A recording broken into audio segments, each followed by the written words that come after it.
Truth Seekers is a viewer-supported show. Wonderful people like you who enjoy this show send pledges in the form of super chats, super stickers, super thanks, PayPal or Cash App. Instructions for how to help are in the description. You can also join our Patreon, and for as little as $1 a month you can get extra content. Patreon supporters get a backstage pass, early access to all our production videos before they are distributed publicly, Stephen Campion's music, private writings, a monthly show journal, and more. You can also become a YouTube channel member for $5 a month. A YouTube membership includes all of the Patreon benefits, plus a special members badge, priority reply to video comments, and the live chat, plus a monthly members-only video. We thank you all, kind and generous benefactors, for supporting Truth Seekers. Thank you for your generosity and support.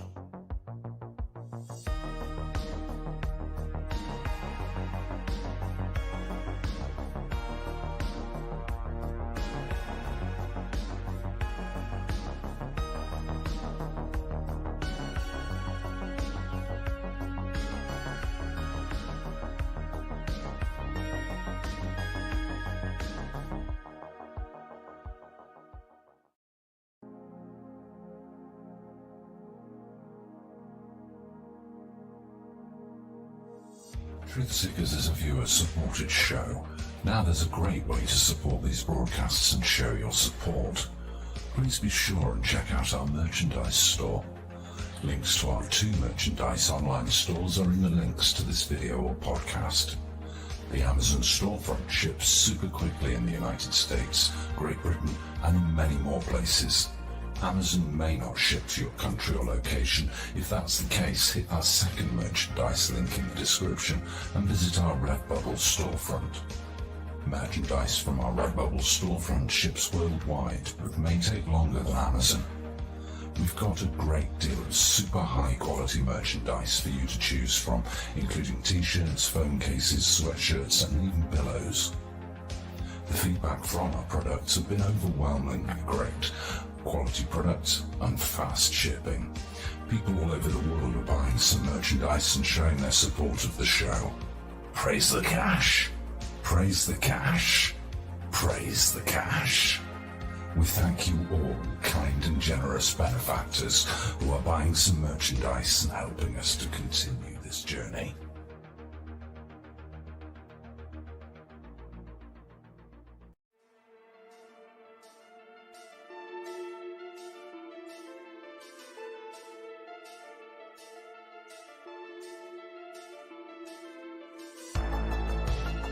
Thanks for being here. This is Truth Seekers with your host, Stephen Campion. Please rate, like and comment on our videos or podcasts. If you are listening to an audio podcast, please rate us 5 stars to help us rise in the search rankings. If you are watching on YouTube, please like, comment and subscribe to our channel.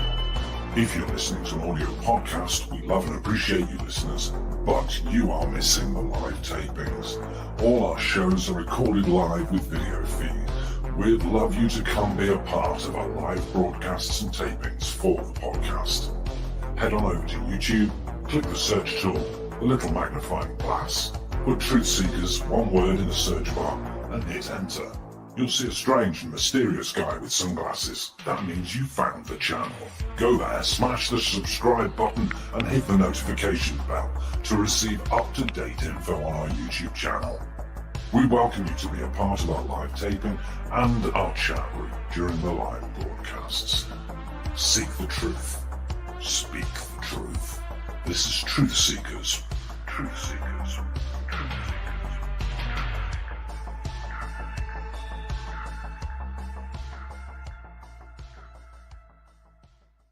To Kerry Cassidy, nothing is off limits. Nothing is too strange, too out there, too ridiculous.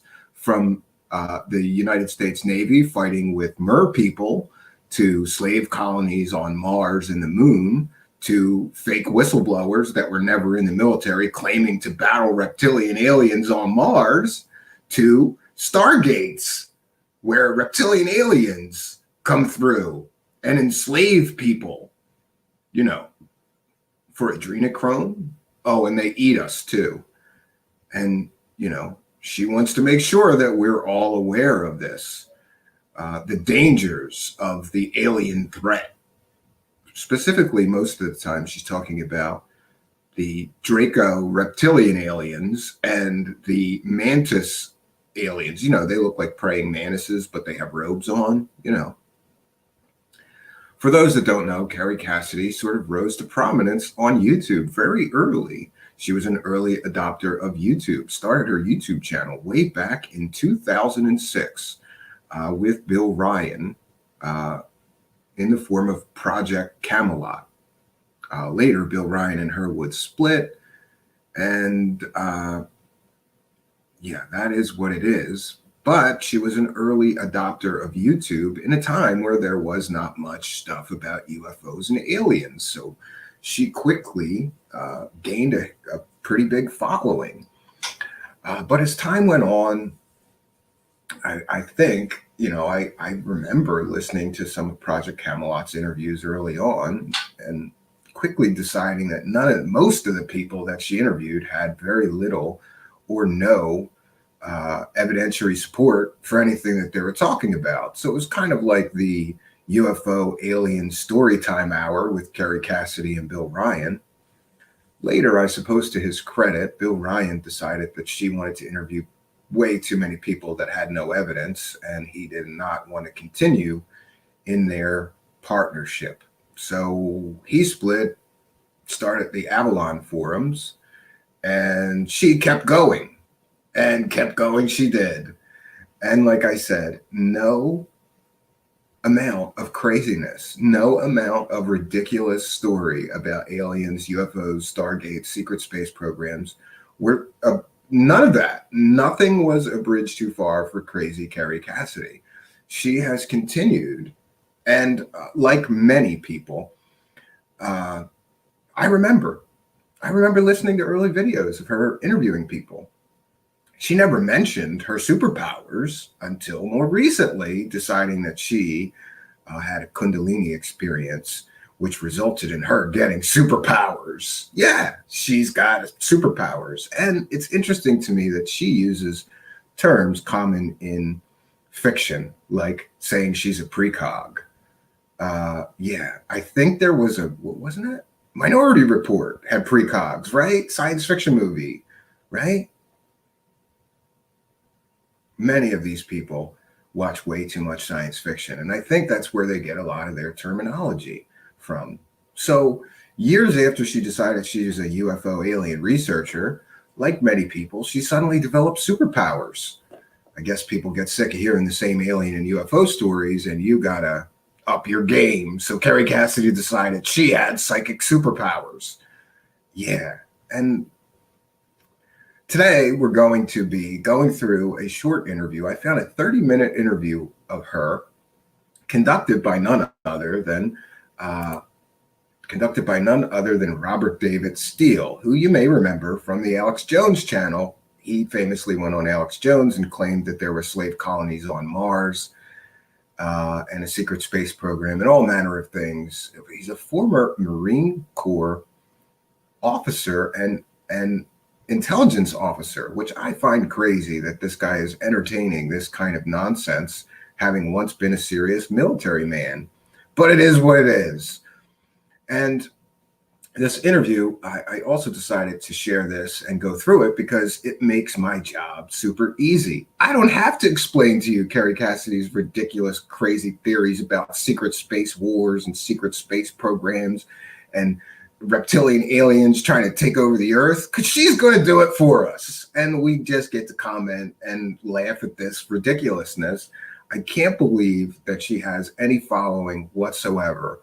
And this whole situation with her kind of makes me sad. As I'm trying to grow an audience, I'm realizing I gotta start interviewing fake people, right? I have to get some fake secret space program whistleblowers who are child molesters in reality, or are, losers that, I don't know, are driving instructors while they're claiming to be half human, half alien hybrids. What is it?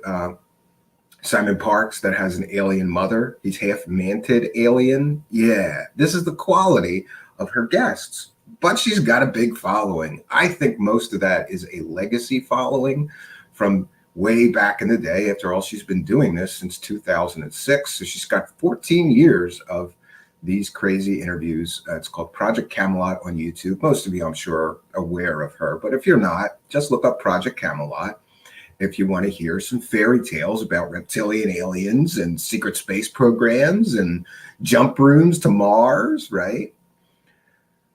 Boy, folks, like I said, I was going to try to explain some of the stories that she's pushed for the last few years, but this interview with Robert David Steele makes it very easy because she's going to be talking about a space war and current events.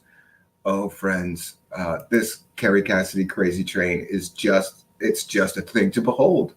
I cannot believe that she is saying any of this shit, and apparently has been for years now.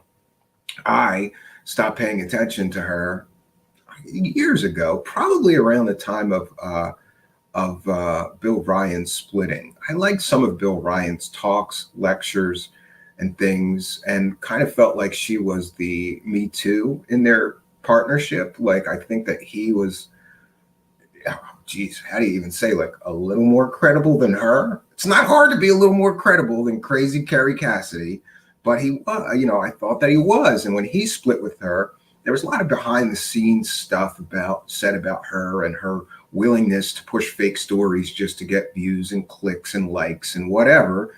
And I lost touch and didn't care, knowing that most of the information that she was presenting had zero factual or evidentiary support and had no value. There's just no value, friends, in anything she talks about. It's interesting to note that she is constantly complaining now because her YouTube channel got demonetized, and she claims they're, shadow banning her. But the real truth is that she continually violates YouTube's terms of service by doing things like having fake doctors on saying that COVID is not a threat, and various other things that I think are a danger to the public. Is YouTube right in demonetizing her? Sure. Because from their business standpoint, they need content that their advertisers will not mind, being an add-on. A car company doesn't want to be advertising on crazy Kerry Cassidy's channel talking about Draco reptilian aliens trying to take over Earth, or secret space programs and secret space wars between reptilian aliens and gray aliens and humans intervening.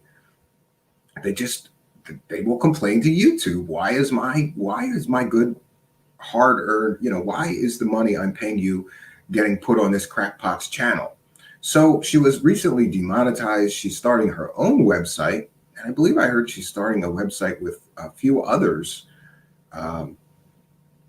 I don't believe that website endeavor will be successful. Various other people have discussed this. It's hard to get an audience to just go to a website. Everybody goes to YouTube.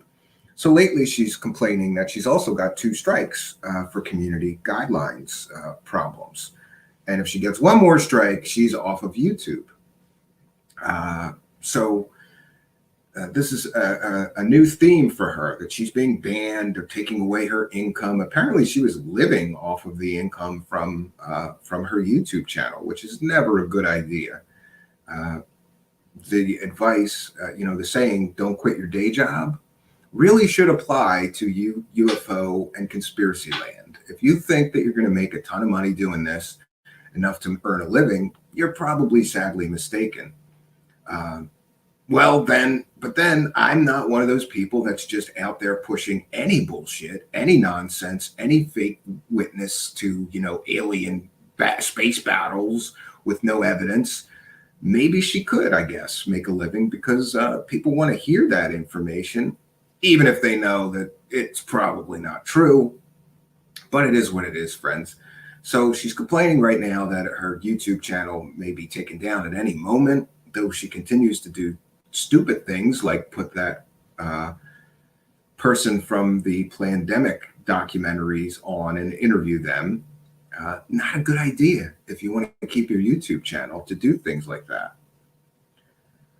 So my friends, we're going to cite fair use. I'm going to share this video, which is titled Kerry interviewed by Robert David Steele regarding the space war and current events.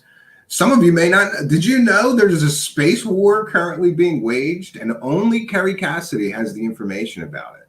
Everybody else doesn't know about it. Only Kerry Cassidy knows all about the secret space war that's being raging in other star systems. And who did she get that information from? Mark Richards, a convicted murderer that's been in prison for what, 35 years. Somehow he knows all about the secret space war. It's ridiculous. Let's get into it, friends. This is a transformative work. I'm citing fair use. We're educating the public about crazy Kerry Cassidy, and I'm giving everyone a ticket to ride her crazy train today. So all aboard, friends. We're getting all aboard the Kerry Cassidy crazy train. This video is a short video. It's about 30 minutes. We'll be going through it, stopping, commenting. That's why I'm saying fair use. We're critiquing this. We're discussing it in the live chat. This is fair use. Okay, friends, let's get on the crazy train.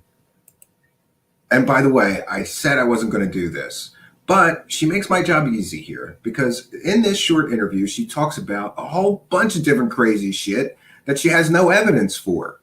And so I don't have to explain it, because we could just listen to the bullshit spewing out of her mouth and know that she's full of shit. But I don't have to explain it all. We can just listen to her tell these ridiculous stories.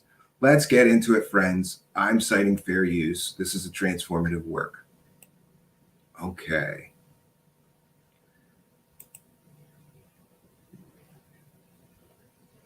Interview by Robert David Steele, Space Wars and Current Events. And this is from November 10th.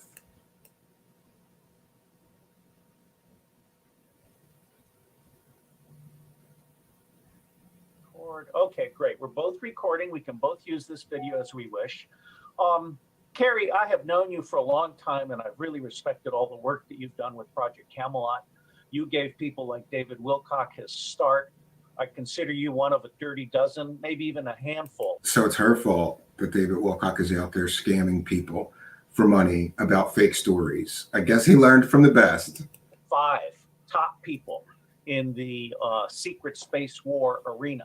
Now, recently you recommended to me a video talking about how the shuttle was actually shot down by an energy beam. And oh, here's another one of her crazy conspiracy theories. The space shuttle was shot down by a directed energy weapon. It wasn't a, mechanical failure or, it was shot down. And we agreed to talk now for a few minutes. Just give us an overview of what you think is going on in outer space right now and who's doing what. Okay, well, that's a tall order, but the bottom line, and my information, again, comes from my sources. It also comes from my own intuitive downloads, you might call them. Yes, her sources are very high quality people who claim to be government insiders, but then when you look into them, they turn out to be convicted child molesters, or let's say court-martialed child molesters. That's one of her sources. Who's her other source? Mark Richards, a man that was convicted of murder 35 years ago and has been in prison for 35 years, but still claims that before he was arrested, he was a member of the secret space program and he fought aliens and stuff. She has such high quality sources that we should trust. We should trust a man that's in jail for murder, right? And we should trust a man who is court-martialed for molesting children. These are the quality of her sources. What's her other source? Her superpowers. She's got superpowers, bro. She gets precognition downloads. Great. And it also comes from what we call triangulation. That is when 3 or more sources agree on something, then I take it seriously. And I just want to stop it here.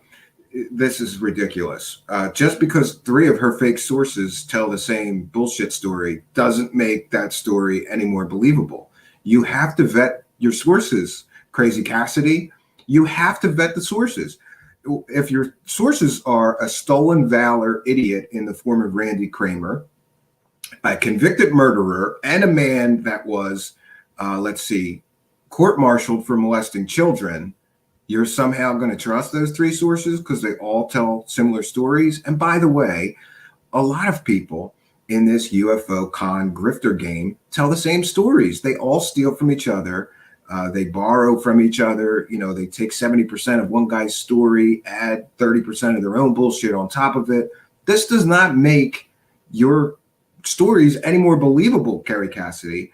Three sources that are completely and totally suspect and have no evidentiary support telling similar stories does not make the story credible. And if you believe it does, you're a fucking idiot, Kerry Cassidy. And do more research. So the door is always open.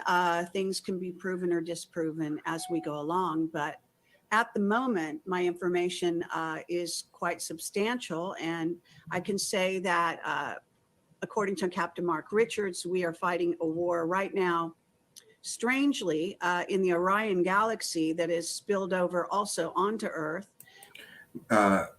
Captain Mark Richards is the man convicted of murder that she has been citing as a source for quite some time now. And that's ridiculous. First of all, if he's been in prison for 35 years, how the fuck would he know what's going on right now in the Orion star system? Are they calling him in prison? Are aliens calling Mark Richards in prison from the fucking Orion star system? That's quite a long distance call, Kerry Cassidy. And, you know, I don't know. I've known a few. I've had occasion that I had to contact somebody that was in prison. That's not easy to do. You know, you got to get through this and that. It's ridiculous.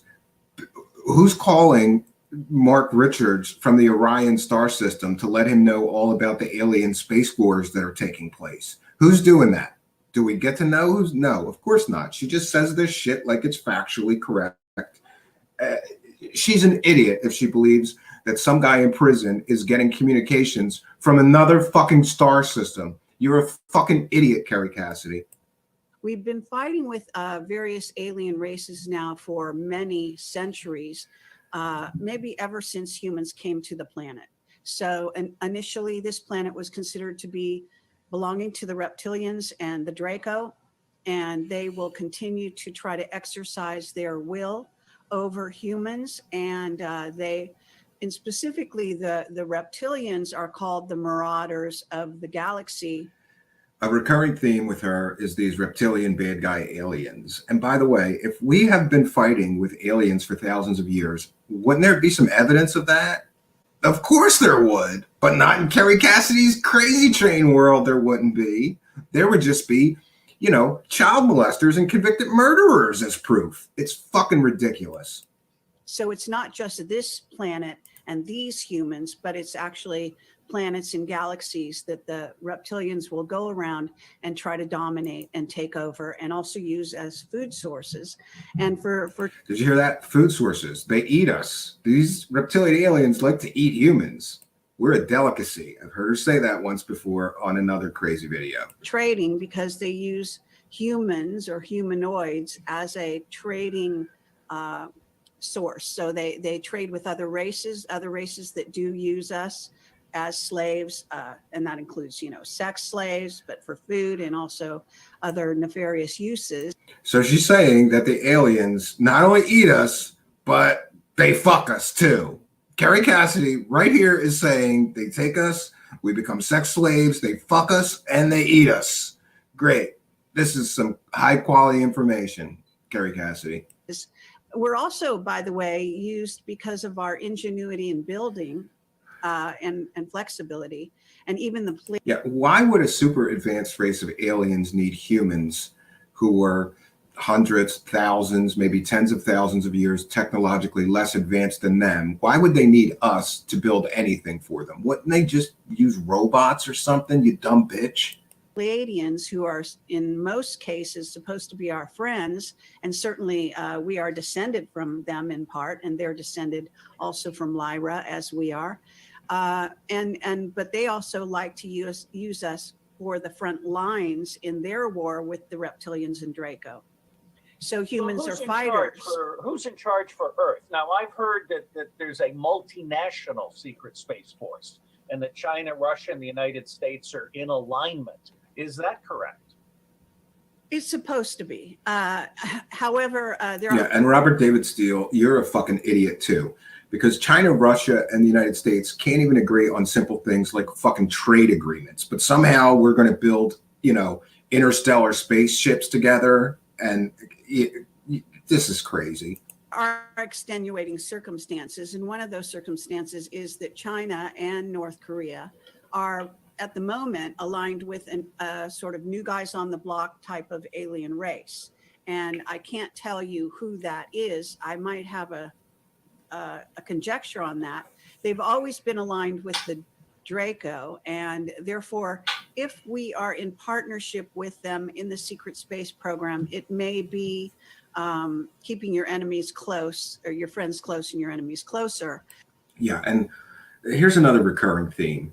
The enemies, our enemies here on Earth, are always aligned with the reptilian bad guy aliens. Doesn't matter if you're talking about Hitler and the Nazis, they were aligned with the reptilian aliens. Now, China and Korea, our enemy, they're aligned with the reptilian aliens. You always got to put the reptilian aliens in with our villains, right?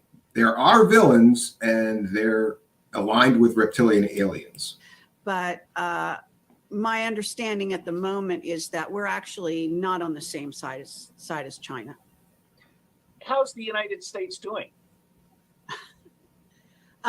Well, in the war in the Orion galaxy right now, according to Mark Richards again, According to a convicted murderer with no evidentiary support whatsoever that's been in prison for 35 years, he knows all about a secret space war happening in a whole nother star system. 100,000 humans are out there fighting as part of our secret space program.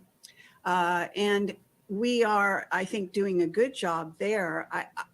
We have battles on many fronts, and we have Solar Warden that is protecting our particular galaxy. We are terraforming planets within our galaxy, like moons of Saturn and Jupiter. And here's another point. Kerry Cassidy, you're a fucking idiot, because there are amateur astronomers all over the Earth that have super powerful telescopes. If we were terraforming other planets in our solar system, somebody would find out. Somebody would know about it.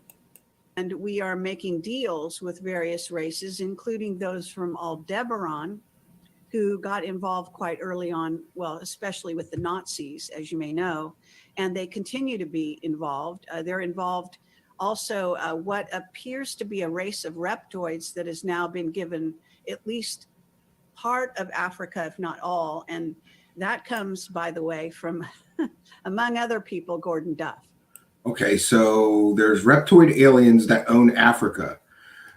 For all you viewers or listeners that may live in Africa, I just want to tell you that I'm sorry that you didn't know that reptoid aliens own all or most of Africa right now. And where's the evidentiary support for this? She doesn't have any. She doesn't have shit. Mm-hmm. So how are we doing? It's, in any kind of war situation, fog of war and all of that, there's a lot going on. I can say that according to, again, Mark Richards, where he's a very primary witness in these regards, because this is her major source. Mark Richards, a man convicted of murder who's been in jail, I believe, for 35 years, most of his life. He was a captain of the Space Force, and he continues to be tapped even to this day, even by the sort of new rendition, which is brought forward, at least in the public eye.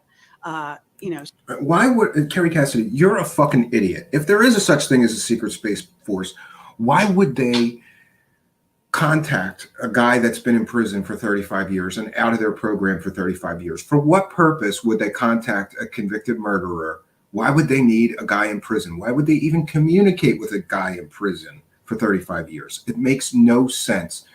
She can't even construct a good reason for using this crazy source that's a convicted murderer. It's just that guy's a convicted murderer. He's sitting around in prison. She goes and visits him. He tells her a bunch of bullshit stories, and she runs with them.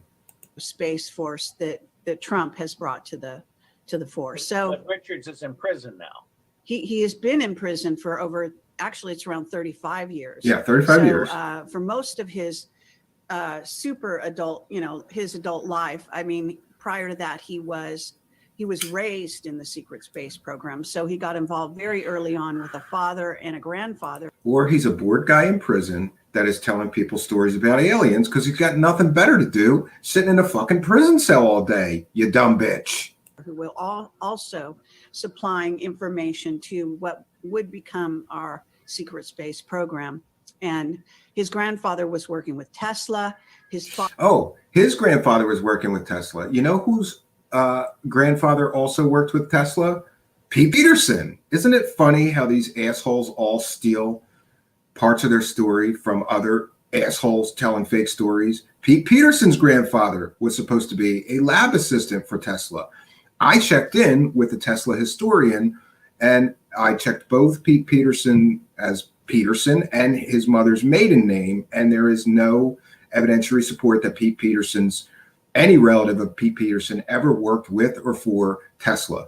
I have a feeling if we check Mark Richards out with the Tesla historian, we'll find there is no evidentiary support or factual evidence that can prove that Mark Richards, any family member of Mark Richards, ever worked for Tesla. And I've said this time and time again, all these con artists, UFO grifters, they always got to pull Tesla into their bullshit stories. Mark Richards is no different. Father was a very well-respected Air Force. I forget what his rank was, but high-level Air Force. I can't. It was above captain, but I don't know. I forget the name. So are there two competing space programs? Is there a Navy space program and an Air Force space program? Okay, not to my knowledge. To my knowledge, there is what we have are a surface military and an underground secret space program. Now, there is a feed, a sort of a flow through between the two, as well as with our military industrial complex that involves high tech and goes to places like Kazakhstan, where we have a base and a major sort of super modern city and so on. So, but to get back to the different groups of military are aligned with various groups of aliens. Yes, and this is a continuing narrative with her, that we are aligned. I believe she said that we are aligned with the benevolent grays, because there's all different kinds of gray aliens. So we're aligned with the benevolent grays. China, our enemy, and North Korea, our enemy, are aligned with reptilian evil aliens. Yeah, okay. And certain of those aliens are, in theory, are enemies of each other. So there's overlap and there's also separation. And I can tell you that the Navy is said to be the head of the entire secret space program, specifically, Navy Intel and ONI. And I can say that the Air Force is more or less given that sort of over to the Navy, as I understand it. There's also the Army, and they were very involved and continue to be, I believe, with gray aliens, and those are many races of gray aliens. So it's hard to cut and dry everything, to make it simple. But understanding that there's an overall sort of leadership, from my understanding. They do have meetings in places like Exeter on this planet and also in Peru. So the aliens and the humans are having meetings. Okay, friends, we're about 9 minutes in, and she's made, I don't know how many ridiculous, fantastical claims so far. And remember, I'm very fond of the saying, you all know that extraordinary claims require extraordinary evidence. We're 9 minutes in, she's made all these extraordinary claims, and not only does she not have extraordinary evidence of any of her claims so far, she's got no evidence of any of her claims so far. None. She hasn't cited a reputable source that gave her any information. She doesn't have pictures, videos, nothing. And possibly in Chile. And these meetings are with various races of ETs. So a kind of a UN that meets in these places and has been for many years. And here is again another recurring theme with these UFO con artists, grifters, secret space program, clickbait assholes. There's some kind of galactic federation. We've heard certain other secret space program asshole talk about this. Several of them, actually. And she's running with that theme. We have treaties. The treaties have been set up and then violated time and time again. Even going back to the early days of Camelot when we interviewed Dan Burish, he would talk about... Dan Burish, another one of her quality sources, who claimed that he worked at S4. Dan Burish basically took a lot of Bob Lazar's story and expanded on it. Again, back to the theme of take one guy's story, or 50% of it, or 70% of it, and then you got to add on your own bullshit on top of that, especially if it's already generally accepted UFO mythology, like the Bob Lazar story. Bob Lazar is the first person to mention Project Looking Glass. He's also the first person to mention S4, and Dan Burish ran with that. So all these idiot Q-tards that are mentioning Looking Glass are citing two less than credible bullshit sources for Project Looking Glass. And Dan Burish has been debunked out the wazoo. While he claimed that he was working, somebody proved that while he claimed to be working at Area 51, he was actually a parole officer, right? A probation guy dealing with people on probation in Las Vegas. And also a security guard at I believe it was a casino. How the hell he's working with an alien at Area 51 while he's also holding down a full-time job in Las Vegas? Hey, maybe they gave him a secret spaceship that he could fly back and forth, or maybe he jumped through a Stargate to get into Area 51. Dan Burish is a fucking lying bullshit con artist. That's all she has for her so-called sources. You can look up Dan Burish interviews with her, and it is laughable, the shit that guy talks about. The Tau 9 treaty and others that were violated. Mark has also talked about these meetings and so on. So here we go again. Two of her sources that are completely and totally not credible agree that humans are meeting with aliens. So it must be true, because two of these guys said it. Her logic is flawed. You can't take two terrible, unverifiable sources that have credibility problems and say, well, they both said it. It must be true. It's like there's a whole world of secret space involvement. No, I think there's a whole world of bullshit, Kerry Cassidy, that you live in a fucking fantasy land if you believe any of this shit is real. Humans are not party to unless you're close to a certain level of the military, black projects, etc., and the wars and many wars and wars. At the top, there is disagreement between what are called the Luciferians and, from what I understand, kind of the Nazi contingent. But it's wow. I'm getting scared now, because according to Kerry Cassidy, there's Draco reptilian aliens, Nazis, and Luciferians all taking part in this secret space war. It's a fine line.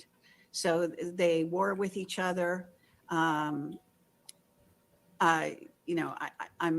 not sure what direction to go with that. I went through an entire career as a Marine Corps officer, and then as a spy, and then as a second-ranking civilian in Marine Corps intelligence, and I never got a clue. Now, I'm feeling, on the one hand, I'm feeling left behind, and on the other hand, I'm wondering, how is it that something like this can just go on without the second-ranking civilian in the Marine Corps intelligence community seeing it? Finally, some logic. Hey, Robert David Steele, it couldn't, you dumbass. Why are you even entertaining this bullshittery? Well, there's a lot of levels. First of all, mind control plays a big part. And that's also... Oh, you got to bring in the mind wipe. These people are all mind wiped. That's another common theme. That's why they don't remember battling in the secret space wars in the Orion star system and fighting, reptilian aliens on Mars, is because after you get back, they mind wipe you. I've interviewed people who have mind controlled and who are members of the military. If they were mind controlled, they would not know it if it was true that they were actually mind controlled and mind wiped, you dumb bitch. Who also, like you, might not know, or at least think they know anything that's going on. We've got soldiers going into programs where they're going off planet into what is commonly called 20 and back programs. This is 20 and back. Where have we heard that bullshit before? She's running with that too. You got to take the bullshit from other people and weave it into your own bullshittery. That's part of the grift. Been talked about out in the sector for many years. People that are assigned to Mars and other planets, Randy Kramer, for example, and others who have come forward. I can tell you that. Yeah, and here's another one. You dumb bitch. Again, people all over the earth have pretty high, powerful telescopes, even hobbyists. If there was a significant human presence on Mars, as many of these people claim, there would be evidence of that. People would see structures, vehicles, infrastructure. According to her, there's hundreds of people on Mars fighting with reptilian aliens. We would see some sort of habitats or something, you dumb bitch. There's no evidence of any of this. As recently as today, I talked to somebody who was a very high level military in the Air Force but she's not going to tell you his name because then you could check, right? She does this all the time. She mentions, I've heard her do this. We got to come up with a way to describe this. I don't know. I would call it like the Kerry Cassidy source in an instant maneuver. When she's challenged and confronted, suddenly she comes up with a brand new source she's never mentioned that she just talked to. That's a high-ranking military official. She's doing it right now. We never get the name of the person. We don't get to see his bona fides. We don't get to see his military records to prove that he's a credible source. She just makes this shit up. Again, validated everything I'm telling you. So a high-ranking military official whose name I won't give you validated everything that I'm telling you. This is her attempt at bolstering her bullshit claims. And I'm sorry, crazy Kerry Cassidy. You can't just say, I talked to a military insider that he agrees with me that this is all true. Give us his name. Let's talk to him. You never get there. You never get the name of the fucking sources that she's trying to bolster her bullshittery claims here. Never. In terms of how you didn't know one side, in essence, I think there's suspicions, okay? I think the higher up you go, even in the officers, there will be people that are suspicious. They will find out that there are sort of, in essence, what we have is a parallel track, right? And I don't know if you remember the missile that went off the coast that was shot over, I think it was Catalina. This is a year or two ago, maybe more, actually more than 2 years probably.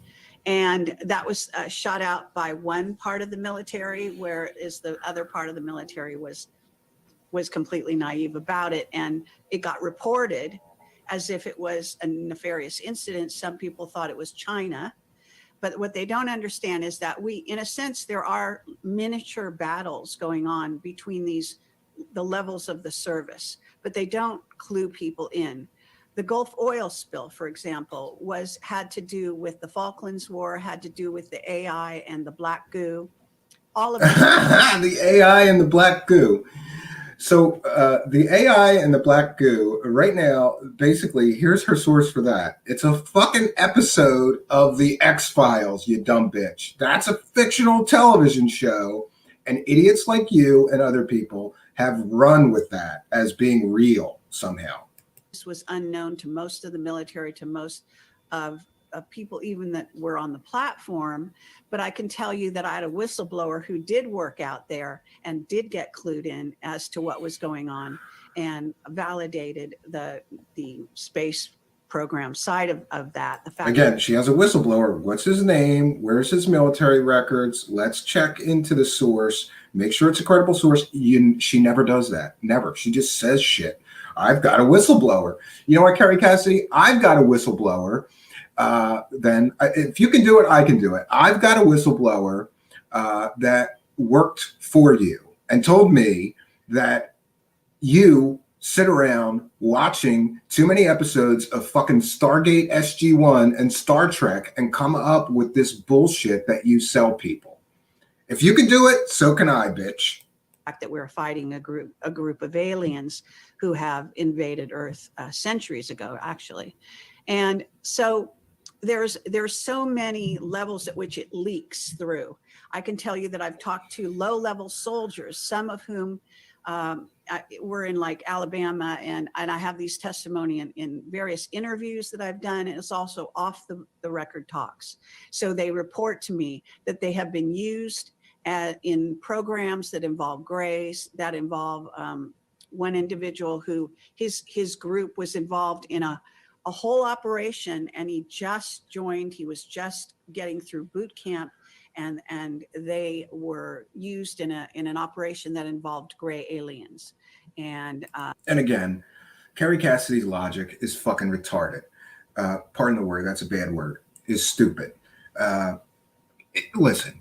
If the government was so concerned with keeping alien presence and alien space battles and the presence of extraterrestrials on Earth a secret, they would not take a guy just out of boot camp and give him access to aliens or that information. They would only, and it just makes more, it doesn't make any logical sense that you would take a guy just out of boot camp and have him interacting with aliens and shit, because then he could go shoot his mouth off, you dumb bitch.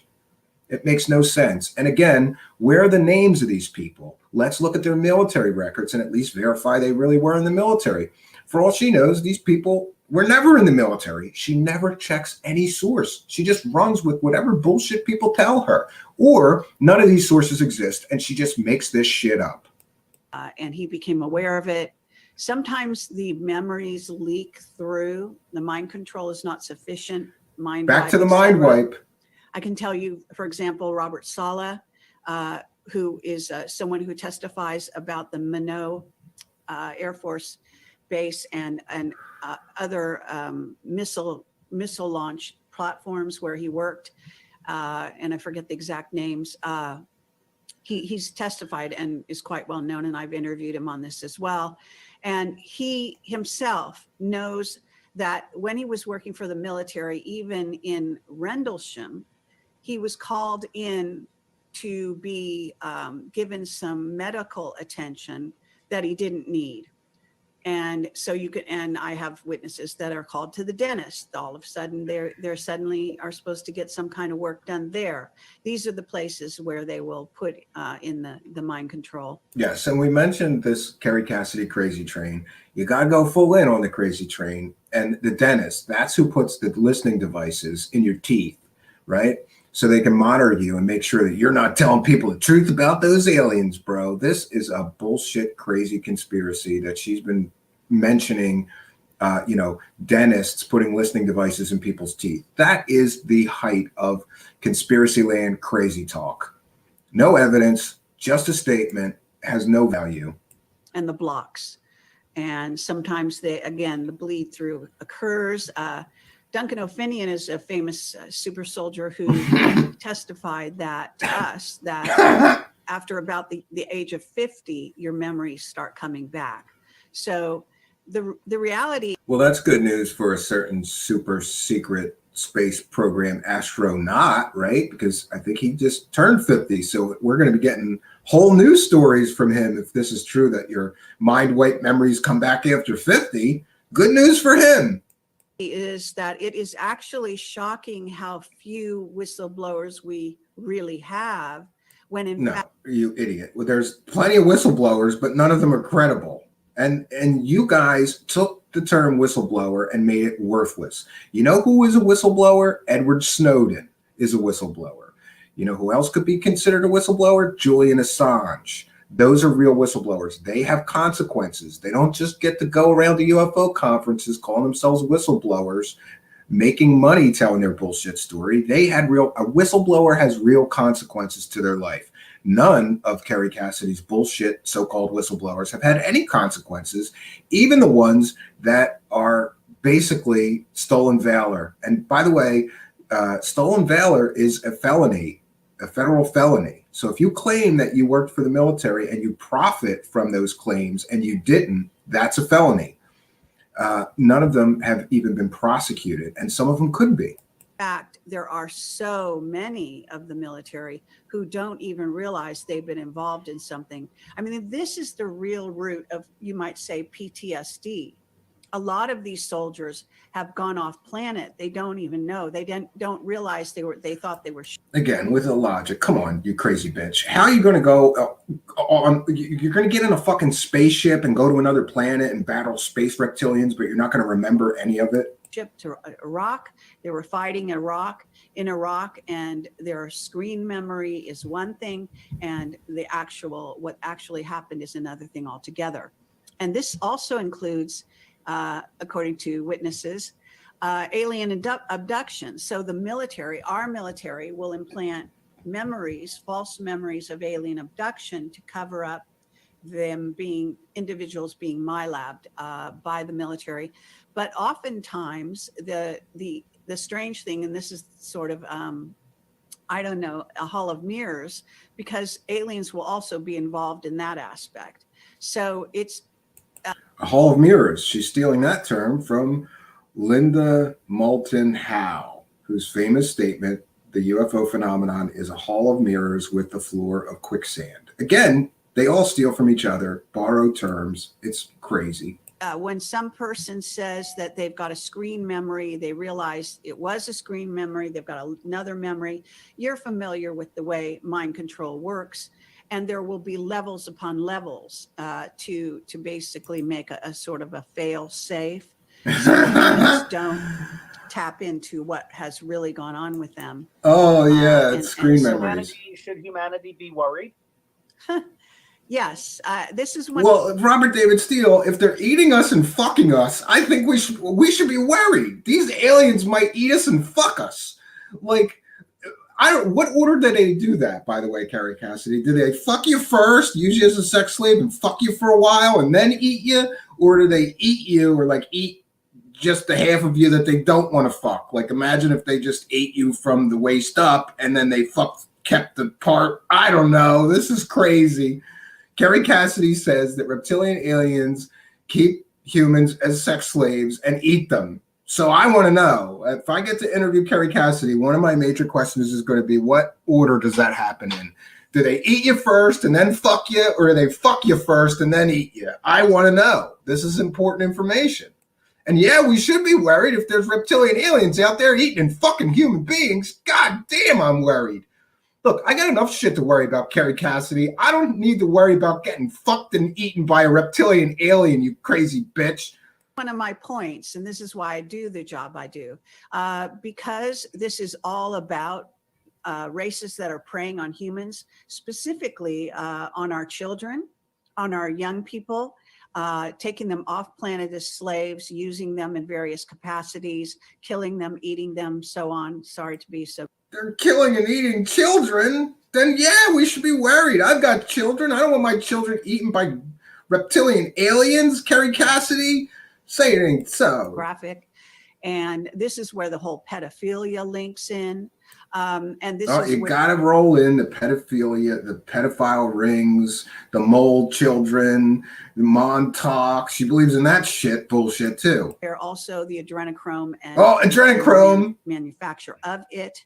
All of this comes from the Draco reptilian lineages that have also the Greys that are actually a form of reptilian that have actually been infiltrated our genome, the human genome on this planet. So there are a lot of racial lines that some of whom are a lot more, you might say, reptilian than others. And they are part of they have these proclivities. You're talking about Jeffrey Epstein and his island and who they could attract, the so-called blue bloods of the royalty, the lines of royalty. So yes, you got to bring in the royal bloodlines, and you got to bring in Jeffrey Epstein in your crazy conspiracy land, crazy train.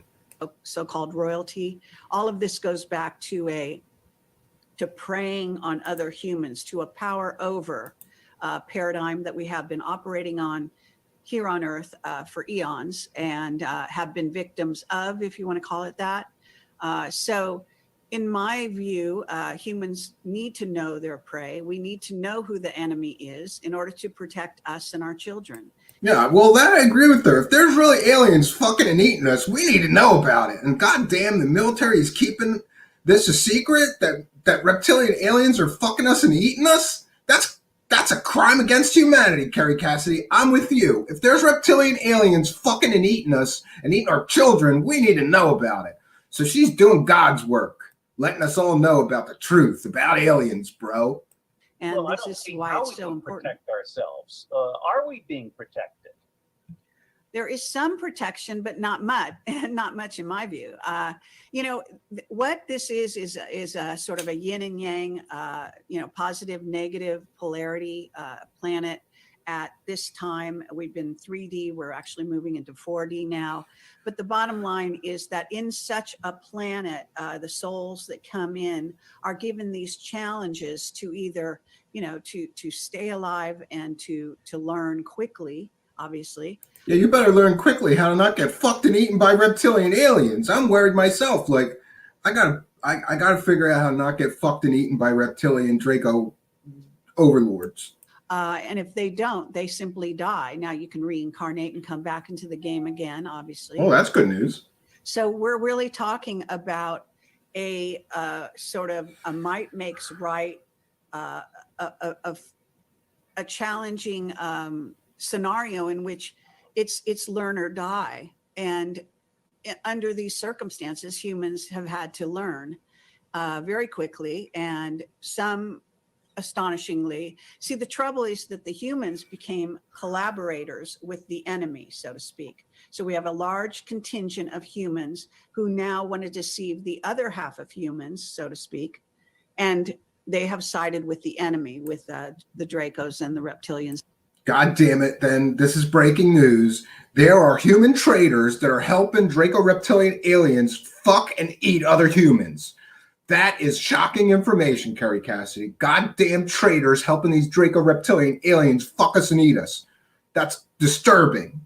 And other various races, some of whom are trying to become our friends, like the mantids. Simon Parks will tell you that he believes he's a mantid hybrid. Yeah, he's half mantid hybrid alien. He has an insectoid alien mom, right?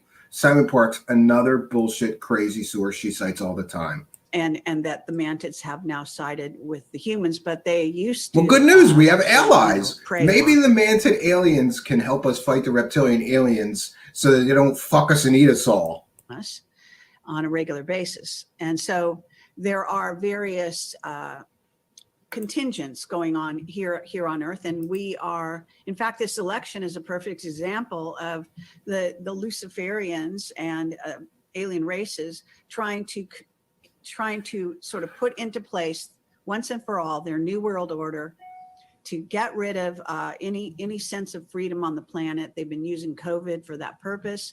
It's not about a disease of any kind, it's about control. So COVID came from aliens? And so they want to control humans. So your bottom line, does President Trump know about all of this, and is he doing the right thing? Yes, absolutely. Oh, he's good. well read in. That's good news. Maybe President Trump can help us so that we don't all get fucked and eaten by Draco reptilian aliens. And I'm sure of that. And I can say that he is working along with his team and John F. Kennedy Jr. Oh, John F. Kennedy Jr. is dead, you dumb bitch. And here we go with the cute tard conspiracy theories. JFK Jr. is alive. He's going to come back and be Trump's running mate. He faked his death. This bitch is crazy, you know? And you know what? It is a fucking tragedy and a travesty. Imagine being related to JFK Jr. and knowing that crazy Kerry Cassidy and a bunch of other internet conspiracy assholes are running around talking about your dead relative. Let that man rest in peace, you fucking crazy bitch. How would you like it if somebody talked about your relative that died, faking their own death and being involved in all this crazy conspiracy alien bullshit? You're, and this is love and light, right? These are love and light people. She's a precog, and she's running around selling fake stories about JFK Jr. being alive. How do you think that makes his family feel, right? How would you like to be that person's cousin or mother or son or, you know, daughter or whatever?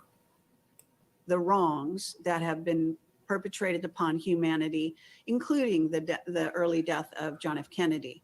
Now, yeah, so JFK Jr. is going to come back from the dead and save us all. The scenario, it's you know, it's a constant, in other words, a gain on the light, if you call it light, a battle between light and dark. You get a gain on the light and a gain on the dark, and we go like this constantly. So it's that kind of a planet, and we go from one side of the polarity to the other until we learn how to basically transcend and integrate both sides, both the light and the dark. And we live lives that encompass our learning curve in each sector. So, all right, we're up to 21 minutes of her telling these fake fucking fairy tale huckster bullshit stories about aliens. And so far, she has presented not one piece of credible evidence about any of this shit that she's talking about. Not one piece, friends. I would say that a person who is nearing ascension would have had to live lives on both sides, integrate them both, and feel able to deal with both. Got to bring ascension in too. Fluidity, understanding, and love in the end, I guess. All right, you brought up. John. Well, there you have it. You know what can save us from evil Draco reptilian aliens fucking us and eating us? Love. Love can save us from the evil Draco reptilians fucking us and eating us. That's good news, friends. All we have to do is love them, I guess. Are we supposed to love them while they're fucking us? Are we supposed to love them while they're eating us? How does love stop Draco reptilian aliens from fucking us and eating us, Kerry Cassidy, you dumbass? John F. Kennedy Jr. I've done an analysis, and I've come to the conclusion that it's 80% likely that he and his wife are alive. Robert David Steele, you fucking asshole. Tell us about your analysis proving that JFK Jr. and his wife are 80% for sure alive. You're a fucking idiot too. Talk to someone who claims they have actually met him recently. That is, and Lovely. He's alive. What can you add to our sense of whether Kennedy Jr. is alive or not? Well, I can say, and I have talked about this in other places, but I had during this summer, I had a night in which, for some reason, I simply had nonstop dreams that didn't seem like dreams, that seemed stronger and more real than reality. And here is another Kerry Cassidy. Crazy Kerry Cassidy prover move. We're just going to call it the crazy Kerry Cassidy prover move. When somebody asks you for evidence, you just got to bring in your superpowers. She has precognitive dreams, right? And that's her proof that JFK Jr. is alive, because she dreamed about him being alive. You're a fucking idiot, Kerry Cassidy. You don't have any proof of anything. Your fucking bullshit psychic superpower dreams are not proof of anything, you dumb bitch. In which I was interacting with John F. Kennedy Jr. and talking with him, interacting with a group of people and him, interacting with Trump and him, nonstop all night long. So I would go to sleep for a short time, then I would wake up, I would recall what I was seeing, I would go to sleep again, wake up, and it went on all night like that. And in the process, when I woke up to this reality during those times, I would think that this reality was absolutely not reality, and I would go back into this other reality. What that told me, multiple timelines, and you got to bring in the multiple timelines. Recently reviewed the music of time, about frequencies and time and space travel. So I have a completely open mind on this, even though I myself have no direct knowledge. Let's end on what I hope will be a happy note.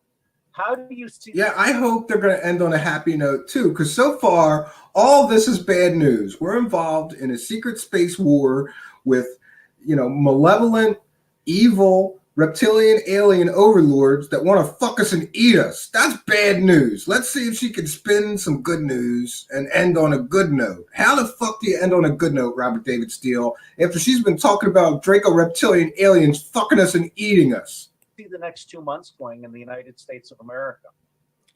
Okay, well, let me clarify, because I am a time traveler. I know all time travelers, but I'm very aware of different timelines. That she's a time traveler in addition to being a superhero with precognitive, super secret psychic powers, right? And I will tell you that this was not a different timeline, for what it's worth. You know, everyone's going to have their own point of view. But what I was seeing was the future and the now, maybe the eternal now, but nonetheless, it was this timeline that I was dealing with. I don't know how I know that. I just know that. So, but in terms of the future, this has been very interesting for me, because as a precog, I get validation. So, Bitch, I think you watched that fucking movie Minority Report too much, because she says precog a lot. You know, and they had precogs in the movie Minority Report, right? Is it Minority Report? Yeah. Where the psychics, you know, where they would arrest you for a murder you had not yet committed, because the precogs would alert that secret force to go arrest you because you're about to murder somebody. I get things that come into my mind like little film strips, and then they play out in front of my eyes later. And sometimes it can be years, and a lot of years. Like, I have a whole library of this stuff in my head. And sometimes it's something very brief, and I could have a dream tonight and it could happen tomorrow. And I've had even recent validations. So what's I kind the of bottom line on now to February. All right. So what I'm trying to say is that it's been very foggy. In other words, nothing is really coming very clear other than small things. So what I'm seeing in the future is we're not wearing masks. Since Biden's agenda is that we wear masks all the time, and he's actually said this, which is completely absurd, I have to say that I don't think he's going to last. And I don't think Kamala is either, as far as being a president. So I don't think they have a long life, you know, as in that role. Now, I hope and I believe that President Trump has all the evidence that the election has been stolen. And here we go. She's a huge supporter of President Trump, and, you know, all the Q-tard fantasy stuff. And, you know, it's all set up, 4D chess. Trump knew they were going to try to steal the election. He marked the ballots, all of this nonsense bullshittery she folds in with her other conspiracy nonsense.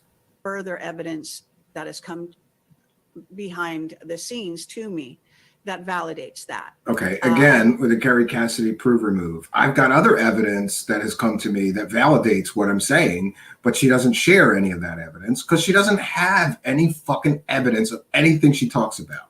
It's a fantasy land, folks. Believe that they're going to make a very good case in the courts, and there's no reason why they shouldn't win, because it's the truth. The elections have always been stolen, but now they're going to demonstrate how. And this is just one way they've been stolen. There are a multitude of ways. I don't know if they're going to get into the Dominion software and all of that, but certainly we know that goes on. Whether Trump will be victorious in the courts is another matter, because the dark side never sleeps either. Uh-oh. So people have to understand, you can rerun the election, you can review everything in the courts, but some of those judges can be bought, can be threatened, et cetera, et cetera. And how do you? Yes, because maybe they went to Jeffrey Epstein's pedophile island and we've got dirt on them. So, you know, yeah, the evil cabal that's trying to steal the election can bribe the judges. It's ridiculous.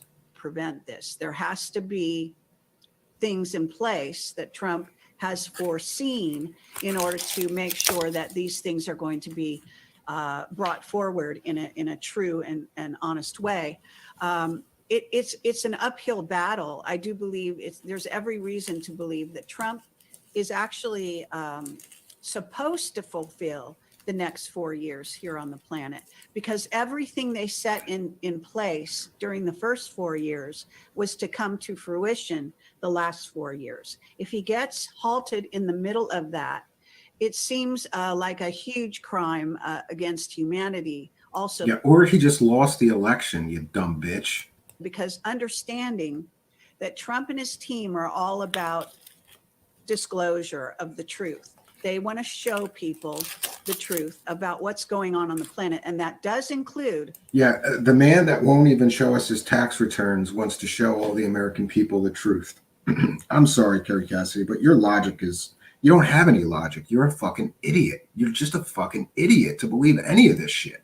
Underground bases, the children that have been held, the mole people prisoners in underground bases, and the mole children, so on, and as save well as the mole children indictments that need to be coming forward. If there was to be cut short, then he wouldn't be able to fulfill his promise and what he was actually incarnated to do, fully and completely. And that doesn't. Trump was incarnated to save the mole children that are being sex trafficked around the world. It's the first I've heard that. Okay, I thought he was incarnated to, be a rich spoiled kid that grew up to be a rich spoiled adult. Doesn't seem right to me. Whether, now I'm not, I can only see so far. And like I say, I have seen myself in the future, and I'm joking with my partner. We're at an airport and I'm looking around and most people are not wearing masks. Something had to change in a positive way. One, we're traveling, and two, they're not wearing masks. Oh, so here we go with the crazy Kerry Cassidy prover maneuver. When you need evidence, you just say you had dreams, and that's your evidence. I'm sorry, Kerry Cassidy. Dreams are not evidence of anything other than that you sleep and have dreams occasionally. She's crazy. That's enough for me to say it's very possible. That's enough for her. She has dreams. She doesn't need evidence. I even wonder if Joe Biden is working for Trump, and this is part of the WrestleMania drama. That's Joe Biden is working for Donald Trump. Been scripted out. It's what Biden and a Kamala wrestling Harris have done script. is so Sure. stupid as to defy belief. So, all right, let me give you the last word, and then we'll stop. Anything that you want to share, like what's going on in Antarctica? Well, apparently there's a control center for planet Earth in Antarctica. So you might well wonder that, and it is worth discussing as to how Trump is dealing with those beings, okay? Yeah, Donald Trump is dealing with those beings because he's got a secret Antarctic control center base. Kerry Cassidy, you dumb bitch. You, like everybody else, love to bring in Antarctica. She's always talking about those underground bases in Antarctica and the Nazi, breakaway civilization in Antarctica. You know why? Because it's convenient. Like, nobody can go there and check that I'm just telling fairy tales. But you can if you really want to. If you really knew anything about bases, you could get your ass on a plane, get your ass in a helicopter, and show us the fucking bases. But none of these assholes that talk about Antarctic bases or Antarctic aliens or any of this shit in Antarctica, Linda Moulton Howe, her, many, many others, Michael Sala, all these jerk-off fucking con artist assholes never show us the proof of anything in Antarctica. But they love talking about it. Because this sort of the Nazi underlay that came through with the Third Reich has gone into the Fourth Reich, and it's no accident that what we're seeing in terms of the control, and it's manifesting in England in a very diabolical way as I speak, and other countries. And I have to say, all of this agenda has been rolling out very quickly and just recently. So the Nazi agenda seems to be coming to the fore more and more and more.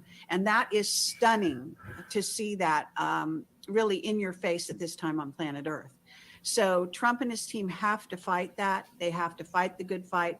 I think we may go to a civil war. I hope that Trump and his team fight the good fight, because I don't want to get fucked and eaten by reptilian overlords. Civil war, to be honest with you. I am not so sure that things are going to calm down, even if Trump gets into power.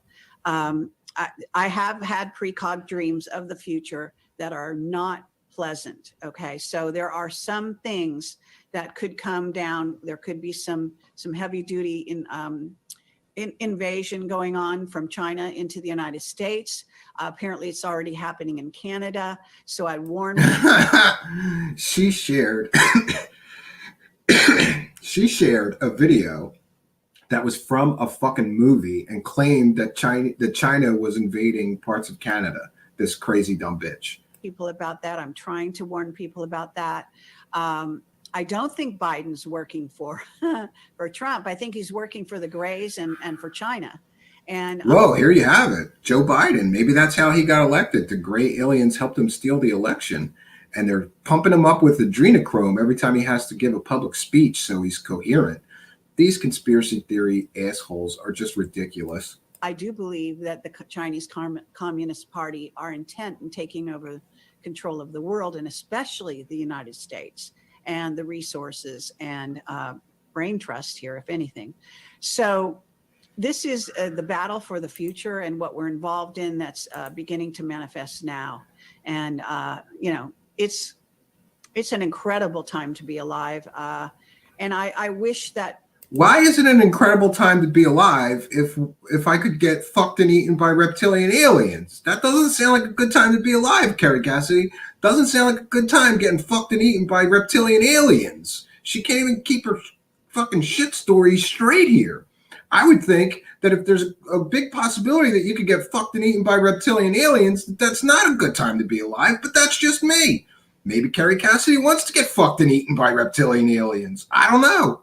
My wish is that the Trump administration and the Trump team will come forward with as much heavy duty ammunition at this time. Instead of promising that this is going to happen and that arrest is happening and these rescues are happening, I think that they should be coming forward during these crucial months before January 20th with the real goods. It doesn't mean everything. I understand that they're trying to, you know, show people, but then show us what you've done if you want people to be enlightened and to see a different way. It doesn't mean you're going to change them, by the way. You can show somebody all night and all day, but if they don't want to see, whether it's Columbus or anything else, they're going to attribute it to whatever they want. So this is where we are. We're at a very interesting juncture. That's my parting words is, you know, that they come forward with some of the goods, because he has been fighting with one hand tied behind his back. He has Trump cards in hand, and I think you should bring his Trump cards. Trump has Trump cards. Yeah.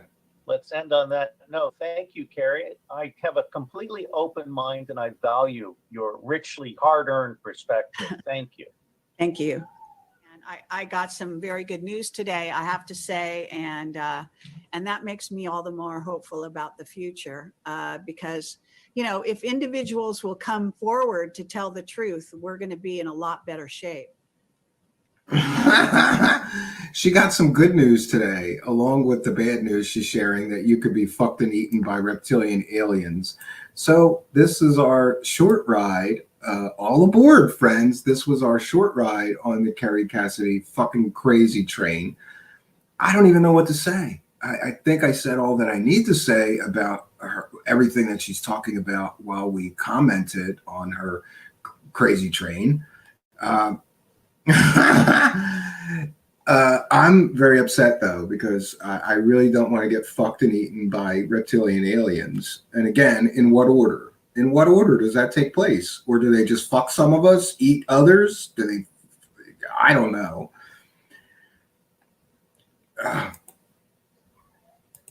Kerry Cassidy has been out there for 20 plus years selling this bullshit.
Truth Seekers is a viewer-supported show.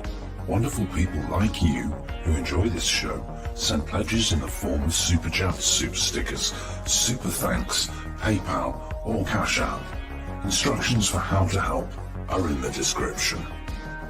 You can also join our Patreon, and for as little as $1 a month you can get extra content. Patreon supporters get a backstage pass, early access to all our production videos before they are distributed publicly, Stephen Campion's music, private writings, a monthly show journal, and more. You can also become a YouTube channel member for $5 a month. A YouTube membership includes all of the Patreon benefits, plus a special members badge, priority reply to video comments, and the live chat, plus a monthly members only video. We thank you all, kind and generous benefactors, for supporting Truth Seekers. Thank you for your generosity and support.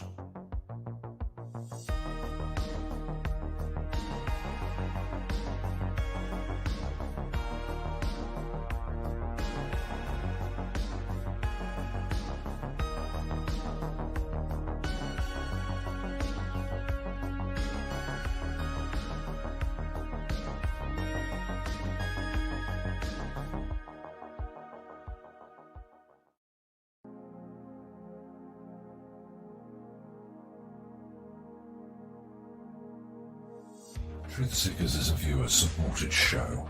Now there's a great way to support these broadcasts and show your support. Please be sure and check out our merchandise store. Links to our 2 merchandise online stores are in the links to this video or podcast. The Amazon storefront ships super quickly in the United States, Great Britain, and in many more places. Amazon may not ship to your country or location. If that's the case, hit our second merchandise link in the description and visit our Redbubble storefront. Merchandise from our Redbubble storefront ships worldwide, but may take longer than Amazon. We've got a great deal of super high quality merchandise for you to choose from, including t-shirts, phone cases, sweatshirts, and even pillows. The feedback from our products have been overwhelmingly great. Quality products and fast shipping. People all over the world are buying some merchandise and showing their support of the show. Praise the cash! Praise the cash! Praise the cash! We thank you all, kind and generous benefactors who are buying some merchandise and helping us to continue this journey.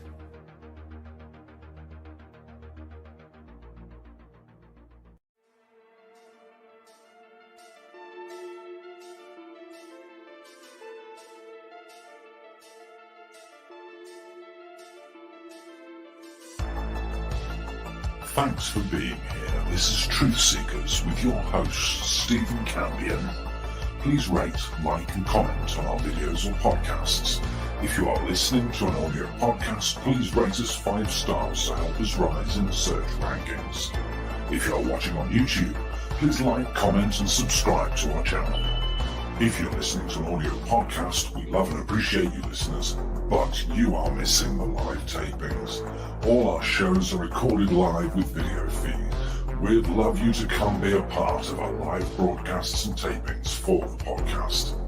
Head on over to YouTube, click the search tool, the little magnifying glass, put Truth Seekers, one word in the search bar, and hit enter. You'll see a strange and mysterious guy with sunglasses. That means you found the channel.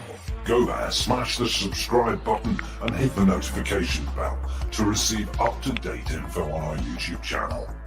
We welcome you to be a part of our live taping and our chat room during the live broadcasts. Seek the truth. Speak the truth. This is Truth Seekers. Truth Seekers. Truth Seekers.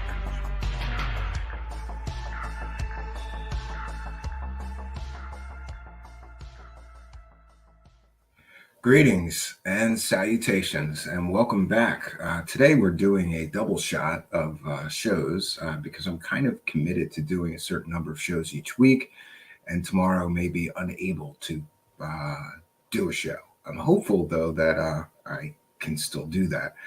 Tomorrow I have some things to do, and then I have to get to the cabin and get all these materials, this roof material and all this other stuff. So earlier today, I offered everyone a ticket to get on the Kerry Cassidy crazy train. It's a fun ride, friends. Aliens, mer people, let me see, Draco reptilian aliens fucking people and eating people. Let's see what else. Stargates in Iraq that open up, and soldiers didn't know it, but the Iraq War wasn't about oil or Saddam Hussein. It was about those fucking reptilian aliens trying to fuck people and eat them. So we sent troops over there to fight them, and then we screen blanked their memories and mind wiped them. So they didn't know they were fighting reptilian aliens that like to fuck people. Yeah. And all manner of crazy bullshittery this woman is involved in.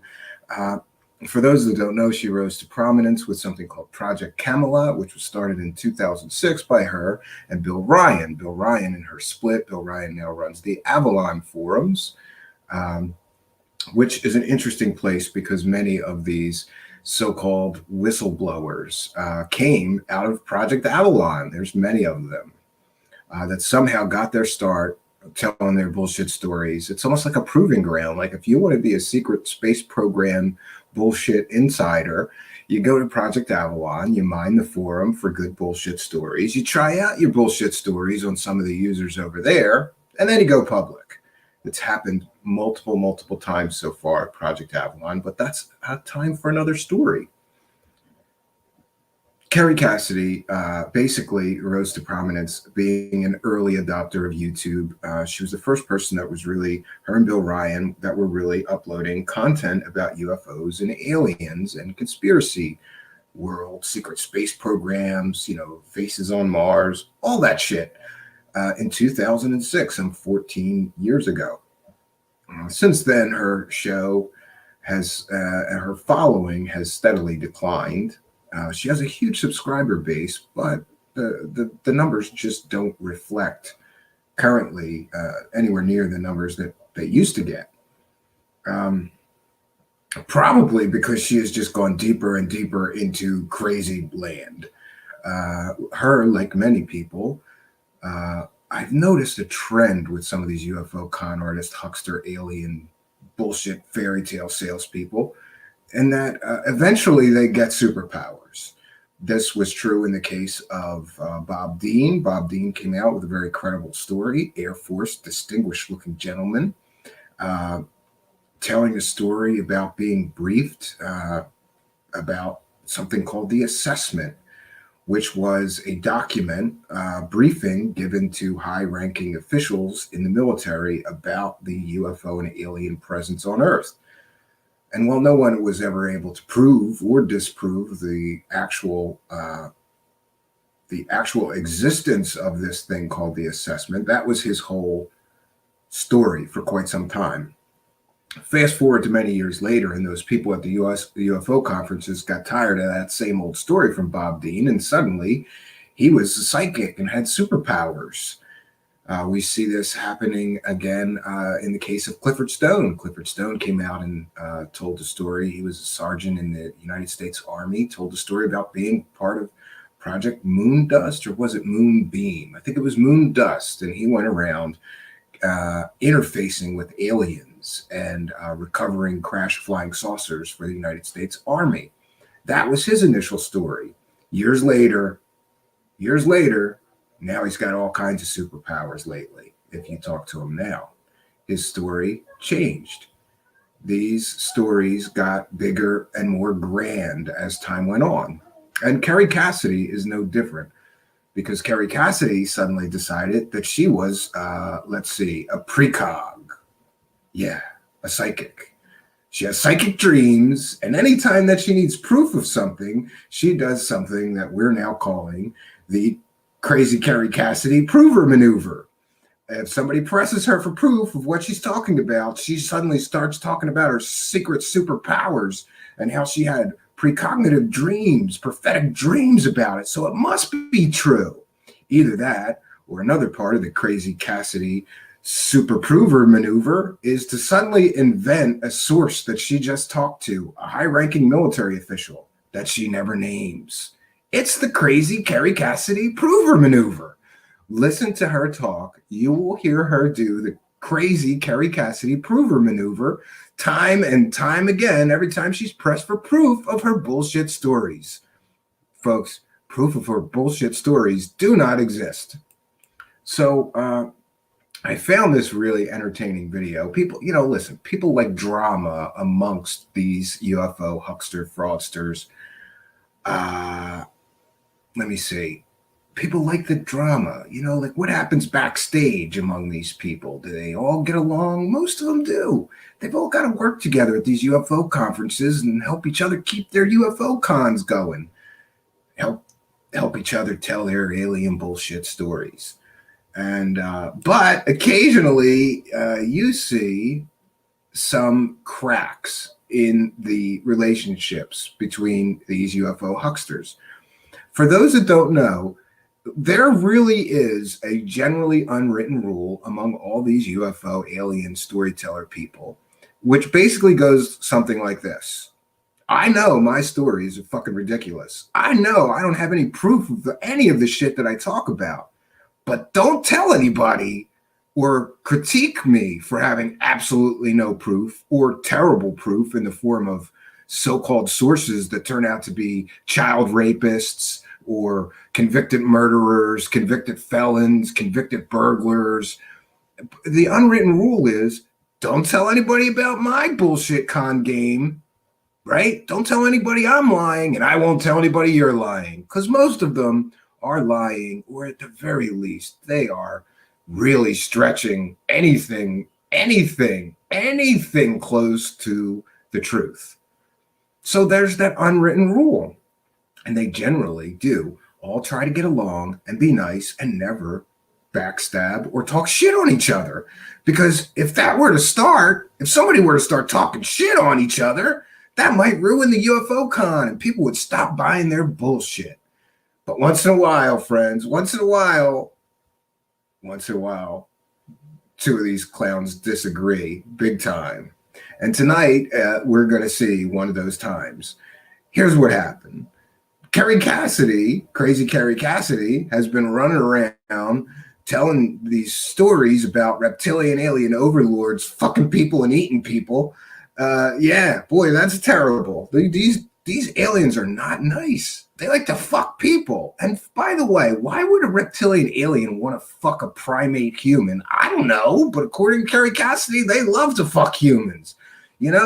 They take humans as sex slaves and they fuck them for a while. And when they get done fucking them, what do? They eat them. The reptilian overlords fuck you for a while and then they eat you. So crazy Kerry Cassidy's running around telling these ridiculous stories about reptilian overlords, evil aliens that the Nazis were working with and that the Chinese government is in contact with, right? And Stephen Greer, Mr. Love and Light,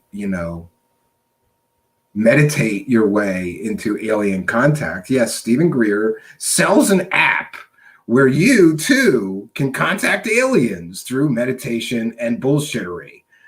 But Stephen Greer's famous claim is that there are no malevolent or evil ETs. They're all good ETs. They're all our space brothers, and they don't want to hurt us. They want to help mankind ascend into a new age of enlightenment. So crazy Kerry Cassidy gets to interview Stephen Greer and has a real problem with him not acknowledging the existence of those Draco-reptilian aliens that like to anally probe people and fuck people and eat them. And she's going to give him the business because, God damn it, Stephen Greer, how dare you tell people that there aren't reptilian aliens that like to fuck people and anally probe them and eat them? Okay? You don't have the right to do that, Stephen Greer. And this video that we're going to feature tonight basically features them having a nice argument about aliens either being all benevolent, all evil. Yeah, it gets a little boring. I skipped ahead about 20 minutes because for the first 20, I think, listen, one thing I'll say about crazy Kerry Cassidy is that she's a little bit like me.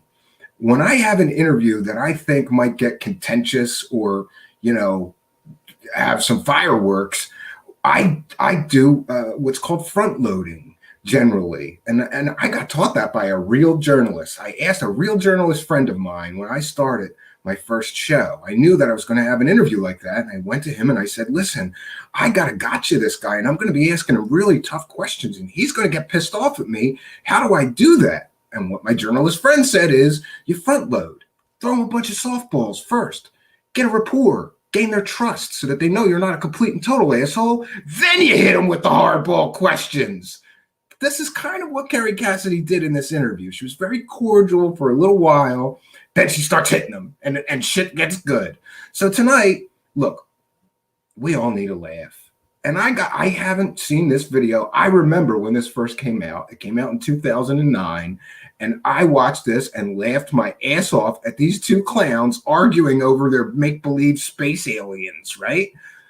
They're both so fucking passionate in their beliefs, right? Kerry Cassidy's on the side of, there's Draco reptilian overlords and they fuck people and eat them. How dare you, Stephen Greer, say they're all good? What about the ones fucking people and eating them? And Stephen Greer's like, no, Kerry Cassidy, there's no evidence.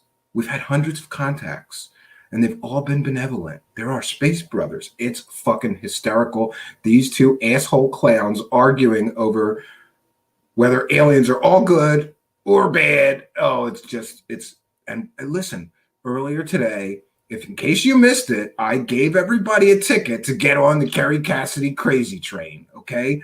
If you missed earlier show today, stay with us for now, but watch it and it'll give you some context into the beliefs of this crazy bitch. This crazy bitch believes anything. And murderers come to her and say they were in the secret space program. And she goes, okay, I'm going to tell your story, Mr. Murderer that's been in jail for 35 years. Or a child molester, a guy that is on record as being court-martialed for molesting children will come to her and tell her stories about fighting reptilians, aliens on Mars, and she runs with their stories. She'll fucking believe anything. And again, if she doesn't need any proof, she just makes up proof. I have a high-ranking intelligence officer I spoke to today, or I'm a precog. I have superpowers, and I had prophetic dreams about this. It's ridiculous, friends. So welcome. You got your ticket to the Kerry Cassidy crazy train. And the train is about to leave its station tonight. We're going to share this video, and we're going to watch her and Stephen Greer argue about aliens, because it's gold. It's just gold, friends. And listen, Kerry Cassidy, don't you dare fucking copyright strike me. Don't you dare fucking try to copyright strike me.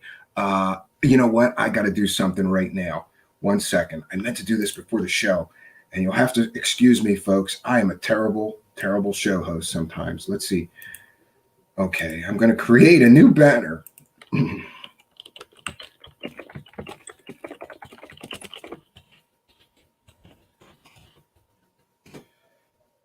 How come it doesn't like that?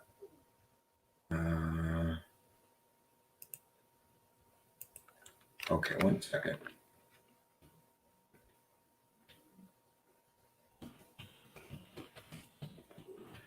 We are educating the public and critiquing the video share.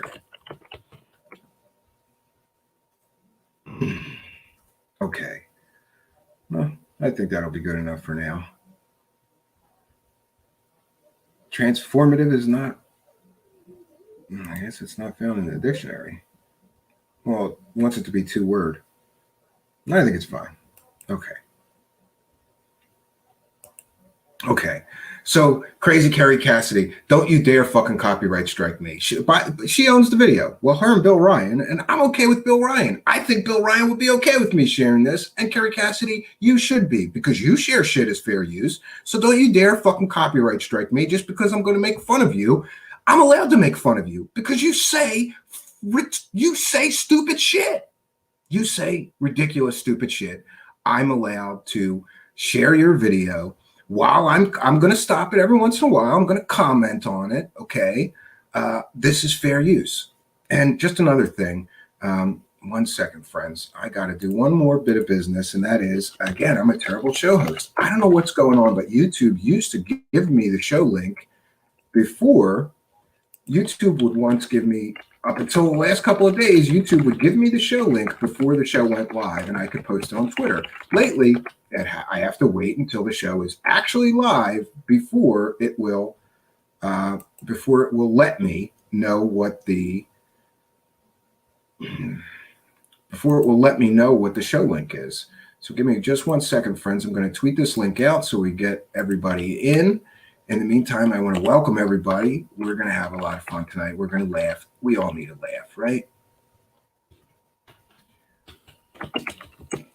Okay, let's all laugh at Kerry Cassidy and Stephen Greer argue about aliens. All right, friends. Join me in the live chat. And I'm sorry, friends, I'm going to try to be a little bit more organized. This is kind of last minute today. I wanted to get this one, in the books and out of the way. 1 second. Show link here.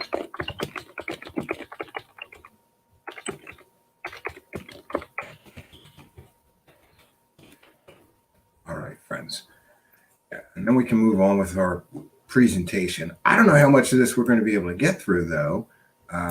It's a pretty long video. Even cutting off 20 minutes, that leaves us with about 50 minutes. But I think they only argue for a good 30 or 40 of that. So maybe if they start being nice at the end again, we'll just drop out. So again, fair use. This is transformative work. We're educating the public about Kerry Cassidy and her ridiculous claims of aliens that like to fuck people and eat them. We're educating the public about Stephen Greer, who believes that they're all our space brothers and they don't want to fuck us or eat us. I believe Stephen Greer doesn't believe that aliens want to fuck us or eat us. But I could be wrong. I reached out to Mr. Stephen Greer for comment, asking him if he believes that any aliens want to fuck us or eat us, and he has not returned my calls or emails, friends. So we're going to share the screen, and we're going to go to the video. This video is from 2009. And oh, by the way, I didn't give Bill Ryan credit in this. I didn't mention that Bill Ryan's kind of arguing with him too, because Bill Ryan claims in this video that he was an alien abduction victim, and he didn't believe that it was a my lab or the government doing it. He believes it was aliens, bro. So yeah, shout out to Bill Ryan, who was also in on this interview. But we titled the video, I think appropriately, "Let's All Laugh at Kerry Cassidy and Stephen Greer arguing about aliens," because it's mostly them doing this back and forth. So this is fair use. Let's, and again, I fast forwarded because the first 20 minutes or so, they were pretty chill. They weren't really going at each other. Dimensional and materializing flesh and blood through these electronics. So a lot of these things that people are seeing have nothing to do with interstellar and extraterrestrial. So when I talk about the interstellar civilizations that also have transdimensional capability, you can't go through interstellar space at the speed of light or less. Right. But there's a cosmological indigestion happening within ufology and disclosure that I find disturbing, because people are conflating interdimensional with extraterrestrial with PLFs that are program life forms, man-made, and all of program life forms. This is one of Stephen Greer's stupid fucking theories, is that the government is abducting people with PLFs, program life forms. They're made to look like aliens, but they're not. This is being put together as if it is one thing, and it isn't. It's unfortunately much more complex than this, and this is exactly why. Yeah, and I just want to say, what's the deal with Stephen Greer, and why does it look like he's got a big fucking camel toe right there? This is not a good look for Stephen Greer. He looks like he's got a big camel toe there. That is gross, bro. Cross your legs or something if you've got a vagina. I agree with that as well. It's very common. This is why when Martin Cannon back in the late 80s. I'm not wrong, right? That's a big fucking he's got a big fucking camel toe. Gross, Stephen Greer. Put your vagina away, bro, or wear some kind of better underwear, bro. Put together a 2,000 footnoted paper and collection proving the military human involvement with abductions, and that the creatures they were using were not ET. There wasn't some alliance between Majestic and these ETs. The ETs wouldn't bother with them. Now, I say they're aliens, but they're not extraterrestrials. Okay, and now we're getting into, and people say I'm being cheeky. I'm not, because these are very bizarre creatures. And some of them even. You know, and I just want to stop this for a second. Let's look at this scene. This is apparently backstage at a UFO conference, but like, these are the cream of the crop, the top of the ufology field. And look at it, looks like they got an old fucking sheet and just hung it behind them. Like, this is, wow, what a great production. Jesus Christ. Now I'm going to take it one step further. And Stephen Greer's wearing sandals with no socks. I don't know what's worse, sandals with no socks or sandals with socks. Either way, you're a douchebag. If you walk around in sandals and long pants, you're an asshole. You've all heard of Roswell, and you've all heard of that there have been a number of electromagnetic weapon systems that have targeted and knocked down interstellar vehicles. Not at a great kill I think rate. when that flashes, sometimes it's YouTube checking that we're complying with the terms of service. Again, this is a transformative work. In the early days. I hate to use the word kill rate, it's terrible, but it's become more and more efficient since SDI and since the 90s, frankly, and particularly in the last 5 or 10 years. What happened, however, in the early days, they had enough crude stuff. Of course, we had things like the Philadelphia experiment. The Philadelphia experiment was a hoax, you idiot. You're supposed to be a doctor. You're supposed to be a learned man. You're a fucking idiot if you mention the Philadelphia experiment as anything more than a fictional bullshit story. Did not happen in Philadelphia. It happened in Rhode Island. That was the cover story. Oh, okay. Yeah. That's another discussion. It was in the 40s. And so there were very advanced electronics that were already being used. And by the time the extraterrestrials showed up when we were detonating nuclear weapons, we were able at Roswell, at our only nuclear bomb squadron, to have one of these weapons in a radar dome or configuration that caused the two of those to crash. Right. There were bodies on that. Some of them were living. And I have a witness who actually handled one of the living ones as late as 1950, 51, here in Virginia, not far from where I live, at Camp Kerry, PEARRY, very top secret facility. Now, Stephen Greer loves to talk about his witnesses, and he, like Kerry Cassidy, doesn't name them, so you can never check on the bullshit that he's spewing out of his mouth. Stephen Greer, tell us who the witness is so that we can talk to him and verify anything about them. You can't, because all of these guys just make up shit on the fly. Oh, my witness, my whistleblower, my insider, bullshit. What's interesting is that genetic material from some of those bodies have subsequently been cloned from a number of different species. Now, I have a daughter with a PhD in neuroscience and genetics from the most prestigious university. I'm sorry, but here again, Stephen Greer, you fucking idiot. They couldn't clone cells in the 40s or the 50s, and you're a doctor and you should know better. In the world.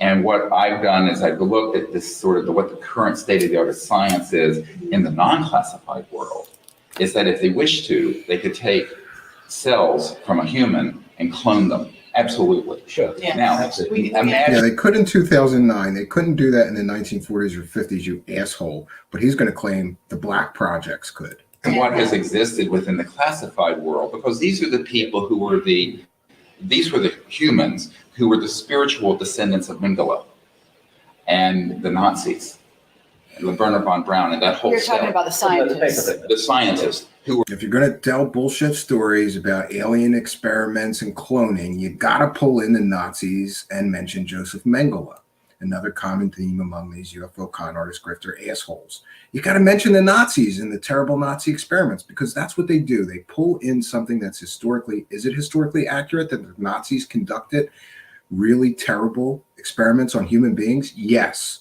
So they think this leads some credibility, and then they pepper in they pile on top their bullshit story on top of something that is historically and factually accurate. Pull in something real and then icing it full of bullshit.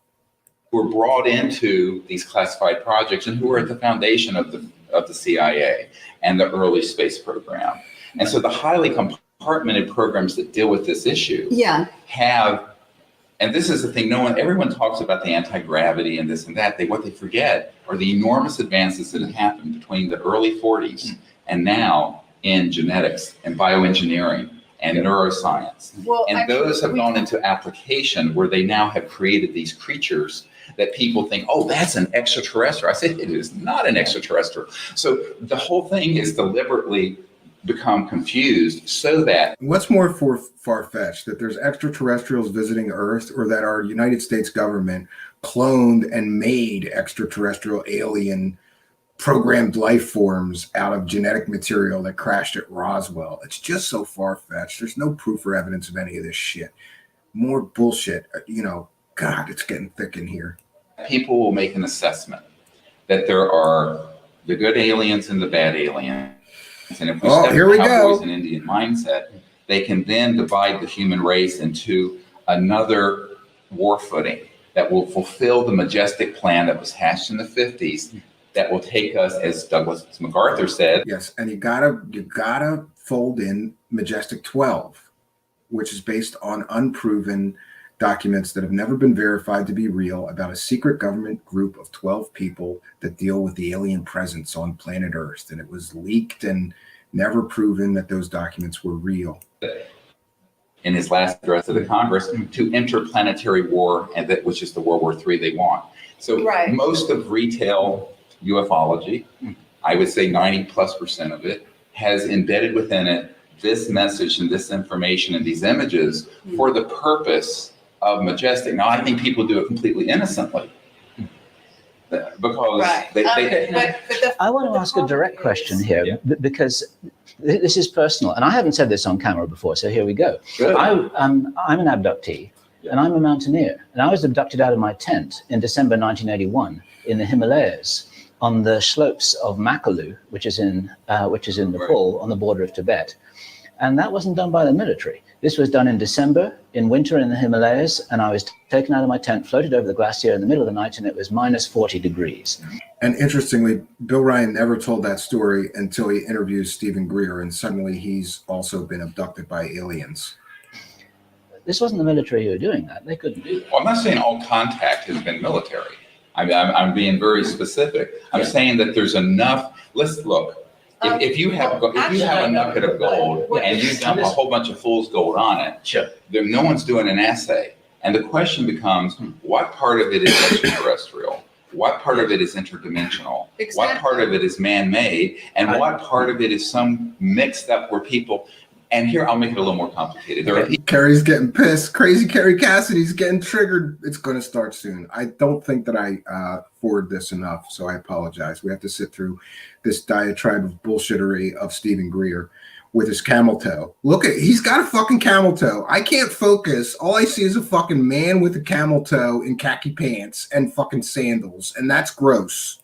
People who've had ET contact, and when these classified projects find out about it, they will then target them for an abduction so that their paradigm and their perception of this will become confused. Okay, but I'm confused. I think what happens here is that we are aware of this level that you're talking about. We're aware of all these different dimensions because we basically not dimensions, but dimensions of this argument because we have been exposed to these levels by different secret witnesses, okay?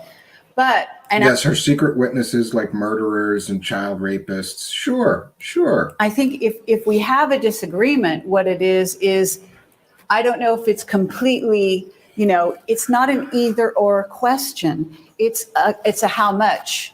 It's a percentage, as you say. It's going to be, is there sometime abductions that are ET related, that are real ET related? Okay, and handled by a certain group. Yes, Stephen Greer claims that all the abductions are being carried out by the United States military, and it's a psyop, and those aren't aliens abducting us, because aliens are our space brothers and good, and they wouldn't hurt humans or fuck them and eat them, right? The VTs. Is there a MyLab element to it, and is that maybe the largest portion? Highly probable. Okay, but is it exclusively that there are only good ETs? I think that when you extrapolate that That's where I have a problem, because Well, I think because the I problem think is that's with the philosophically caricature of a the- problem, the- a limited way of looking at reality. No, I think the problem is a Manichaean view that has to divide entire species into good and bad. This is precisely I what love when people use words like that. Manichaean. Can somebody tell me what Manichaean means? I got to look this up. Manichaean view. Hitler did when he would say, the Jews are bad and they're dirty and they're this. I think we have to be Well, I don't think extremely it's careful. necessary to do that quite so much as it is Yeah. in terms of the overall. I mean, we're talking universes.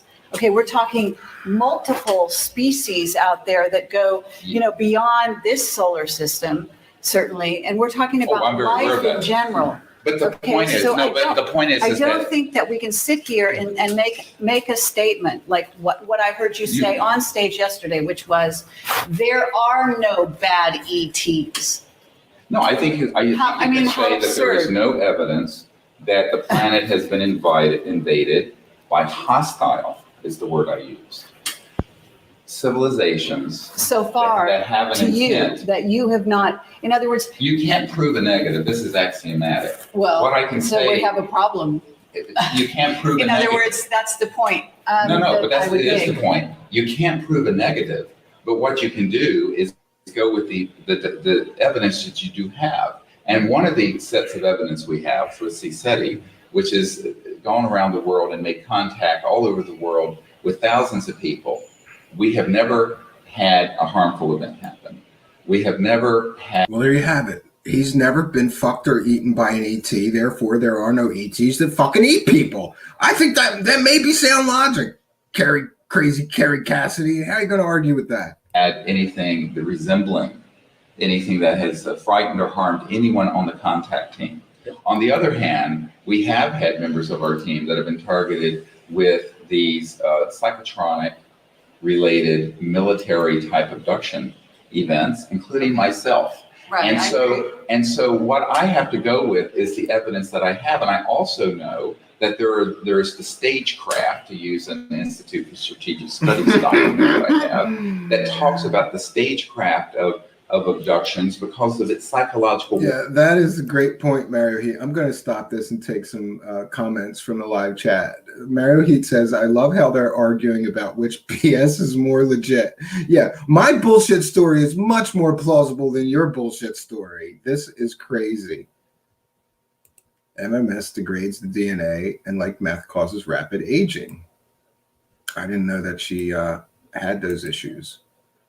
Then a blinding light came from above. Yeah. Oh, geez. Her and Bleach Boys say there must have had an argument. Which brand is better? So they split up. Yeah. Should you drink Clorox or generic bleach? I don't know. 6 cents. The look on Kerry. Yeah. Yeah. And they both look much worse than they did even 2 years ago, like meth. Wait, not fucked by an ET. How do you think he got that camel toe? Yeah. With that sexy camel toe, how could a reptilian alien not want to fuck him, right? This is crazy. I was watching. Oh, I didn't know. Is Wilcox streaming? Jesus Christ, I might have to cover that later tonight. The longest running LARP ever. Lizard versus avians.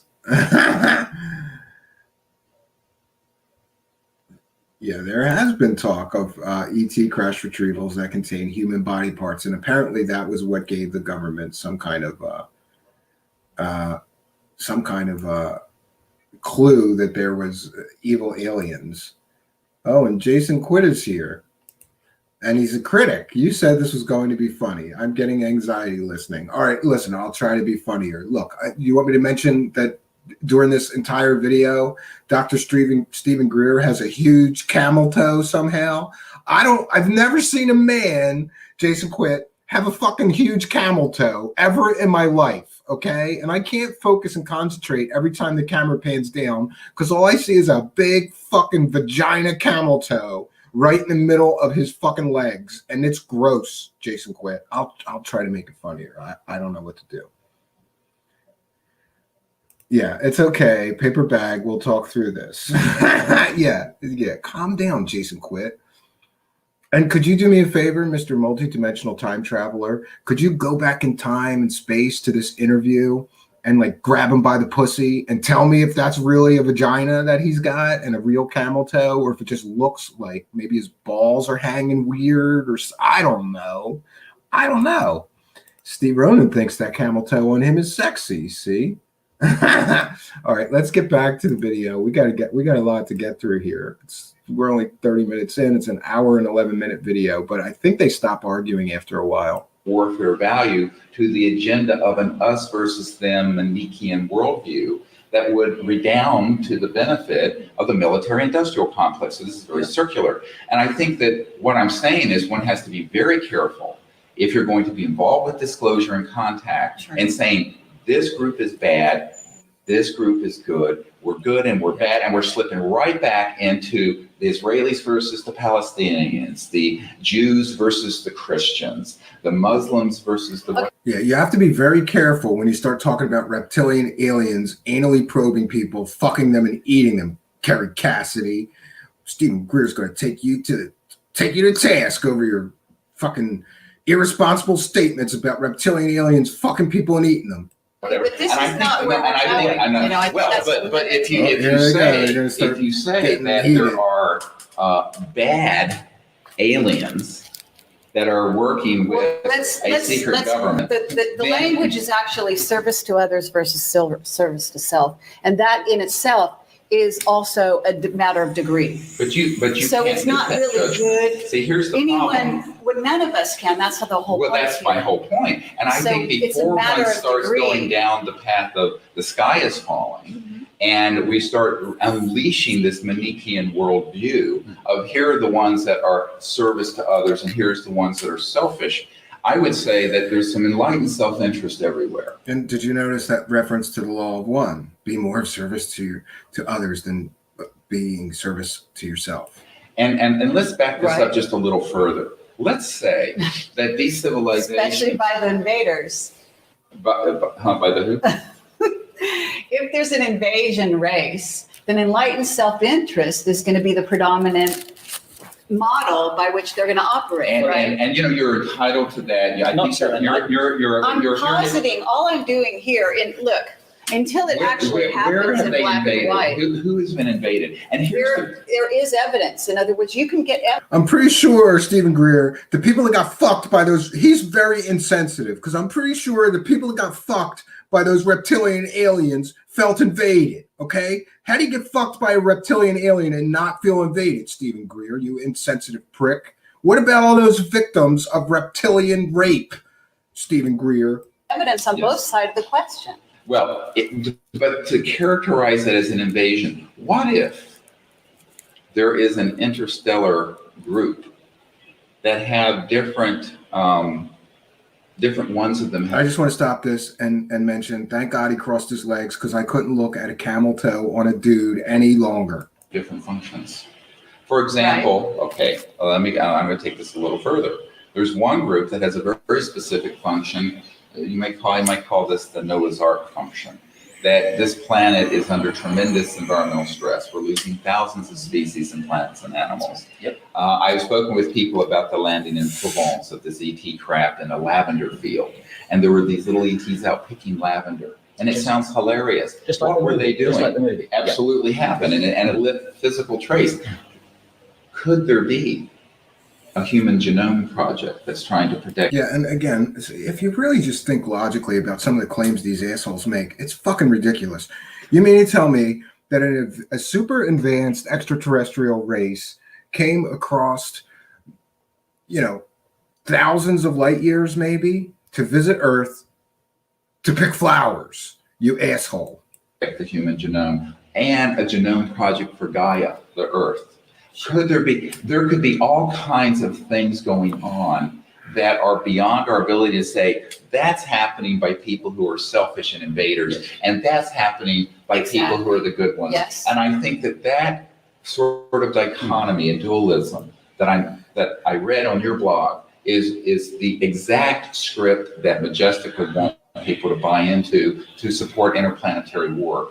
And I think that there is I think a paranoia over interplanetary war per se, and that scenario is laudable. Okay, in a certain way, we understand that you're coming from a heartfelt perspective when you talk about let's not get caught up in polarities. Okay, but what we don't want to do is analyze this scene, this scenario, and the realities that are out there, and say we've come to definitive statement where we can say there are only good ETs. Now, let me tell you why that's dangerous as well.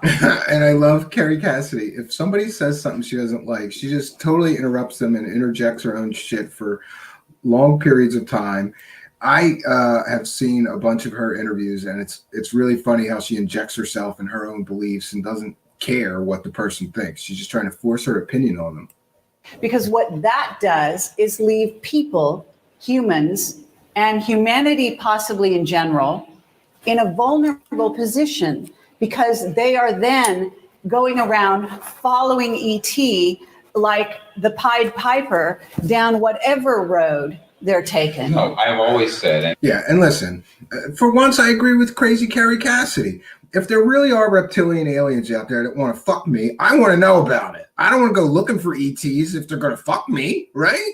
And unfortunately, you haven't read my books and things, but Actually, I have. Well, and I have made it very agree. clear that there are two things that are equally dangerous: the deification of these visitors or the demonization of them. Each are equally dangerous, and I've said this since the early 90s. And then we're in agreement, but And what you said on stage was not that. I didn't deify them, and I didn't demonize them. My point is that we're living in a universe together. We're going to have to live together in that universe. Absolutely. The solutions are not going to be name calling and we're better than you are, and those are in service to self and those are the service to others, and this whole thing. Because I think that we have to look at this from a much larger picture, and that is not only Earth, but the whole cosmos is going through a quantum moment. It is not just an Earth moment, it's a universal moment. Absolutely. And the hallmark of which is universal peace. And the hallmark of which is that, peace. And so I don't think you can have universal peace if these aliens keep coming here and anally probing us and fucking us. That's just my opinion.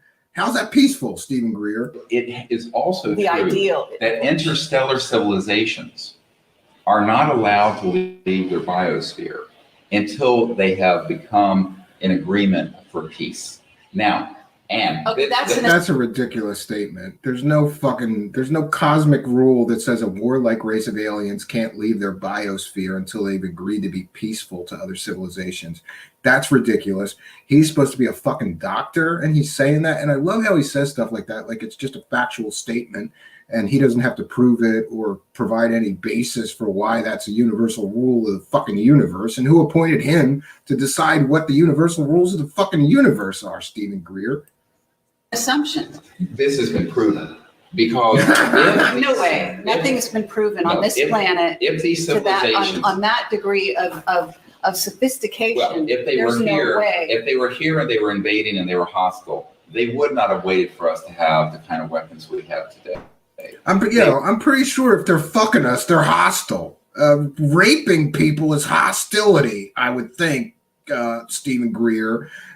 Getting fucked by a big reptilian overlord is probably a hostile act. So I'm going to side with Kerry Cassidy. If they're fucking us and raping us and eating us, that's a hostile act.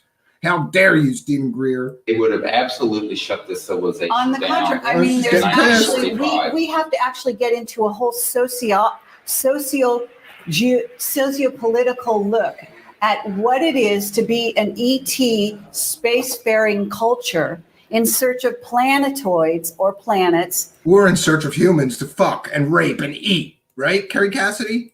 And building new environments, and then what you do with them. In a sense, you can actually take the Earth as a microcosm, and you can look at how did it go when we took over different continents here.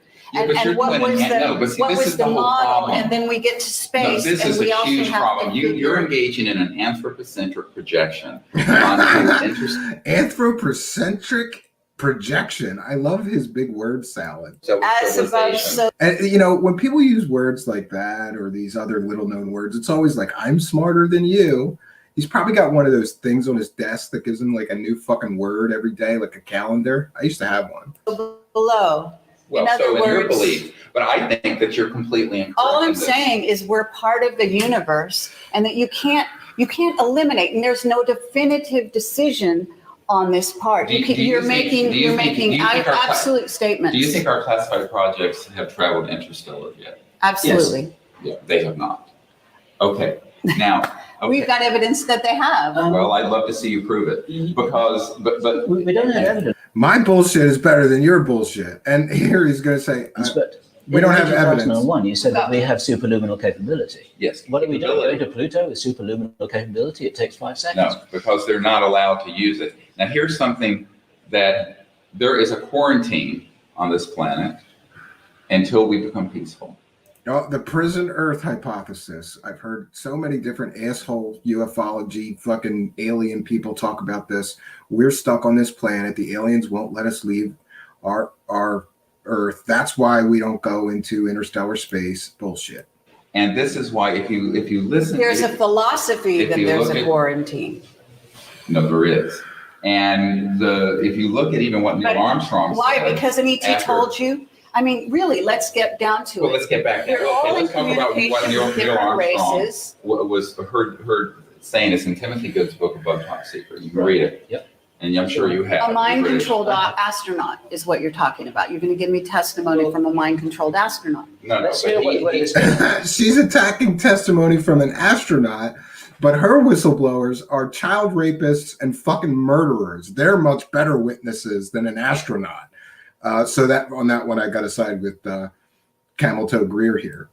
He said that when we were basically warned off the moon, and that's why we didn't continue. And I to go. believe these And- warnings exist. and- There has and- been evidence that we're warned off Mars because certain craft have never made it there, have been shot down, have been disappeared, have had technical problems that haven't Well, been and explained by one NASA. can put a xenophobic spin on that, or one can say perhaps there's a wiser cosmic order that says that until a civilization reaches a certain amount of stability for the civilization and peace, they are not allowed to travel amongst the stars, that the entry ticket is peace. How are they going to enforce that? Are they just going to stop us at Pluto? You know, is there some fucking spaceships sitting out at the edge of our solar system that are going to stop us from leaving? It's ridiculous. And I think that is the situation. Okay, I understand that's your philosophy. And that, no, And- it's not and- my philosophy. It's what the evidence. This is not how I started out.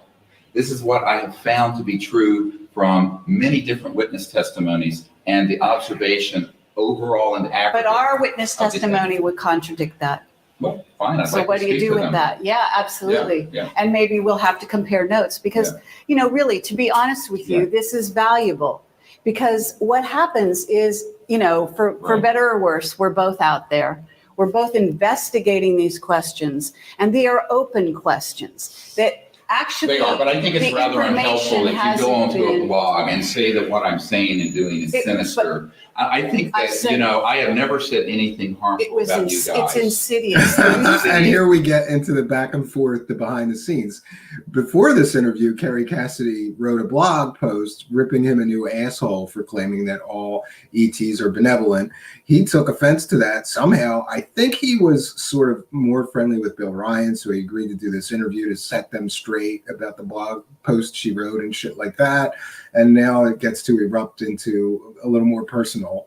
It's And this and that. insidious. And I think that It's this because is it leads. exactly that other thing. And I'm going Vulnerable. to absolutely, you know, you invited me to an interview. I'm going to Sure. provide an interview. If you want to overtalk everything I say, you can overtalk what I say. You overtalk us. But I am telling you that I'm being interviewed.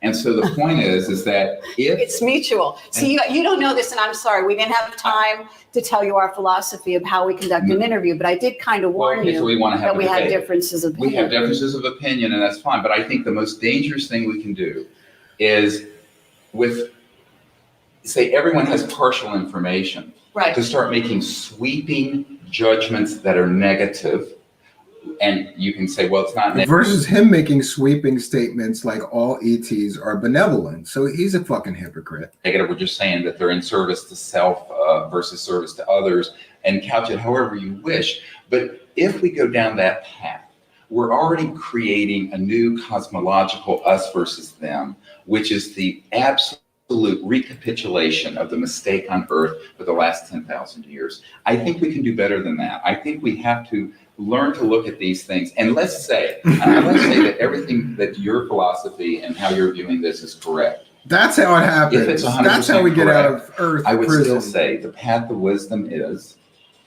education, Absolutely. elucidation, engagement peacefully, Absolutely. higher states of consciousness. Yep. All of this. Yep. I don't think it consists in characterizations, name calling, what have you. Now that goes on the diplomatic front and between nations on the earth. And I think we have to be very careful not to engage in that sort of anthropocentric projection of the current state of duality of the human condition on these visitors. I think it may be much more difficult to make those kinds of assessments. But if we go down that path, what we'll be doing is that we'll be dragging the baggage of the old era into this pivotal time. Yes, we have to all be love and light and peace, and then we can all embrace our space brothers and take our place at the Galactic Round Table. You know, that Galactic Federation that all these assholes talk about? Yeah, that. Embryonic time where we're trying to transition to a new civilization, the hallmark of which will be universal peace.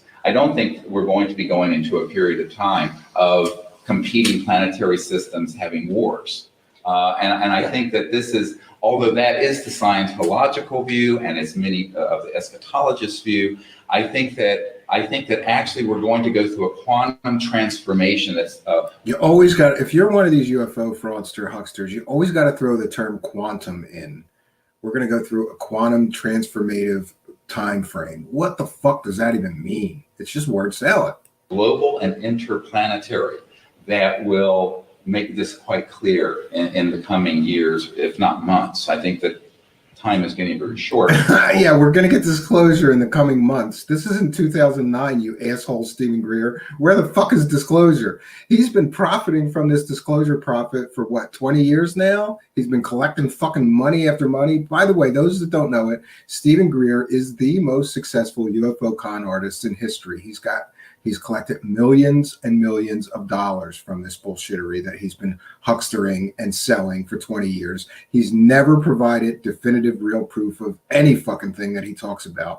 And by the way, he once claimed that he briefed Woolsey, a CIA director, and that CIA director said, no, I attended some dinner where he was sitting at the table. I wasn't briefed. He just made this shit up. And he refutes that because the men in black must have gotten to him and, you know, shut him up about the briefing he gave him. He's been caught time and time again, just lying through his fucking teeth. For how much more time we're going to have before there's this large transformation. And I think the other thing is to say, I would say to people, if there is a civilization that is here for their own purely selfish interests and have not a shred of altruism or concern for humanity or Earth, those are the beings I would want to meet with first. And I have said this for years, because you need a diplomatic initiative to North Korea and Iran and China more than you do to Great Britain. Quantum sounds cool. Absolutely. And so this But is you can't be in denial of the there's no potentiality. denial here. I'm not some sort of Pollyanna fool. Well, I mean, and that characterization of being in denial. I'm not in denial about anything. I'm just saying that. Wait. You're personalizing this in a way that it's not personal. In other words, I'm saying what I said is I didn't direct it Jan to you. can give me what you wrote on the blog, and I'll show you what you wrote on the blog. Excuse me. I said that what you said on stage was insidious, and it's insidious because what it does is leave again humanity. Look, let's both agree It's a here. real mystery. We are in love. It's a real mystery. We both love It's a mystery. humanity. We're both here to make sure that we make it through this next era. Yeah, I know. Okay? It's creepy, right? And we can say we have a common goal in that sense. Absolutely. And when I say it's insidious, I'm not saying you personally are insidious. What I'm saying is what you're saying leads to an insidious state of affairs. If people out there were to become disarmed and completely vulnerable. Yeah, Stephen Greer, why are you disarming people if those reptilian aliens are coming here to rape us and anally probe us and fuck us and eat us? That's not fair. That's irresponsible. So I side with Kerry Cassidy. You shouldn't be irresponsible if there's reptilian aliens coming to Earth to rape us and anally probe us and fuck us and eat us. She's got a good point. And allow, like I said, ET to He's take getting over pissed. the sovereignty of the Earth and of humanity This is to not at all- I've never suggested develop that. on its own. But there are implications to what you're saying when you say Your implications. all ETs are good. Your implications. And we're are using that. the words good and bad. Let's be honest. We're using the words good and bad because we have to use language, and we're just using it in a simplistic way Right. to cover a very wide spectrum of what it means to be good philosophically and what it means to be bad philosophically. And we're not. I think I agree with Kerry Cassidy. If reptilian aliens are coming here to fuck us and rape us and anally probe us and eat us, that would be bad, right? That's an overly simplistic view, but yeah. And why would they come through interstellar space just to fuck us and eat us? It doesn't make any sense. Can't they fucking eat people on their own planet or a closer planet? Why do they come to Earth to fuck us and eat us? It doesn't make sense. Naive, and we're not looking at this in a black and white way. So let's not But go I think there. we have to be very careful because that slips into that very quickly. That language slips into that paradigm Sure. very, very quickly. And it could be And- misleading, and I appreciate that. And I think it But- is misleading, but I think the other thing that it's also very dangerous. I think that I'm not at all suggesting that humans disarm. My whole message about humans empowering, not only in consciousness, but in organization and every other way. And moreover, you said, that we need to be armed. Well, yeah, armed with Genocide what? says we're And sexy I and think that delicious. Well, that's And I think another armed with discussion. what? We can talk. Knowledge, but That's we're going to go, spiritual. I mean, it is knowledge, spiritual. absolutely. And this is the chief So purpose of CSET. knowledge is to question constantly. And so what we're not positing Yeah, is me too. answers here so much as let's keep exploring. And at no point do we decide that all, quote unquote, all ETs are good. Because suddenly we have a paradigm that says you cannot leave the planet beyond a certain point unless you believe in, quote, peace, and unless you have obtained a certain level of civilization. I would, that Gunner means 65. that you are therefore good, all good, because, and In fact, Gunner 65 here, I'm going to do this. 1 second. Anybody that has good research, we like to share good research. You said you did some research on Randy Kramer and others. 1 second. Here, you can email me there, Gunner65. Email me your research if you would like to just email me stuff and I'll share it. Or if you'd like to be a guest and talk about your research, we would love to have you. We like when people bust these frauds and cons here. That's part of what we do here. I would want to consider your research. So let's put that fair use statement back up. And I'm going to say this one more time. Kerry Cassidy, don't you dare fucking try to copyright strike me. This is fair use. We're educating the public and we're critiquing the video that we're sharing. This is a transformative work. It's definitely covered under fair use. I will use any means at my disposal to fight a fake copyright strike from you. You know this is fair use. I've heard that she gets a little, uppity and copyright strikes people. Don't try it with me, honey. Don't try it with me. therefore better than humanity. There's sort of an implication under there. And your alternative would be what? Conflict with the ones who aren't? No, that's polarizing. It's a in the way that we're model not. of the You're of polarizing. universe. Well, what's your answer then? I just want to say, poor Bill Ryan has sat here through this whole thing, and I'm not sure, but I think that they were like a couple, Bill Ryan and her, at this time. So he's got to sit here through this whole fucking thing and let his crazy Cassidy girlfriend argue with Stephen Greer, and he just got to sit there and say almost nothing through this whole 45 minutes so far. My answer. Okay. That What's your answer to these ones that are in service It's to complex. self? It's more The ones that you complex. see. No. There are no limits. Go Okay. ahead. My response to this is to agree with you that it's a very complex situation, and there may be alien agendas which we are not able to understand, just like the farmer can't understand what the farmer is doing or what the veterinary surgeon is doing. You know, if you approach a wild animal because you want to give him some food, the wild animal is going to run away because he doesn't trust the human. But I just made it right as the show was live. We may be very presumptuous in our ability to understand, but my point is that it's dangerous, and I'm not even saying it's a deliberate misdirect, but I do believe personally, I believe it is a misdirect to lead people to believe, with the authority position that you have in the UFO community, that if anybody feels that that anything other than all ETs are friendly, then they're somehow working on the side of the Illuminati. That's a polarization that is not true, and we don't agree with that at all. We think that there's a big maybe category where for sure some ETs are friendly. I've met some of them personally. I don't even think that my abduction was ill-intended. That's good, Gunner65. Please do me a favor, though, and either DM me on Twitter, find me on Facebook, and PM me. It's just Stephen Cambion on Facebook, at Stephen Cambion on Twitter, or email me at truthseekershow. I will put that up again. Email me at truthseekershow. 1 second. Email me at truthseekershow@gmail.com and send me a link of where I can find that. I'd love to have it. I'd love to see it.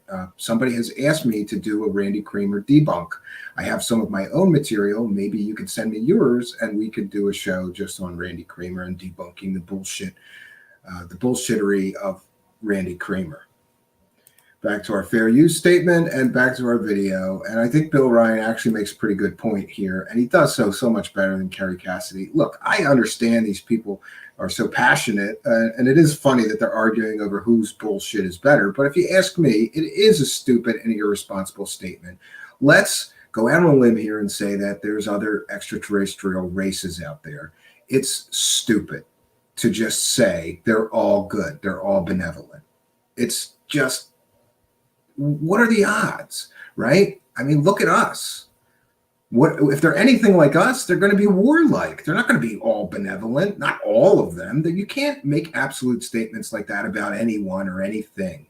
You know, it's like even the races here on Earth. That's like saying, you know, Asians are peaceful, or you know, Latin people are peaceful, Caucasians are warlike, or you know, whatever, like Russians are warlike, whatever. You can't make absolute statements. People are all different, but to just say that all aliens are benevolent is stupid. And it's assuming facts, not in evidence. He doesn't have any evidence to prove that. He's got his own bullshit theories. I think that this was a program in some way for something which I'm doing now. You may have had a parallel experience, but I don't know what's happening. I'm willing to roll with that way because I don't think they intended any harm to me, but they sure as hell weren't military. That wasn't a MyLab operation. No, but my point is, though, here's what I said. But we don't know. My point is that there's no evidence that these visitors are hostile. Give me 20 seconds. Yeah, but we don't know. Hang on. We don't know, but neither do you. And you shouldn't say that you know when you don't. That's my point. Yeah, Well, I mean, actually, let's get to the place where, you know, the fact is. I'm saying now they're going to gang up on him. Come on, you asshole. You can't say this shit. It's irresponsible. And look at his fucking sandals. God damn it. Who's walking around at a UFO conference wearing fucking sandals and no socks? That's gross. The only thing grosser than that is wearing sandals with socks. But at least he's hiding his fucking big vagina and camel toe, so I'm not distracted anymore. Thank you, Mr. Dr. Stephen Greer. It's responsible because he doesn't know and you're presuming to know. Exactly. And you're capitalizing on your authority position in the UFO community, and that's irresponsible because you're leading people who are feeding off of you.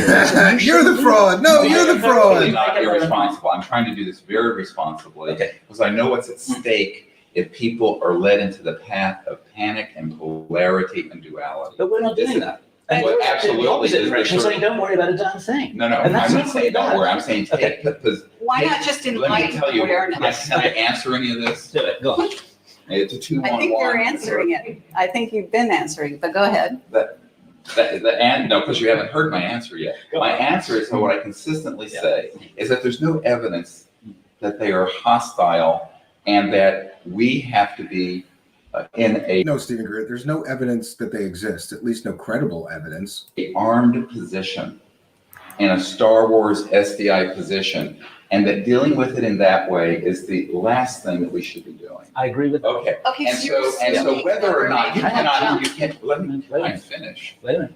I cannot say that there is. Yeah, congrats on the you can't prove internet. the negative. I've said this Daniel. 3 or 4 times. I can go with Now the you can come be a evidence I've guest seen. again. Moreover, I can go with the experience of 19 years of thousands of people in sea study expeditions and the experiences we've had with these visitors, none of which has been fearsome, negative, invasive, none of the sort. The other.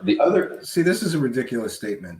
He's saying that he's had all of these experiences and none of them have been invasive or, or malevolent at any sort. This is like the people coming to the new age or coming to the new world, right? That would be like Columbus coming to America and the first natives that he discovered were friendly. So him saying everyone on this new continent is friendly. That's a presumptive, stupid statement to make. You've only had a certain number of encounters. How do you know there isn't ones that are? According to Kerry Cassidy, like to fuck us and eat us. It could be. I don't know. Point that I have to make is that if it were true that there were civilizations that had self-interest and were going around the cosmos colonizing and invading different worlds or planetoids or what have you, then I would say that those are the civilizations we need to find a way to engage. And it isn't going to be down the barrel of a laser weapon or an electromagnetic pulse weapon. True. And so I think you're making a jump. I mean, I have to say so here, let me you're I haven't making a finished my jump. answer yet. She won't let him finish. Shut the fuck up, Stephen Greer. Listen to me. To Star Wars from us just saying there may be ETs with some self-interest guiding their Well, but let's take a step back from humanity for a moment and look at this through the eyes. Let's say there is a civilization like you're describing. I mean, just, So what civilization are we describing? The ones that you think are not in service to others. We think they may have agendas. agendas that are not necessarily in our interest. That's not a polarized position. Right. Okay, and so, but let's say that's the case. And it Let's say doesn't mean that we want to shoot them in the head either. Okay, That's but I'm sorry, but if a reptilian alien tries to fuck me, I'm shooting him in the head. I'm just going to put that out there. If a reptilian overlord comes here from Draco Reptilia land and tries to fuck me, I'm going to shoot him in his head. let's say that's true. I don't think it is true, but maybe I'm wrong. It's possible. I mean, I don't pretend to know everything, but maybe I'm wrong. But let's say that's true. What might have instigated that? Now, let's go back 100 years. We're in horse and buggies and rifles and things. And my grandmother, born in the late 1800s, post-Reconstruction South, saw her son design the lunar module, put the first man on the moon. And now her grandson doing what I'm doing. And we've gone from... Yeah, he famously has said that his grandfather worked on the Apollo moon missions, but I have not been able... I looked, and I know somebody who works for NASA. We have not been able to find any credible evidence. So if Mr. Greer is watching, I'd like to see evidence that your grandfather worked. I'm not saying that he's lying. I'm saying that I could not. Maybe I'm a terrible researcher. I could not find any evidence of his grandfather working on the Apollo moon missions. Horse and buggies to the capacity for interstellar travel and anti-grav and dematerialization and trans-dimensional technologies from gunpowder and the early stages of the Industrial Revolution. At the same time, we've gone from rifles and machine guns to thermonuclear weapons. And is it a coincidence that the sort of Pandora's box that opened when we started detonating thermonuclear weapons was because it was having an effect beyond just the Earth transdimensionally? And is it possible? Yeah, and this is a recurring theme.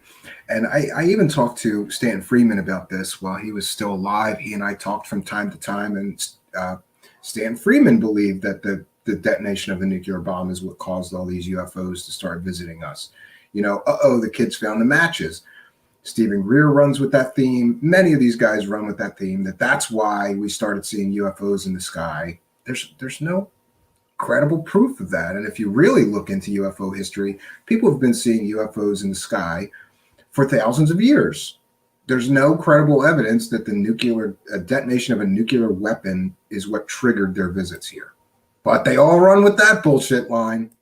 that the trajectory they saw our civilization going on, these ones that you think may not have our best interests in heart, may have seen us going on a trajectory that, if it continued on that trajectory, would lead to us going into their neighborhood with weapons of mass destruction, with our unchecked simian tendency towards war making and what have you.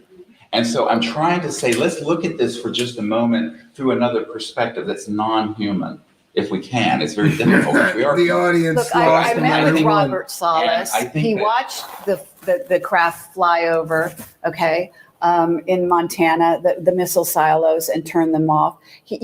I've talked with him in his house about these experiences, as you have Right. in your disclosure project. And, we're totally on the same page on that. There's no doubt whatsoever that they came, and they are absolutely adamant that Right. this technology first of all, not happen on the earth, but second of all, We got to do something for a second. 1 second. I have to share a different tab here to do this. Thank you, Spooky.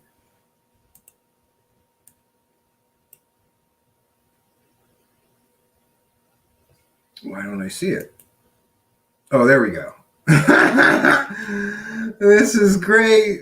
My bullshit is better than your bullshit, okay?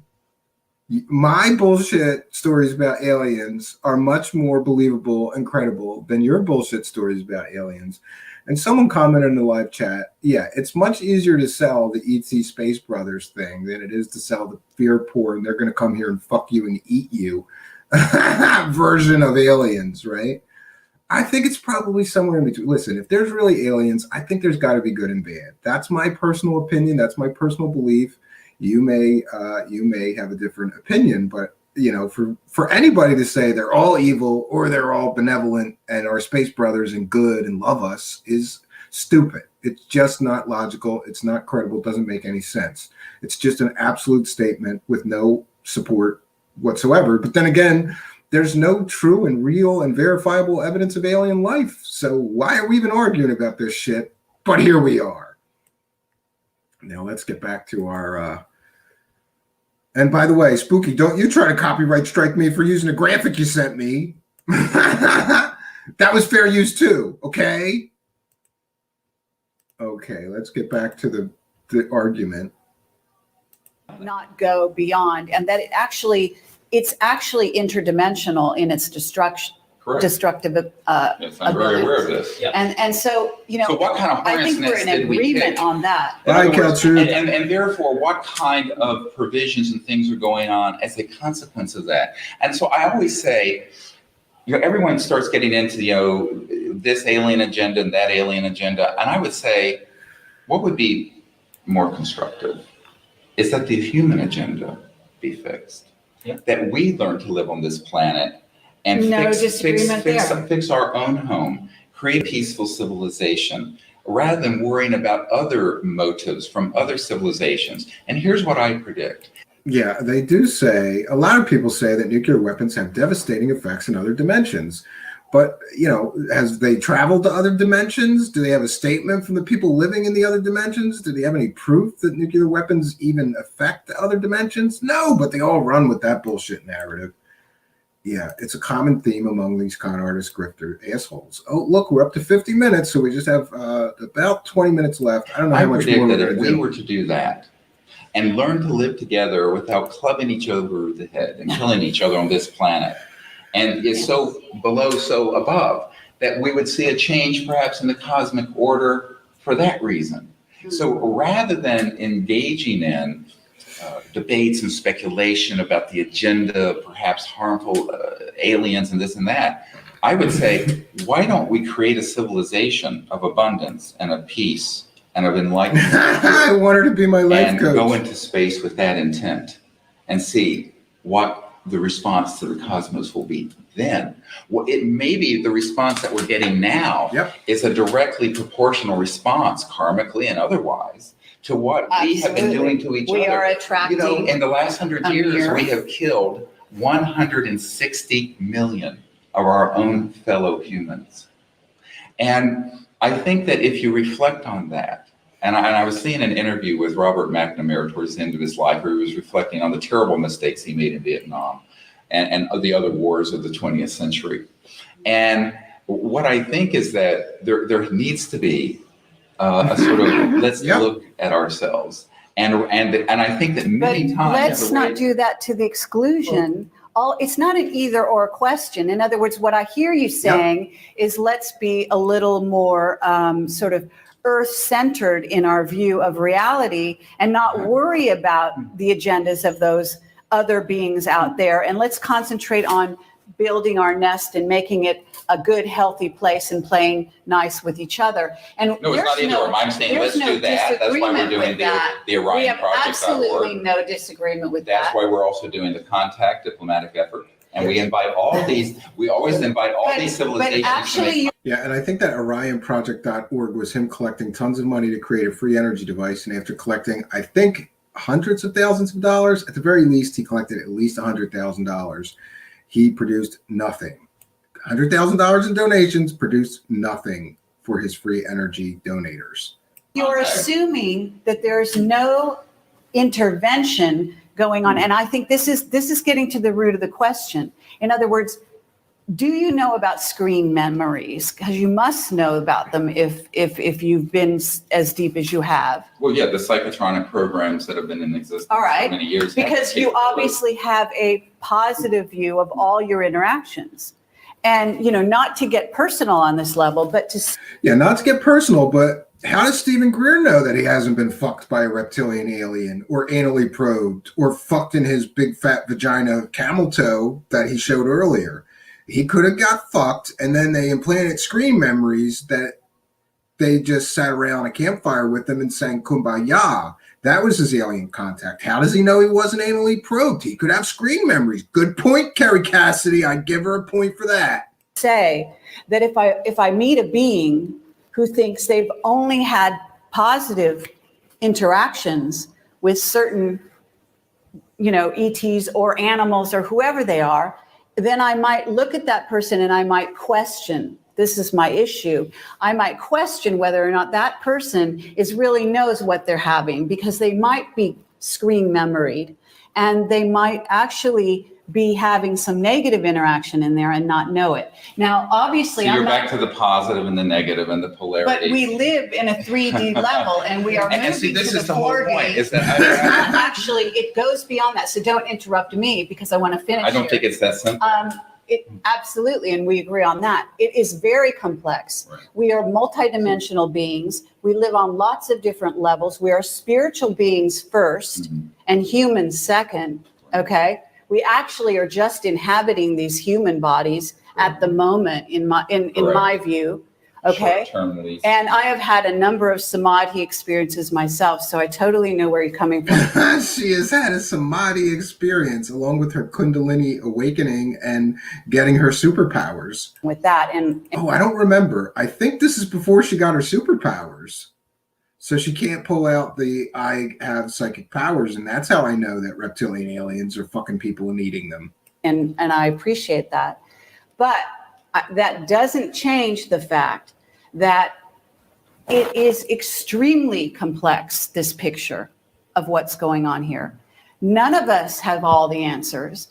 And to make definitive statements that we feel you are making out there, okay? Don't interrupt and me. To actually limit, to put blinders on to such an effect, to say, there is nothing to be worried about at all, humans out there. Just worry about your own little playground. And meanwhile, that would be a nightmare. Because I got to tell you, if you're aware of psychic and... I got to tell you, Vanessa Thor, I have dated some crazy bitches, right? I have had some crazy bitch girlfriends, but none of them were anywhere near as crazy as this crazy bitch. Thank God. And I'm very fortunate. My wife is pretty easy to live with.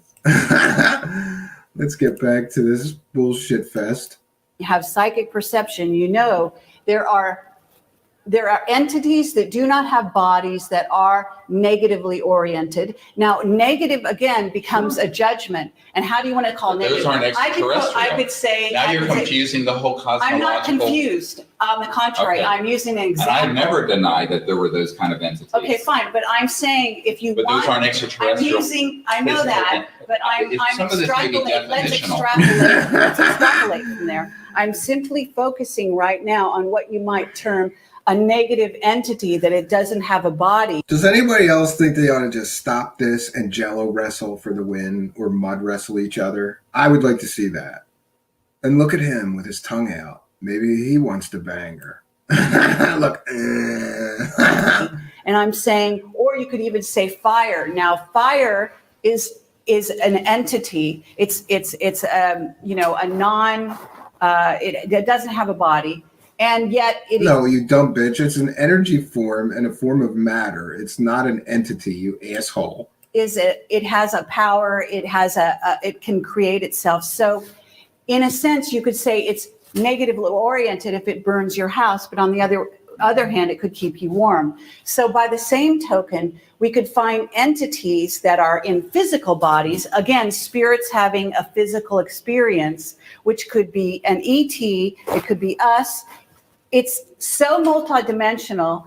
Don't you see what I'm saying? In other words, if they are spirits as we are spirits, Sure. then they can be moved by the positive polarity as they could be pulled by the negative polarity. And it could look from the dimension of being in this 3D world that we're inhabiting called Earth, in this human body, in this experience, and how they impact us God. could in fact be ultimately negative to our growth cycle. And that is in fact. I'm pretty sure that a reptilian alien fucking you would be negative to your growth cycle. So I guess I agree with crazy Kerry Cassidy. Something that has been posited as a very real possibility. Well, anything is possible. I mean, obviously, I just don't see the evidence for that. I do see the evidence for humans killing each other. I do see weapons in space where we have targeted these visitors. I appreciate that. And all of that. So, I mean, we can Yeah. talk in circles all day on this. Sure. My position is that there has. I think his position is that his bullshit is better than crazy Kerry Cassidy and Bill Ryan's bullshit. He's got better alien stories, bro. Has not been an action against the Earth and humanity from an extraterrestrial, interstellar, physical civilization to here that I think would cause us to want to have a sort of armed conflict response. Now, are there experiences people have had that they interpret as negative? Absolutely. And I'm going to tell you something, you don't like to hear this, but in a major trauma case, if a child comes in and there's no time for anesthesia, and I have to put a chest tube in the chest wall of that child, I must look like the most horrible monster and devil that ever lived. My motive is to save that child. My motive is to help that child. But to anyone seeing it who would just walk in from another planet or off the street, they go, what is that monstrous doctor? What are they doing? What's he doing to that And what child? my motive is that I've got 5 minutes or less to save that child's life. And so all I'm saying is that the sort of It's a matter It's like licking his lips and and it is a looking matter at of perspective. And I think that's why I prefer to be cautiously optimistic, put LARPing in the out desert. a positive view on how we should be interacting with this thing. It is not irresponsible. I am not insidious. And I think that these sort of characterizations are highly offensive, as I have never attacked you folks publicly. I found I was attacked on your blog today. It was unfortunate. But my perspective, I want to be very clear. No, your philosophy was attacked. You were not attacked. Yeah, well, whatever. Actually, you were complimented. But I just have to say that is why we're. Yeah, so she posts a blog post about him busting his balls right before she asked him for an interview. Great job, Crazy Cassidy. We're wanting to be cautious because it is so easy for humans. I mean, look what happened after 9/11. I mean, it is so easy for humans to take shreds of information and then go on a war footing or go on a conflict footing. We agree. And Spooky with just taser, yeah. Inherent danger. This is the inherent danger of some of the things that you're saying. Yeah, Is that it can shove humanity. Okay, and there's one thing that, to have a private conversation about speculating about the motives and the agendas of the aliens. But when you start talking to the people of the planet about this, and you start putting out and positing that there are these, and to use your word, and the polarity, negative and this and that, this would throw the planet into, and it would also throw the planet completely into the camp of Majestic, who for years has been trying to, and has also taken presidents aside like Reagan, and tried to convince them of exactly the argument you're making so that he would spend hundreds of billions of dollars on SDI. And I think this gets into serious policy issues. Okay, and I think I have responsibilities here that you're not aware of. So to say I'm irresponsible. I have responsibilities to teach people about aliens, bro. You don't know what my responsibilities are. And therefore, no, you do not. And so what I'm saying here is that I want to ask a question, which is I want to take this back. Now, just wait a second. Let's cool down. And I want to just make an analogy. Now, an analogy that I sometimes use, and it usually results in nods of agreement, is that we're like fishermen on a South Sea island in the middle of the Pacific Ocean, having believed for generations that we're the only people in the whole world. And we're sitting around a campfire cooking our fish. And we're trying to figure out that big metal ship on the horizon, what do they want with us? That metal bird that keeps on circling around our island, what are they doing? And is it real? And did you see it? And all this kind of stuff. And we're trying to figure out the intentions, assuming that we believe in their existence, of these other beings that we're suddenly starting to realize might exist in our universe on this little tropical island. Now, the problem is that if we really do look at this as a human situation, which is quite real, really, what experience do we have as South Sea Island fishermen to figure out maybe they want to cut our trees down, maybe they want to save us because the sea level is rising, and maybe they want to fuck us and eat us, right? Like Crazy Cassidy says. Maybe they want to fuck us and eat us. Want to take us to another island, maybe they want our minerals, or maybe they want to convert us to Christianity, maybe they want to eat us, kill us, or maybe they want to make friends. And he didn't mention fucking. How do we know? And the danger is, and this is a question now, the danger is that I'm here around this campfire with you guys, and I hear you saying those other men in those big ships and those metal birds must be friendly. And I'm saying, wait a minute, we need to be a little bit careful here, because actually, even though we do get into fights on this little island every now and then, how do we know we can trust them? Maybe we can, maybe we can't. What's your experience? That's an attempt to characterize by analogy how complex this is. That's why I said that it was irresponsible, as I would do if I was around that campfire, as an elder of this community, saying, they've got to be friendly, we've got to trust them, we've got to trust them, we've got to trust them. This is what the Spanish said to the conquistadors. Yes, but your metaphor is, again, an anthropocentric projection onto something that I think is non-applicable. And I think that in addition to that, I keep coming back to this, not only my personal experience, but the experience of hundreds of people, thousands of people that we have had involved with our diplomatic contact programs have not had any of these sort of experiences. Yes, they're having diplomatic contact with aliens. They're not getting fucked and eaten, so they think aliens are good guys. That would lend us to believe that there are civilizations that are hostile to the earth and to humanity.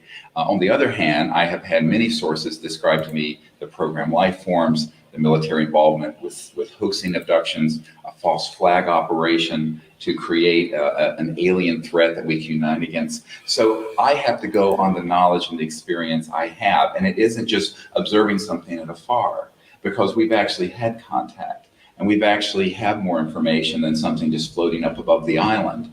So the analogy breaks down very quickly. And even if there was this potential for one or more of these planetary civilizations to be of concern to us, my answer would still be the same. There needs to be engagement. There needs to be a diplomatic détente. There needs to be a rapprochement. There needs to be an Rapprochement? What? enlightened approach to this. He must have ran out of big English words to try to confuse people with, because now he's just using foreign words to try to look smart. Where we really move out of a sort of a duality that leads to conflict on Earth. I think that regardless of what your assessment of the agenda, the path of wisdom and safety is that. Because we don't disagree with that, okay? I agree fully. Let's talk about And it needs where to be we in the public agree. domain. Yeah, Okay, right. So you know, I mean, we certainly agree on the end objective, okay? The end objective from our point of view, okay? We are not part of the military industrial complex, okay? We're doing what we do because we believe in truth, because we're dedicating our lives, and indeed our lives literally have been in danger because of what we believe. And Just like the David Wilcock School of Grifting, you got to pretend that you've been threatened and your life's in danger because you're getting too close to the alien truth. And for her to sit here and say that she's dedicating her life to truth when she tells stories about reptilian aliens fucking and eating human beings with zero evidentiary support is ridiculous. And we do it on a daily basis, and you of all people should understand this. So we're not taking this lightly, and our end result is not to be what they may desire as their ultimate end game. In other words, we're not here to support their end game, and we're not naive about what we're doing either. So neither of those things is true. Okay, we are not trying to promote a sort of a fear-based paradigm such that people get into a place where the only thing they can think of is to shoot ET in the head, to be graphic, or to, you know, allow for space-based weaponry. I mean, we, you know, basically agree with your philosophy in that way wholeheartedly. And in fact, I would say we are dedicating our lives to that. However, on the other hand, we are also not going to sit here and pretend that we know all the answers. And we're also not going to assume that all contact is positive. And you know, on the contrary to what you're free to assume whatever you. Yeah, obviously we are. Yeah. But in terms of this discussion, and for the reason that we, you know, you're sort of saying our blog thing, our posting was, you found offensive because we're saying what you're saying on stage. And again, you're on stage actually more often than we are, far more often. And I have to say, therefore, your responsibility is great. And perhaps your approach. Yeah, Stephen Greer, you have a responsibility to agree with Kerry Cassidy about reptilian aliens coming here and anally probing us and raping us and fucking us and eating us. How dare you shirk your responsibility? Is a bit simplistic in that you are assuming that if you talk about the potential, that there are other things going on or potential for other ways of looking at the question, that the jump that the whole audience out there is going to make immediately is to fear and panic, and that they're going to jump on this bandwagon of the military industrial complex and all go out and, you know, grab their guns and knives and want to go shoot ET and fight with each other and other worlds and so on. That's not the problem is that my, you know, in other words, you're going. I'm acutely aware that my position is the minority position. Okay. I'm acutely aware actually, that that's not true either. And that I mean, there are plenty of people out there that are advocating peace and love and getting on their cars and jumping up and down, please, ET, come save us because you're all good.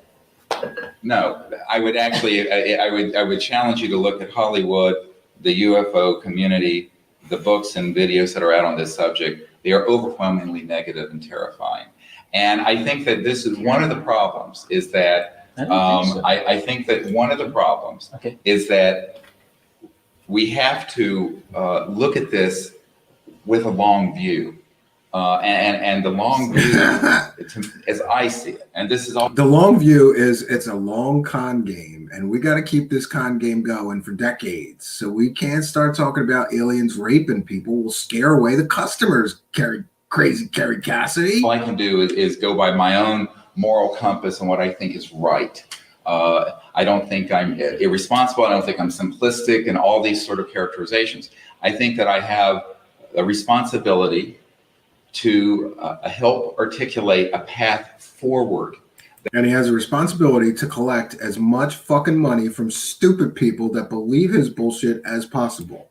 That is wise, and that does not redound to further fear and panic and negativity on this planet, but that moves us forward in a positive way, and that can lead to what I'm certain Bring will on the be Space future Brothers for this planet. And that's one of not only world peace, but universal peace, and a wholly, completely new, transformative civilization on this planet that isn't thousands of years off or even decades off now. I think it's very, very near. And so I think that that's what I wish to articulate. And there's no simplicity to it. It's actually a rather complex concept. And it's also a way of engaging spiritually. I want to share a dream I had. I don't share this very often, but oh, he's taking a book from the Kerry Cassidy prover maneuver. He's going to prove shit that he's talking about by citing a dream he had. Great. Back when my friend Sherry and I and another member of my team all got metastatic cancer at the same month, and we were all going to die. She died. But she was still alive. And Bill Colby had died, been killed, trying to help us just before this. And it was a terrible time, actually, for me. And I had a dream. And of course, I'm human. I was angry. I was mad as hell at what was happening to us. And I had a dream. I think I was in England doing some crop circle work. And in the dream, there were these giant lions were stalking me.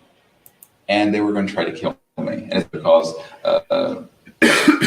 Dr. Tom David talks about the lions of this cabal. And I'd never heard him use that term at the time I had the dream. But here were these huge lions. And they were stalking me and they were going to kill me. And it was this lucid, full color dream. And I didn't run. I didn't get angry. Big tears. I didn't have hate in my heart. I opened my heart and went to a place of universal love and consciousness. And I engaged each lion in their eyes. And we were doing this, following each other around. And eventually they became so engaged with that energy that even though they had huge claws and fangs, they actually flipped over on their back. And I was petting them like this, like they were big pussycats. And we, had become completely diffused that situation. Dr. Stephen Greer is dreaming about petting pussycats, and that's some kind of proof of whatever the fuck bullshit is coming out of his mouth. This is crazy. We're up to the very end, folks. We'll see how this ends. I use that as an analogy of a sort of an aikido spiritually of the engagement I'm endeavoring in, both with the public, with Majestic, with the visitors. Mm-hmm. And that's what I'm doing. I understand. And that's it in summary. And I think that's a great description of of your approach and what's motivating you. And thank you very much for that. Thank you for sharing that, Stephen. Thank you. Stephen Greer. Thank you very much. I appreciate it. Thank you. Oh, Jesus Christ. Oh, friends. What a bunch of bullshit this was. Basically, it was an argument over whose bullshit about aliens was better.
Hi. Well, welcome everyone to Truth Seekers. I'm your guest host tonight. I'm Kerry Cassidy from Project Scam-A-Lot. And in the past, Steve Cambion and I have had many disagreements about the things that I talk about. And he talked a lot of shit on me. And I threatened to sue him. And I told him that he had to let me guest host to defend myself against these slanderous accusations that he has been making against me and Project Scam-A-Lot. First of all, yeah, it's true. Reptilian aliens really do want to fuck us and eat us, okay? I have proof, okay? About 3 years ago, I was drinking heavily at the local bar, and this strange man came in, and he tried to fuck me. I think he was a reptilian alien. Okay, I don't need proof. I'm an empath, and I'm sorry, I'm a precog. I get my superpowers mixed up. Okay, and anyway, he talked all this shit about me. Okay, saying that I didn't have any evidence or proof. And that's just not right, okay? I have dreams, okay? That's my proof, okay? I've been doing this a long time, so much longer than this amateur, Steve Cambion. All he does is talk a lot of shit, okay? I have superpowers, and, you know, I have whistleblowers. It doesn't matter if my sources are murderers, okay? Doesn't mean they're lying about the aliens. Just because they murdered a few people doesn't mean they're not trustworthy, Steve Cambion, okay? And just because I used a court-martialed child molester as a source about alien stories doesn't mean that story wasn't true. So maybe he just liked little kids and he knew stuff about aliens, okay? This is some bullshit. So anyway, I told him how to stop talking trash about me and that I would come and co-host or, well, I told him guest host. I don't want to co-host with that clown, okay? So I'm here tonight and we're going to be talking about reptilian aliens wanting to fuck us and eat us, alien anal probes, and things like that, okay? And, you know, and some of the revelations that I've been bringing to the world lately, like there's 50,000 Chinese troops amassed on the Canadian border about to invade us. But don't worry, because President Trump is still in control of the military. You know, a letter of the alphabet told me that. It's got to be true. And those Chinese, they got robots. Like, they're like transformers. And they're amassing on the Mexican borders. And there's these spider aliens. They don't want to fuck us. They just want to eat us, right? I am bringing only the truth to woke people, woke enough to accept that truth. Use your discernment, okay? Now, we got some guests. This is a panel show. And if you do want to become part of this historic occasion, after all, how many times does Mr. Cambion get a big star like me, Kerry Cassidy from Project Scam-A-Lot, to be a guest host? I mean, this is a historic occasion. You can be a part of the stream. Here's what you got to do. You just got to email us at truthseekershow@gmail.com. And then we'll send you the show invite if you have a webcam and a microphone and a pair of headphones. That helps. You'll be able to join our show. And I'm going to be making some special announcements about the new Galactic Federation Earth President, Donald Trump. Okay? It's all part of the plan. Okay? You just got to trust the scam. And by the way, send me some money. Okay? The server's getting attacked every day by the deep state, and I need money. Okay? I need money for like face cream and shit, you know? Tampons, right? Lady things. And by the way, this is just a Truth Seekers special public, service announcement. Tomorrow, friends, is Valentine's Day, so you got to shave. if your face gets a little stubbly like mine, you just shave it. Don't be embarrassed. It happens to all of us as we get older. I can have a beard like a trucker in a few days if I don't shave it every day. Yeah, and look, I gotta shave my underarms still. And ladies, look, tomorrow's Valentine's Day. Some of you have to be reminded that you probably should shave your Valentine's gift for your special man, okay? And you men, you got to manscape, okay? It's Valentine's Day tomorrow. Trim the damn bush, okay? It's Valentine's Day. Okay, so listen, Pragmatic, I don't care about your stupid girlfriend, okay? This is a historic occasion, okay?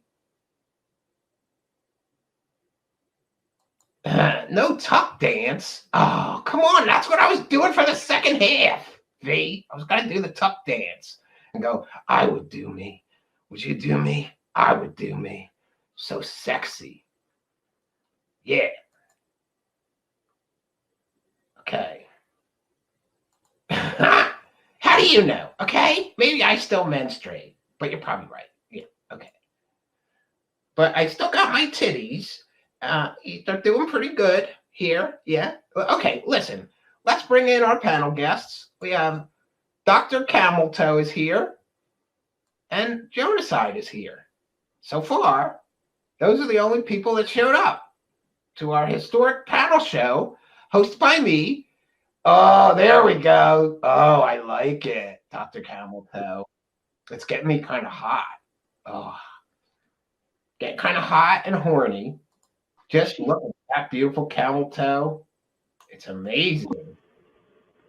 I gotta change the background. There we go. Jonaside. Yo. What do you think of this loser, Steve Campion, always trashing me about the reptilians that want to fuck us and eat us? Don't you think that's true? Well, Kerry, we are sexy and delicious.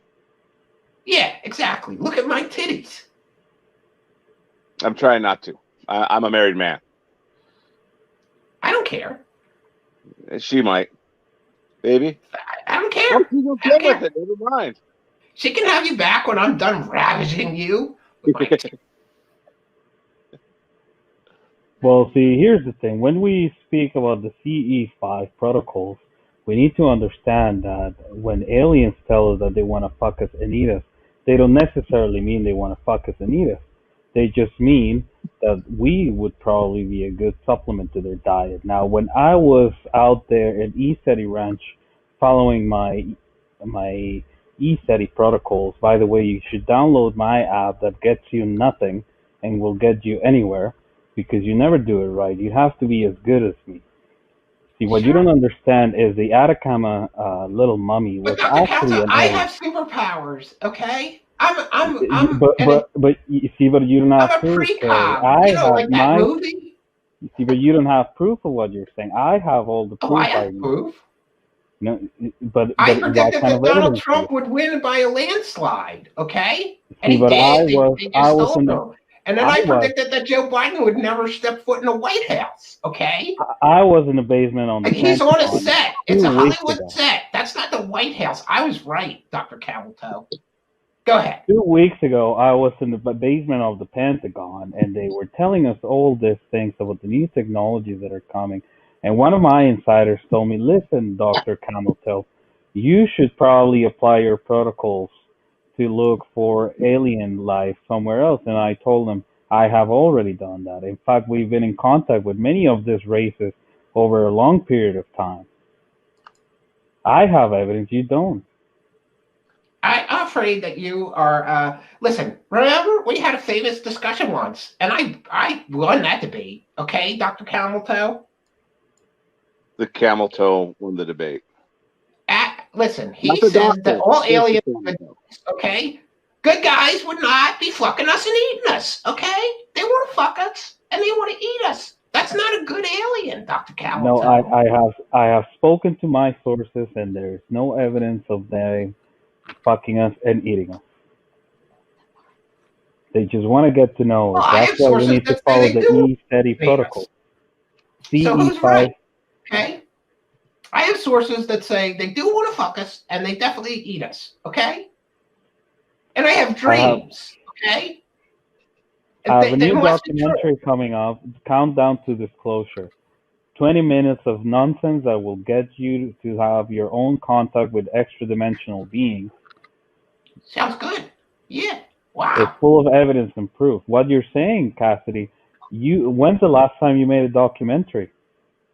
Listen, I'm a big star. Hold on. Look who's here. It's David Wilcock, but he's got a mustache and a beard. He looks so much more believable and more cool. like cool. Yeah. Good job, Mr. Wilcock. Thank you. My inside sources gave them to me. Inside sources? I have insiders too, but most of those guys are child molesters or murderers. Well, Wait, when I used was one at of the the child basement of molesters the too, David Pentagon, Wilcock. I did sorry, not go- see there, David Wilcock.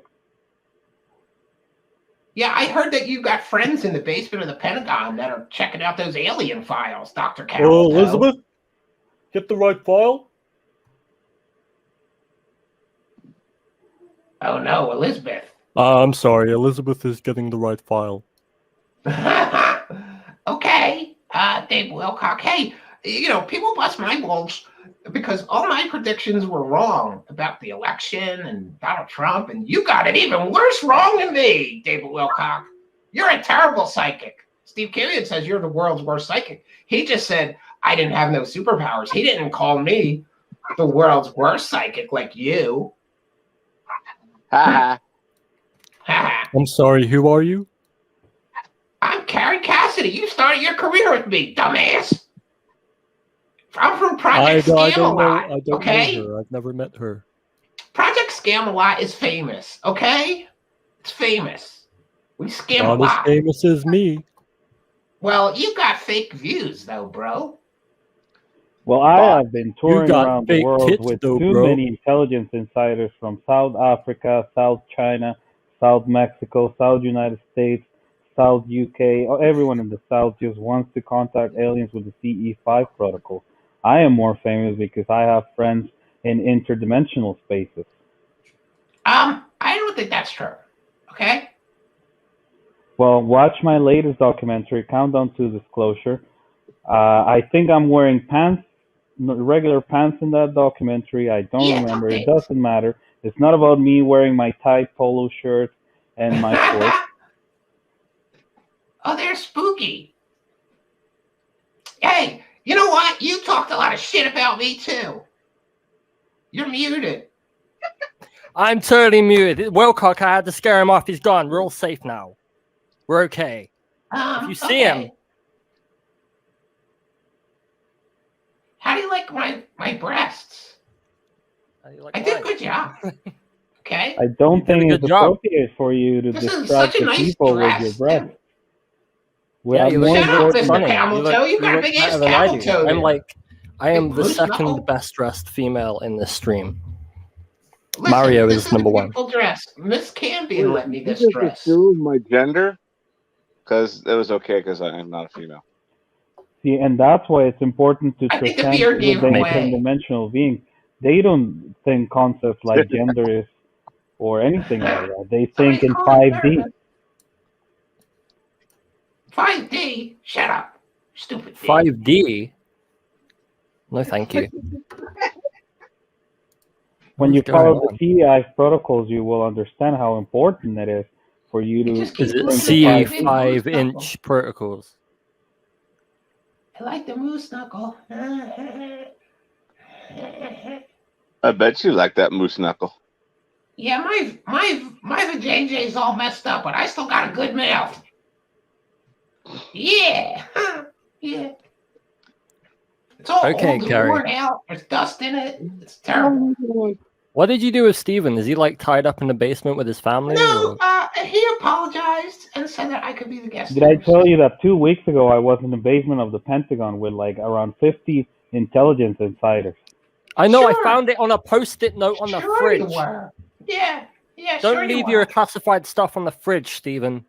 Yeah, okay. I didn't. See, but that is the problem. We shouldn't be classifying these things. The audience deserves to know the truth. That's why you should pay $500 for my course where I take you somewhere in the mountains for you to not only And you look at show my us very roads, tight right? polos and my shorts, but actually follow the CE5 protocols and come in contact with aliens. C 5-inch, baby. Yeah, it's about time you've been here. I don't like it when the live chat's a sausage party, so I'm always happy to see that lovely females coming here. I think they all came here to see what I'd be wearing tonight, and this is a very special dress. Loaned to me by Mrs. Cambion. It was in her trash pile, but you know, it fits real nice. Oh, I'm sorry. And she helped me work on my breasts. When I contact I aliens, bet that I'm was gonna wear this the outfit best later. conversation you've ever had with her. Oh yeah. Yeah. And her Campion's children were a little confused when they saw me here today. I got this from the Buanon shaman, by the way. I looted it from his dead body. Oh, I thought he's in prison, right? Not anymore. we should be calling for unity and humanity. When I contacted my alien friend yesterday in the 5D dimension, he told me that we should be striving to become more united. I'd like to unite with you, Dr. Cameltoe. Yeah. Well, if you want to unite with me, I would recommend that you buy my book, Following I All didn't the buy him crappy CE5 books. protocols. Yeah, she's always Download the hawking app. his The app books. is getting Why's he always hawking amazing everything? reviews. Now, it used to be free, but we realized that we needed to grift a little more, so now we charge you to download my app, which I first told you was going to be free, but now you have to pay to actually follow the protocols. Okay, you can meditate and then aliens show up. And this isn't consumer fraud, right? The aliens really show up if you pay the $10, right? Now, mainstream media would say that the tiny little Atacama mummy that I discovered was fake and it was just a human, but actually it is an interdimensional being, which is evidence that we've been visitated before. Oh, I about thought it this was a big. mold of your penis. I Now don't we think have that the thing answer. was real. It was fake. But you I don't made a lot of believe- I money, so don't good for believe you, it. Dr. Cameltoe. And you're never going to give any of that money back, are you? What money? Well, when we transcend 5D, we don't really need money. That's why these interdimensional beings want to speak to us. Oh, We need listen. to let go of our possessions here. That's why most of the time I just wear shorts and a tight polo. I'm not interested in anything else. We're going to bring up our friend, Terry Joyce Hi. is here. Hello. Hi, Terry. Hey, Terry. Terry helped me with my boobs and my hair tonight. I look fabulous. Thank you, Terry. Oh, This you're is so welcome. nice of you. And Great. Mrs. Cambion did my makeup. Wow. She said I looked a lot less like an old hag with better makeup. You look Oh, great. she lied. So, Joe aside, Look. you talk a lot of trash about me too. Okay? You said And most people reptilians talk don't about want it. to fuck us and eat us. Okay? And I have proof. Okay? You ever been raped by a Draco overlord? Okay? They want Well, to fuck. They want to eat us. Okay? They do. It's true. because we're sexy and delicious. Yeah, we are sexy and delicious. Well, I mean, some of Like us more minted than others. lamb. Some of us more than others. Yeah. Feel sorry for Steven's kids. They laughed after they stopped crying. Okay, I said hello. They cried a lot. They said, "Oh my God, it's like a nightmare, mommy." And then they laughed. Okay. Mommy, My- what's wrong with their The face? 4-year-old one said, "That's not right, Mom. That's not right. Daddy's got boobies." Get Okay. in here, Lee. You got to get in here, Lee. Yeah, where's that slacker Lee Veltman? He's in every YouTube chat in the history of YouTube chats, but he's not here. Slacker. He's in the chat, but I was going to make my usual joke, but I think I might offend him, so I'm not going to. Libot activated. I have to apologize. I was getting a briefing from one of my insiders at the Pentagon base. Again with Flexing the them briefing. guns. I hope my tight polos are not distracting to you. My intention is not to distract anyone in the chat here. It's not about me, it's about disclosure. So sexy though. That was pretty impressive, I'm not going to lie. How do you do that? You have to understand that I'm not here to distract you from the truth. This is just about what we need to do to bring together the 5D interactions following the CE5 protocol. Buy my book, download the app, pay me for a retreat in the mountains where I show you absolutely nothing. Well, that's not fair. I heard you use drones. Do you use drones and fraud people out of $300? Or is it a lot more? No, I do not. I don't use drones. The beings are trying to interact with all of us. So what they do is they send us signals. Oh, wait, we have another This guy. has been documented. I've seen it. Wait a minute, Dr. Kamoto. Wait, we're crossing streams right now. Yeah, This we're is going to get crossing the messy. stream. And this guy, Jiggy Juice, he's talked a lot of shit about me, haven't you? Right? You're just some big black bully, okay? Big scary black man bullying this. 2 out of 3 ain't bad. I'm a lady, okay? I'm a lady, Jiggy Juice. And you talked a lot of shit about me, didn't you? I don't think that was funny at one bit, okay? I talk shit about you? No, it wasn't Yeah. me. Wasn't me. It was you and that smoker guy, the other guy, the white Wasn't one. me. Wasn't me. Smoke King. Yeah, that's his name. Wasn't me. King of Wasn't me. guys. Wasn't me. Oh, Well, you no. have to understand I that when can't you even drink escape Jiggy Jiggy's Juice, sound effects machine on my own show. Kerry's water broke. I think Terry Joyce. Yes, Kerry. You should tell us the story about how Carrot Top and some other dude tried to tag team you because we lost that from our other show. Oh, really? Okay. Yeah, once upon a time, Carrot Top and some other dude tried to tag team Terry Joyce in a hotel room. Wait, Okay? Yeah. So rude of Carrot Top. what is important here is to not forget about getting in contact with the interdimensional One at a beings. time, please. Okay, go ahead, I'm Terry. sorry, this is not about me. I drank a little bit too much at Christmas and I kind of spilled the beans to my family. Just like, you know how you have like a Christmas conversation. Oh, by the way, Carrot Top, blank. And of course, my family has a sense of humor, I guess, so. Jeez, we're they kinda, must. We're all laughing or whatever. But my mom really hated it. And one time my mom, called me up and she says, Terry, I had this dream about Carrot Top. And I said, really? And she goes, yes. And she goes, and I went right up to him and I said, what you did to my daughter, I think is just absolutely disgusting. And stop tweezing your eyebrows. And that was her dream. But yeah, the infamous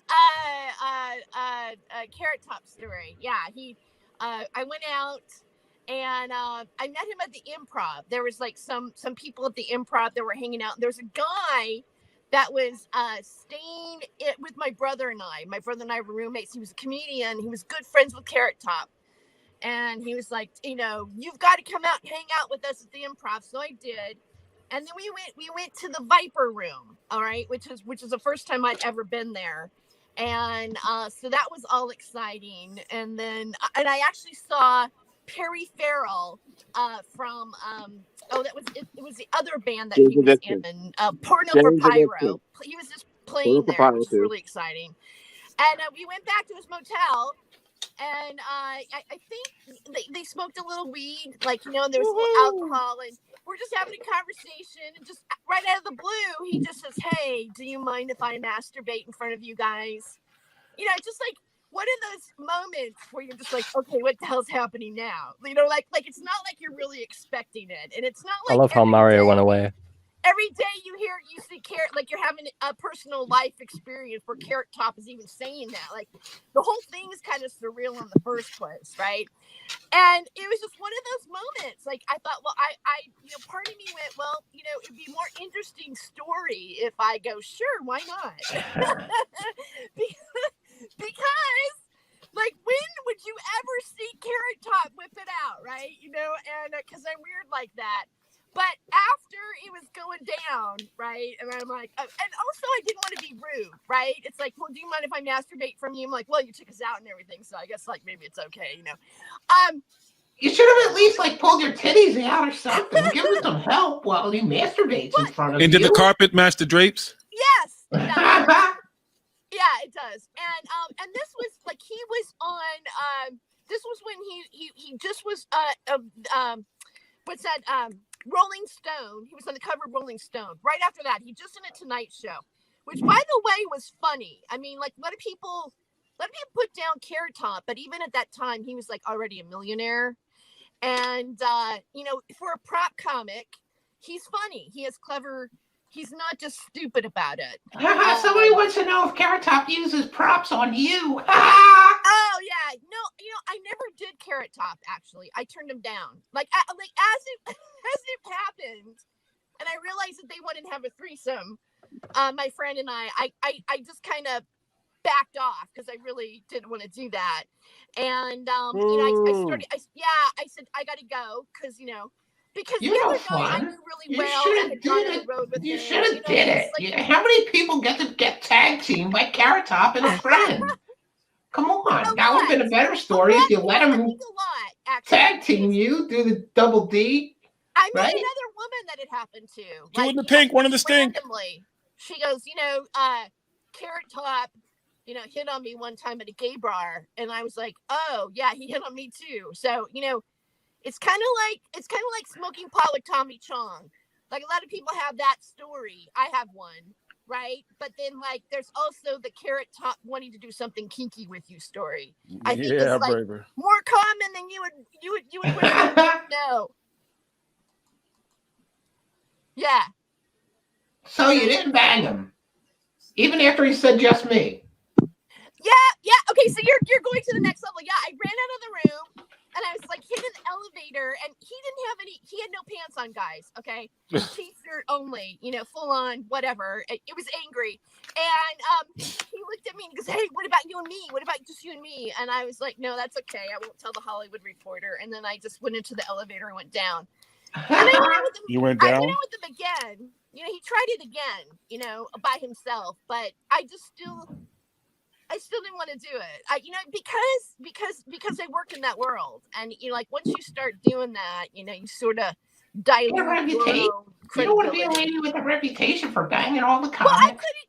How am I going to tell my mom, or not my mom, but you know, tell people like, oh yeah, you know, who did you do that was famous? And I go, well, you know, Carrot Top. No, I just. You could be like, hey, let me tell you the time that I got double teamed by Carrot Top. There's that story now. That's a shame. Two in the pink, one in the stink. I guess I shouldn't really be saying it. I mean, no offense. The world's so demented now. I'm sure it's not going to hurt him if I said that Carrot Top, you know, wanted to double team me. Like that's going to ruin his reputation. You know what I mean? Like it's Hollywood, right? Whatever. I want to know, Kerry Cassidy, who have you been gangbanged by? Yeah. Who hasn't she been gangbanged? It's probably a smaller list of who hasn't gangbanged Terry Joyce. Yeah. Oh, me. Well, when we were in the Pentagon basement, I'm pretty sure I saw Kerry Cassidy being surrounded by a bunch of extraterrestrial dimensional beings, some of them with their clothes off. So my guess is after the CE5 protocol worked, Kerry Cassidy got into some sort of connection with them. Yeah, but did they take her? Did they take her to the Viper room? Like, did they just like gangbang her, or did they kind of like grease her up a little bit? You know, like Kerry, did they woo you? Listen, I'm gonna be an older woman. I need a lot of greasing up. I need a lot of lubrication. Okay, things don't work down there very good anymore. Extra lube, aisle 6. I use Crisco, a whole bucket of it. Just put it down there, rub it all in, gets everything moving. And it smells like French fries. I don't even know what to say to that. Okay, next topic, please. We're done talking about Terry Joyce getting gangbanged and Terry Joyce getting double teamed by Carrot Top and his friend. Okay. All right, Kerry, let me ask you something. Have you ever done a threesome with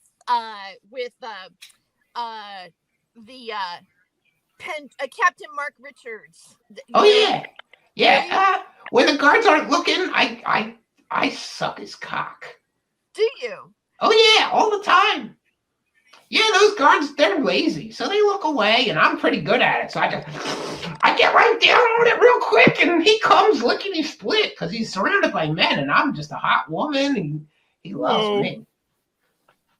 But that's personal, okay? Well, I heard That's that personal. rumor where you got in trouble because I think that you like they didn't let you in to see him because your blouse was a little too seductive. Was that? Yeah, I'm so seductive. Right? Look at my breasts. Right. And I'm just too sexy. So they told me to go home and put like a turtleneck on and come back. Because I was just too sexy for that prison. Okay. Do you think that your obsession with him maybe like, you know, I mean, obviously if you're It's not an obsession. He talks to aliens, okay? About him? Does it cloud your discernment? I mean, obviously. Oh no.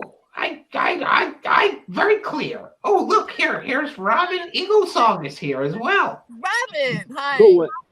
Oh, hello, Blanche. How's it going, Blanche? Blanche.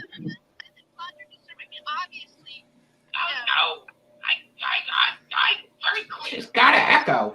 What the fuck is going on right now? Yeah, she's like a minute behind somehow or something. Oh, yes, it is.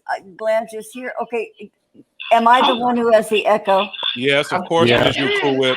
Hold on. I put echo cancellation, but it ain't helping. Maybe that. I don't know. There you go. I think it's gone.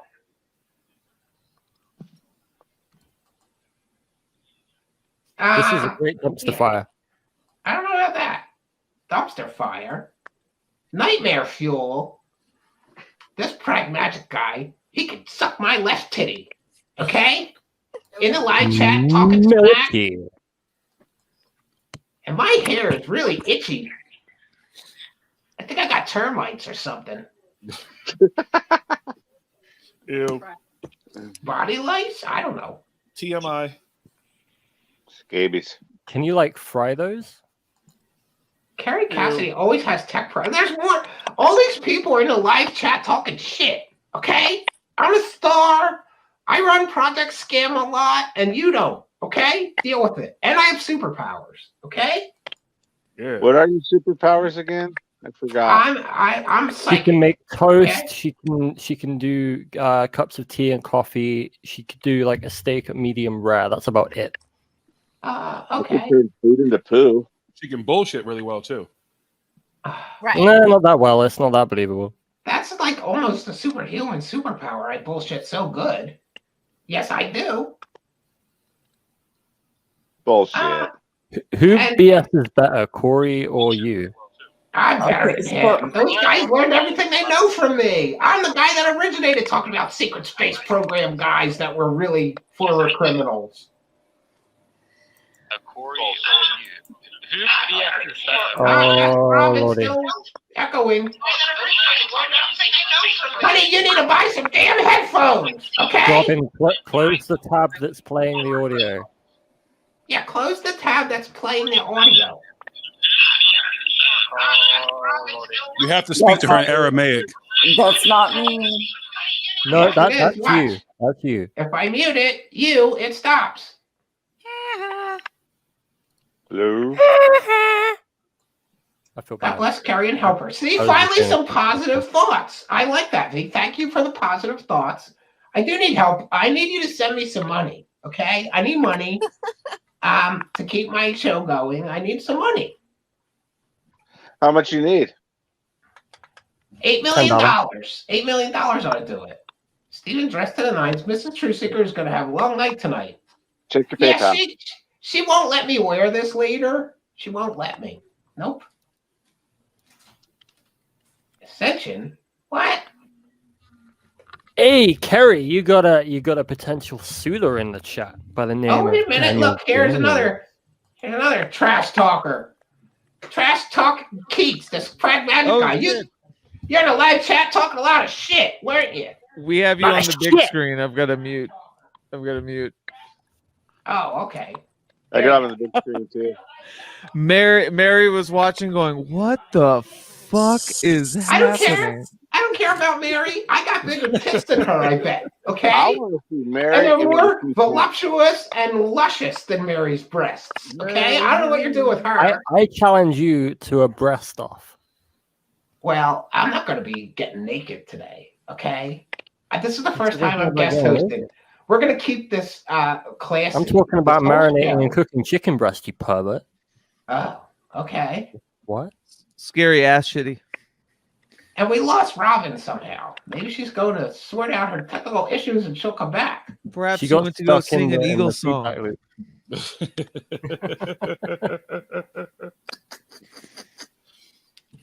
What's up, Pete?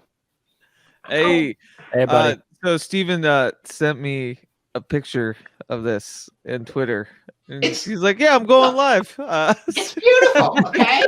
I'm an artist, okay? I'm Yeah. an artist. Oh, so you Okay. just called yourself out. You just called yourself out. Only Steven would say that. No, Right. I'm an artist too. Fuck Steve Cambion right in his eyes, okay? Fuck him. Whoa. Carrie, can I ask you a question? You can ask me anything you want, honey.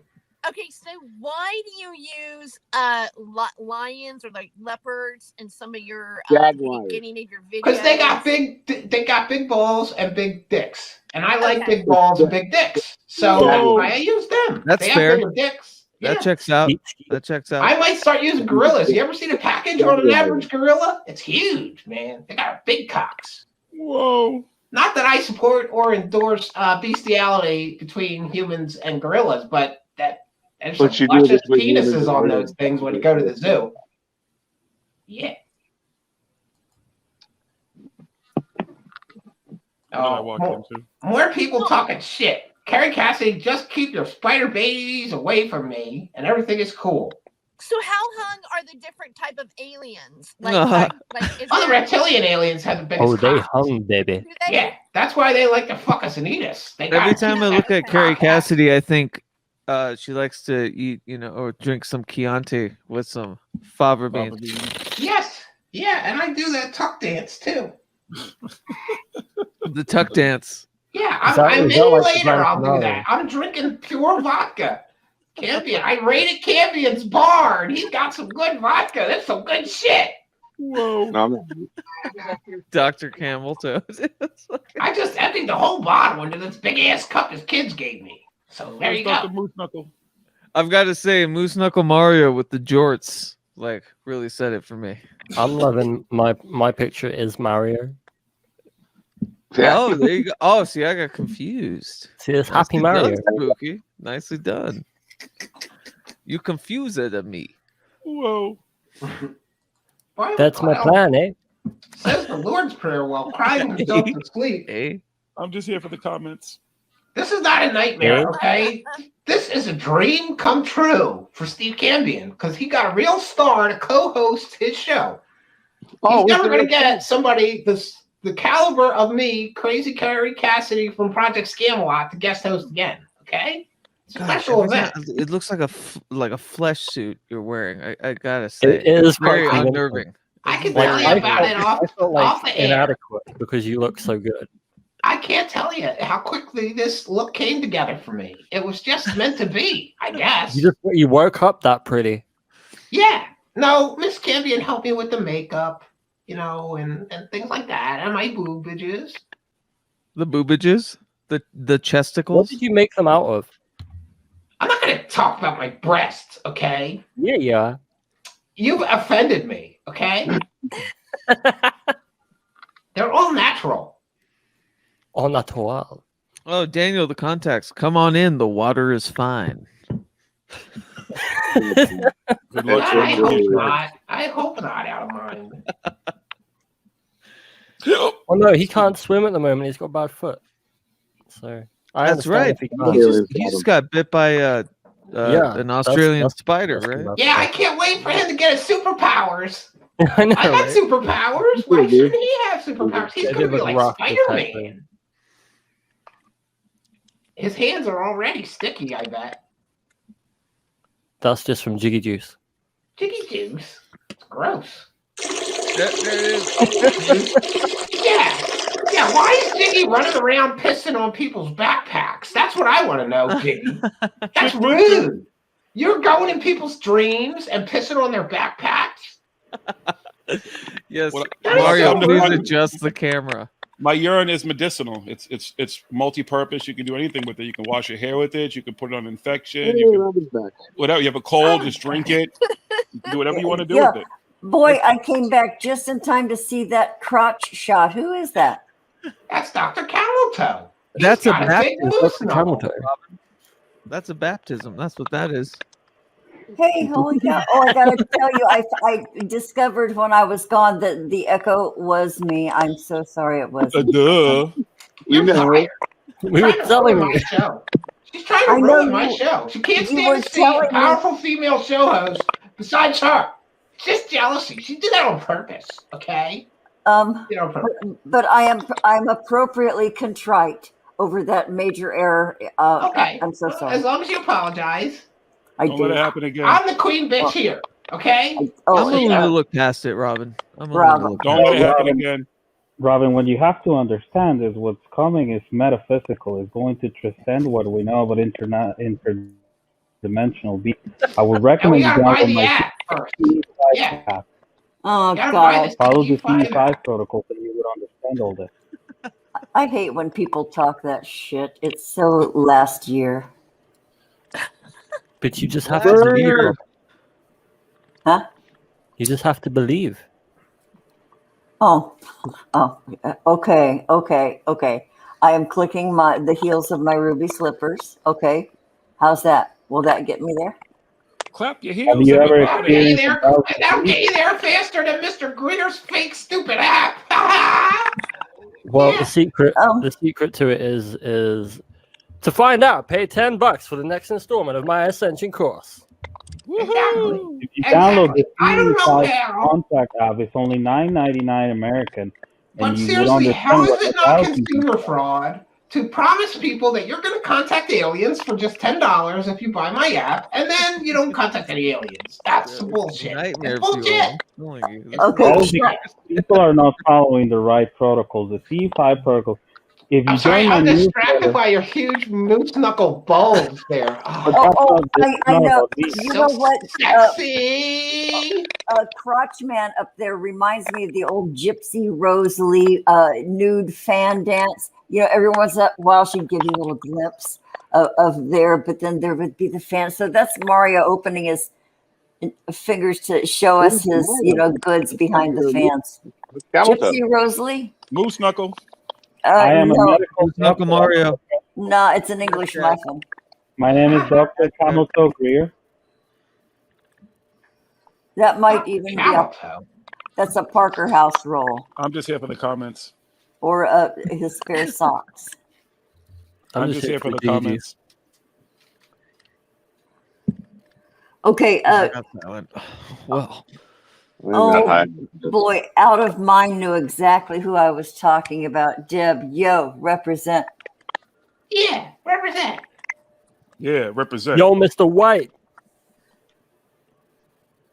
What? Oh, look. I don't know. Represent. Lady Liberty is here and says, I'm so confused, but I like it. Well, listen, I'm Kerry Cassidy, and I'm tonight's special guest host. What's so confusing? Are you a dumb girl? I don't like dumb girls in the audience. Come on. Well, Get with the the good thing is mixer. this stream makes about as much sense as a Kerry Cassidy stream. So No, it makes more sense. That's the scary thing, okay? What I would We're invite talking you about to the join spider my beings. newsletter. We're having a CE5 mass meditation. Shut And up. we're You're all always going to talking try to shit. contact Now buy my all shit. the interdimensional beings. Every It's time Stephen metaphysical. Bear that moose talks, knuckle is It's going to clear the arc metaphysical. of trees that's happening in the U.S. Everyone, focus on the moose knuckle. he's doing okay, fine. scary Mark ass. Let's that he's doing meditate fine. together. This is not about me. This is about CE5 protocols to understand the interdimensional being. No, it's For not about $9.99. me. It's about my appendage that I'm pretending to cover with my hands, is what he's saying. A fake penis? Yeah. What? Yeah, it's a fake Penis. penis. Who's got a fake penis? Well, people use that to attack me and disqualify. I am a medical doctor. I'm not an astrophysicist, but I know what I'm doing. My name is Dr. Cameltoe Greer. I've been around this field. Last week, I was in the basement of the Pentagon when around 50 intelligence officers from all around the world. Rally, Lady Liberty. Yeah, you're gonna They need were all it. wearing rings like Right this there. too. It's Yeah. what identify us as insiders. Is that a mood ring? Actually, this ring was given to me Because by it's black. when I went to Atacama and discovered the money of Atacama. This was given to me by Jaime Maussan. Oh, I see what you Hey, did there. I heard you naked wrestled I saw Stephen what you Greer did. in the mud on that journey. I cannot confirm nor deny. What is important here is we need to follow Not the CE5 Stephen Greer, Jay protocol. Widener, that was who I was Buy saying. my book, You mud buy wrestled my Jay Widener. Mario, would you please stand up and shake that thing down? It looks awfully uncomfortable. Yeah, go off screen and stop the George again. He's got Yes. quite a package. You gotta give him that. Oh my God, look at that moose knuckle on that dude. He's It's got quite a big. excellent. I don't know what It that makes, is. as you can Is tell that by my cock? picture, Is it that makes me really balls? Is happy. that both? I don't know what it is. But I don't know. But It's trying to come if up it's a little, over his belt line. Okay. Oh, if this good. Now is he's gonna get up. distracting you, then I will just show you my muscles. Nothing to do with me. This is all with the CE5 protocol. Oh, I'm The not a hint was narcissist. in the People icon. accuse me of being a narcissist. When Nobody he said that. I just Shut wanted up, you to Dr. Greer. stand up. I'm not and interested shake in it their down. CE5 protocol. I'm only Yeah, when interested in the watch, 69 protocol. yeah, see there it is. There's the hint. Look at the icon. That's exactly what he's doing. See, I had to get my iPad so I can get a better picture. Oh, I know. No kidding. Don't want to miss this. What was that noise? Yeah, Somebody's typing. It's like suddenly we're in a subway station. I should probably put my glasses on. Yeah. Why don't you do that? Yeah. Okay. Don't ruin my show. Okay. Too late. Too late. Yeah. It's already a shit show. It's already a shit show. All right, But we've it's been still called better without Steve Canby in here. 9/11 Hey, exposure hold on. in the chat knows that you're a crisis actor. We're done here. It's been Yep. found out. Called rumbled. Have people not really 9/11 seen exposure. Greer's interview? Yeah. Every time you see a Stephen Greer interview, he's got a big fucking moose knuckle camel toe Oh, in I his know it. pants. It's gross. And he Do something mans about that, spreads. Dr. Camel Toe. It's Because he's a gross. southern boy. Southern Yeah, boy. He's packing heat. Yeah, that man He's from spreads. South Yeah, Carolina. like, boys I'm not alone. doing this like for real. You know, I'm just trying to be Dr. Greer. Well, I feel you a little passed worried that there. test. You passed the test. You did a good job. I was appalled. Eric, you can shut up too. In the live chat talking shit. Here's a guy who believes in Bigfoot, but he doesn't believe that reptilian aliens want to fuck us and eat us, okay? So to me, Is Eric someone is duplicating their microphone right now? What is that? somebody sound? is typing or something. What is that? It's the Sounds like someone's CE5 putting protocol. That's how it started. on a It microphone. stopped. It stopped. They're sending signals to you. It's the reptilian. Is that We Morse are- code? Everybody mute yourselves one by one and we'll know. Yeah, that's what it's going on here. We're all deep state operatives, and we're trying to muddy the waters and cover up the secret space program. Has nothing to do with the fact that everybody talks about the secret space program is a criminal in jail for murder, or a convicted felon, or a child molester. That has nothing to do with whether they're telling the truth about the secret space program. Okay, they're good witnesses. They're whistleblowers. Did you know that Walter Bosley was behind Roswell? I think I he heard was. I heard it from Steve Cambion. It's true. Yeah, maybe they are. They don't do it. Someone on the stream sounds like Linda Moulton Howe. Nah. Who is making that noise? That's you, Moose Knuckle. Yeah, that's you. I'm not touching anything. No, Are you Moose Knuckle is using muted. earphones with a microphone in it? Is I that a have a picture of Jiggy behind Jiggy? Yeah, of course. You have to have two of him because one's not enough. Okay. Who holds up the world? It's Jiggy's all the way down. Okay, I'm muting, and we'll see if it's me. Oh shit, it probably is. Okay, I'm muting. The scent. Totally you. It was totally you. It was totally you. Distracting. No, it's still going. Stuff I'm listening to. I'm getting a briefing. You guys see who's in the picture with me? Yes, I coach. That's Clearly Coach Boston. Cassidy. My good friend Billy. Clearly Boston. Silly Billy. Jigception. My good friend Billy. Who's that? Oh, it's Billy Carson. Oh, Billy Carson. He's my buddy. He tells a lot of bullshit stories. Does Jiggy have a soundbite for you? Roll it, Jiggy. Oh, hold on, Jesus Christ! I have to do on demand and shit. Did you get a first Copyrighted music. It's the most enthusiastic thing you've ever heard. This is Billy Carson, aka Forbidden Knowledge, and you're listening to Paranormal Hood Live Radio. We are the paranormal voice of the hood. The paranormal voice of the hood. Paranormal voice. It's moose clicking. I don't know. He sounds a little It's forced. not Robin. Moose clicking. It's Terry moose Joyce went to clicking. go. She went to go masturbate or something. That's where she went. One out. Oh, no, She went get to something out of the fridge. she went to rub one out. I went to go get my coffee and put cream in it. She was getting a briefing. Oh, We were talking about. Wait, where's she? Got Where's she from? excited. It's understandable. Sounds like a really fast goat eating a tin can. yeah. What is this? Hands up. Yeah, it wasn't me. Hands up. I don't have any hands. Oh, okay. I don't know what that. But when I was gone, it continued though. Yeah, it wasn't you, Robin. It's somebody else. Yeah, It's not me. it sounds like an Android. I think it is Robin. It There stopped. you I think it is Robin. Oh shit, Jiggy. Is such a thing even possible? Yes, it is. I'm not touching anything. Sounds like an Android. Yo, this picture would phone piss Michael call. off. Look at that hair. A hair is aliens. Aliens is raw. What? Rot is spooky. Damn it! You busted me. But why is raw? God, that's some bullshit. I don't know. No one ever asks. But why is raw?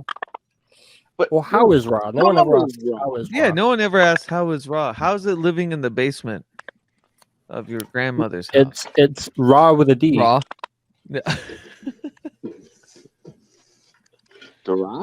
Draw? Raw's like, hey man, thanks so much Rad. for asking. I really appreciate it. But no one ever asked me. You know, I'm just a sun god. I don't even know. I don't know what I'm doing with my life. No one ever asks how I Who can identify the guy behind me right now? Okay, that wasn't me. That's I Travis was That's gone. Travis Walton. Travis Walton. That's Travis abduction. That's fire in the sky. I'm the one that took him. Go on. I told you. Watch the documentary about my life. It's a movie. It's really a documentary. It's called The Brother from Another Planet. I saw that 80s movie about a black Yeah, alien. I was figured you for more of a space is a place kind of Nope. Sun Ra shit. Earth Girls are easy. That's a good movie. Jeff Goldblum, Jim Carrey, David Yeah. Wayans. David Wayans. Nina Davis. Kerry, what's your opinion on Kamala Harris? Me? Oh, listen, Oh, she is an abomination, okay? She's mixed race. And not to be racist, but that means that she's the spawn of Satan, okay? If you're mixed races, you're the spawn of Satan, okay? There, I said it, okay? Hey, Kerry Cassidy, do you have a robe in the house? Because I want you to put it on to see if you really do look like the Sith Lord. I do, actually. I got a robe right here. Just put a hood or a robe on. I really think No, I you don't remind me of the got a Sith Lord. hood. I don't think I have a hood, but I got this. Execute order In case it gets cold in here, I think I Kill this satanic concoction. Yeah, that's what it is. She's a satanic concoction. That's what I think about her. Kamala, whatever the hell her name is. Caramel girl. Kerry, how Kerry, did you come up with the name Super Soldier? Like, what made you call, the military, psychic, CIA, remote viewing guys? Like, what made you come up with Super Soldier? Well, I got it out of Captain America comic books. Wow. Because he was the first super soldier. You're not wrong. Actually, Captain America. he was. Yeah, it was the first weapon in the weapon program. There you go. Kerry Cassidy is real. Actually, everyone. actually, you're actually incorrect. Oops. Marvel has actually gone back and fixed that. The first Captain America is actually African American. Yeah, it's Isaiah Bradley, right? Or something to that. Oh, Isaiah Washington, something to that. Isaiah, yeah. I have the comic book. I have it somewhere. They retconned that and made a black dude the first one? Well, Kerry Cassidy, what they said was during that time period, in actuality, they would have tested any kind of serum on the black soldiers before they would have given to anybody else. So they actually went back and created a three comic book series about it to actually, they said, to rectify that. And the Hulk was a version of the super serum. Yeah, but that had gamma rays, not beta rays. See, that's where right. Hulk fucked You're up. correct. He Oh my used God, gamma Kerry rays. Cassidy is speaking so much truth right now. Yeah, I know a lot actually about believe it. comics. That's where I get my material from, like super soldiers and superpowers. Yeah, Marvel comics. And I like DC too, but I like Marvel. You don't think we read them, but we do. Kerry, have you had any dreams about me peeing in your backpack? No, but I heard that you did that to that poor psychic girl, that with the dream girl, that air eye rock girl. I don't know. You shouldn't be peeing on people in their dreams. You shouldn't be peeing on people in their dreams.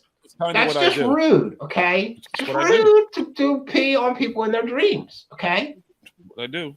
How about Super someone in rude. the astral plane? Is it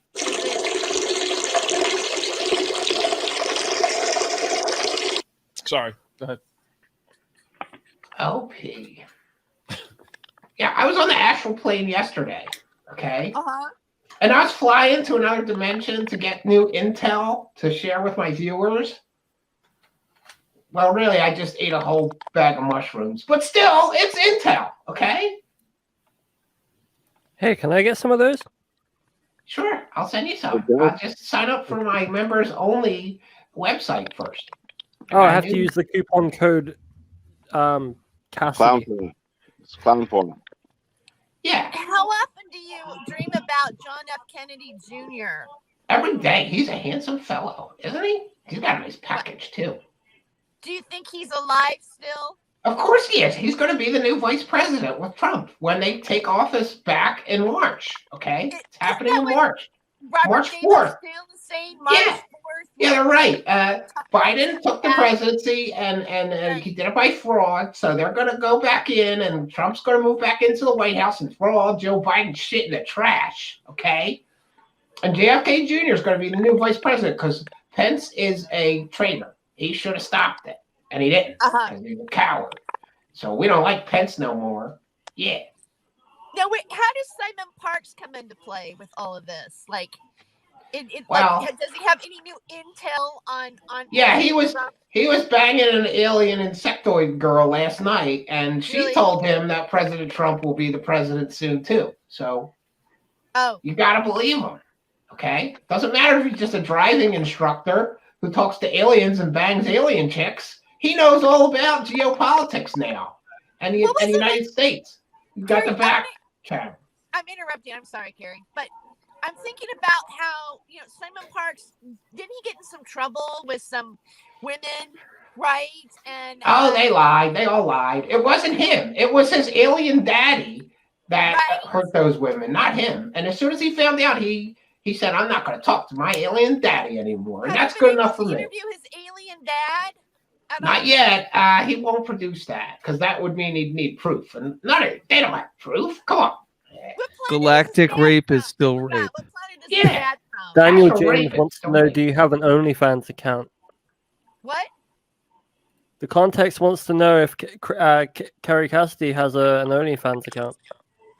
I'm going to start one soon because I got demonetized on YouTube. So if you want to see my naked breasts, you can sign up for my new OnlyFans.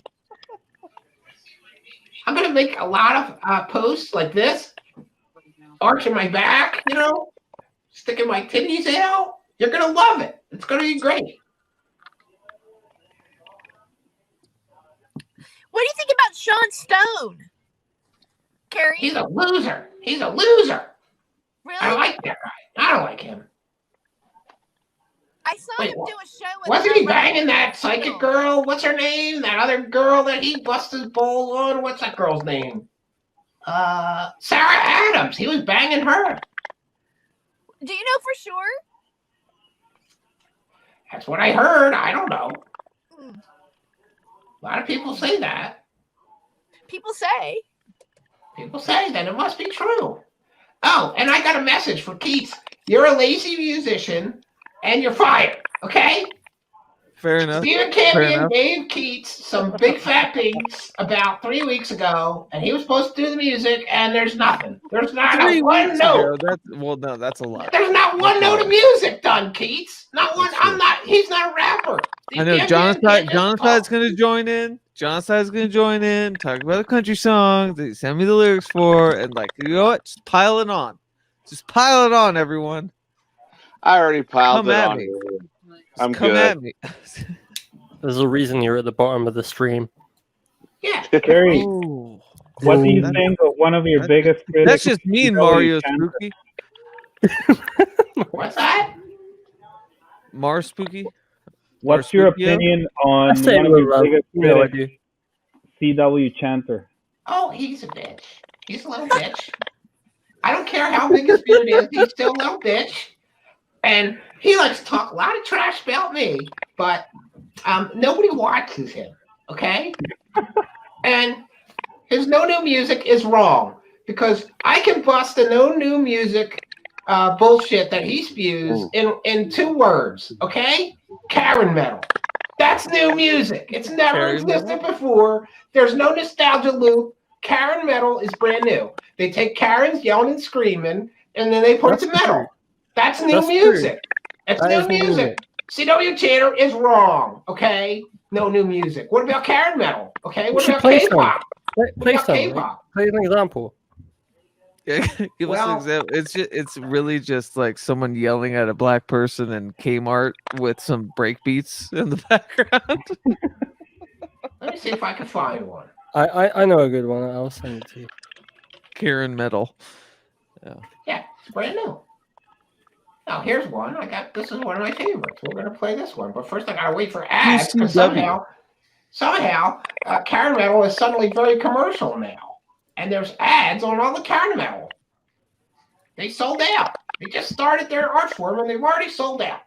But CW Chanter is wrong, and we're gonna show you why right now. Hey, Kerry, Zero Bella has a question. Did you have a stroke or were you hit by a directed energy weapon? Both, okay? Okay?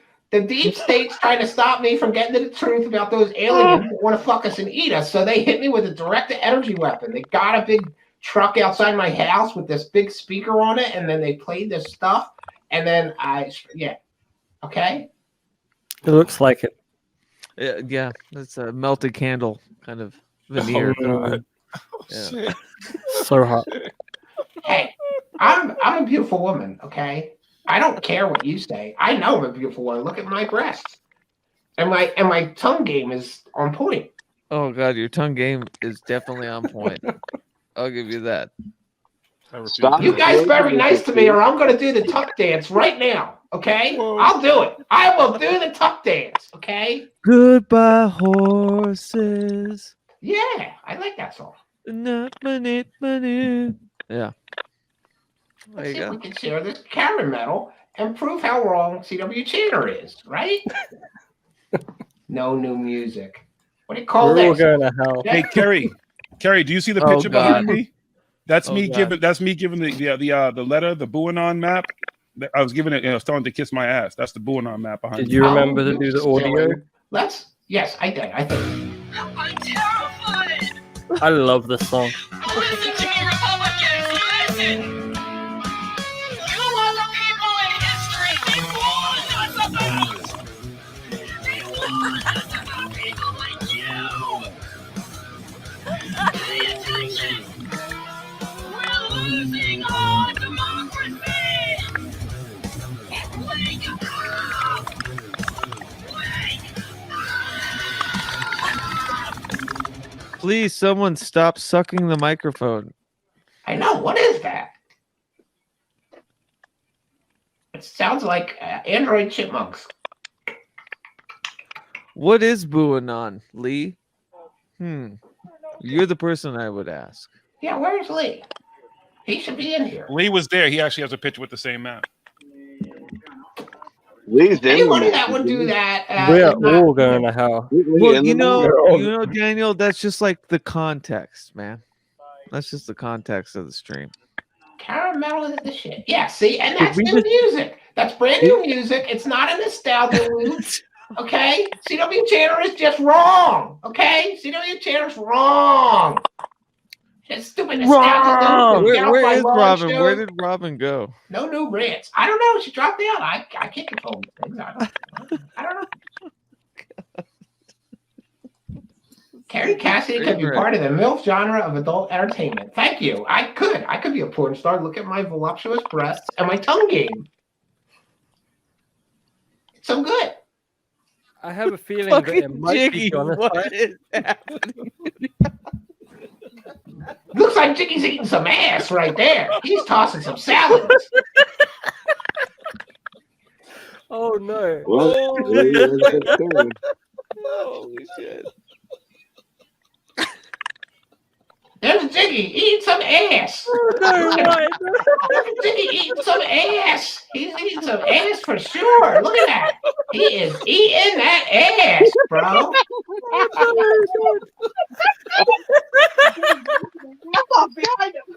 And he's cracking up while he's smoking that devil's lettuce. He's smoking the devil's lettuce. I'm fucking crying right now. He's smoking the devil's lettuce. That's the devil's lettuce, Jiggy. It'll take your soul. What's the devil's lettuce? Oh dear. What the? He smokes that devil's lettuce every day. His brain's turning to mush. Smoking that devil's lettuce. White. Whew. Oh, Hey, I'm crying. we're gonna take some That questions. was a ride. That Okay. was a ride. Well, excuse me, panel. I'm in charge here. Okay, we're gonna take. Sorry, We're gonna Kerry. take some questions from the live audience. Okay, and everybody can let me know what a great job I'm doing as the first guest host on Truth Seekers. Steve Cambian, that loser, is happy that I came here to be the guest host. Okay. And if you have any questions, put them in all caps. You can ask anybody any questions. You can ask Jiggy why he smokes so much devil's lettuce and why he's eating ass in his background. You can ask Terry Joyce how many other dudes tried to double team her and get to her for JJ. Double teaming. Yeah, you can ask Spooky anything or Jonaside. Jonaside doesn't say much. He doesn't like us. He might just nod, but that's okay. Yeah, he might nod. That'd be good. I have a question. Sure. Are you going to get Corey Good's new comic book when it comes out? Well, that's a good question. I don't think I want to send him any money in case he doesn't send me nothing like the other people. But I heard on Twitter that he said that he gave refunds for the last time that he did that scam. I mean, fundraiser. So, yeah, it is what it is. To call I it don't know a what comic happened. book is a disservice to the art of comic books. Yeah, I don't think it's a very good comic book, but you know, good for him. He's got bills to pay. We all have to make some money selling our bullshit. Okay, it's a graphic novel too, Keats. It's not a comic book. Okay, comic books are for kids. Graphic novels are for adults. Okay. Okay, I'm getting back to the comments in the live chat.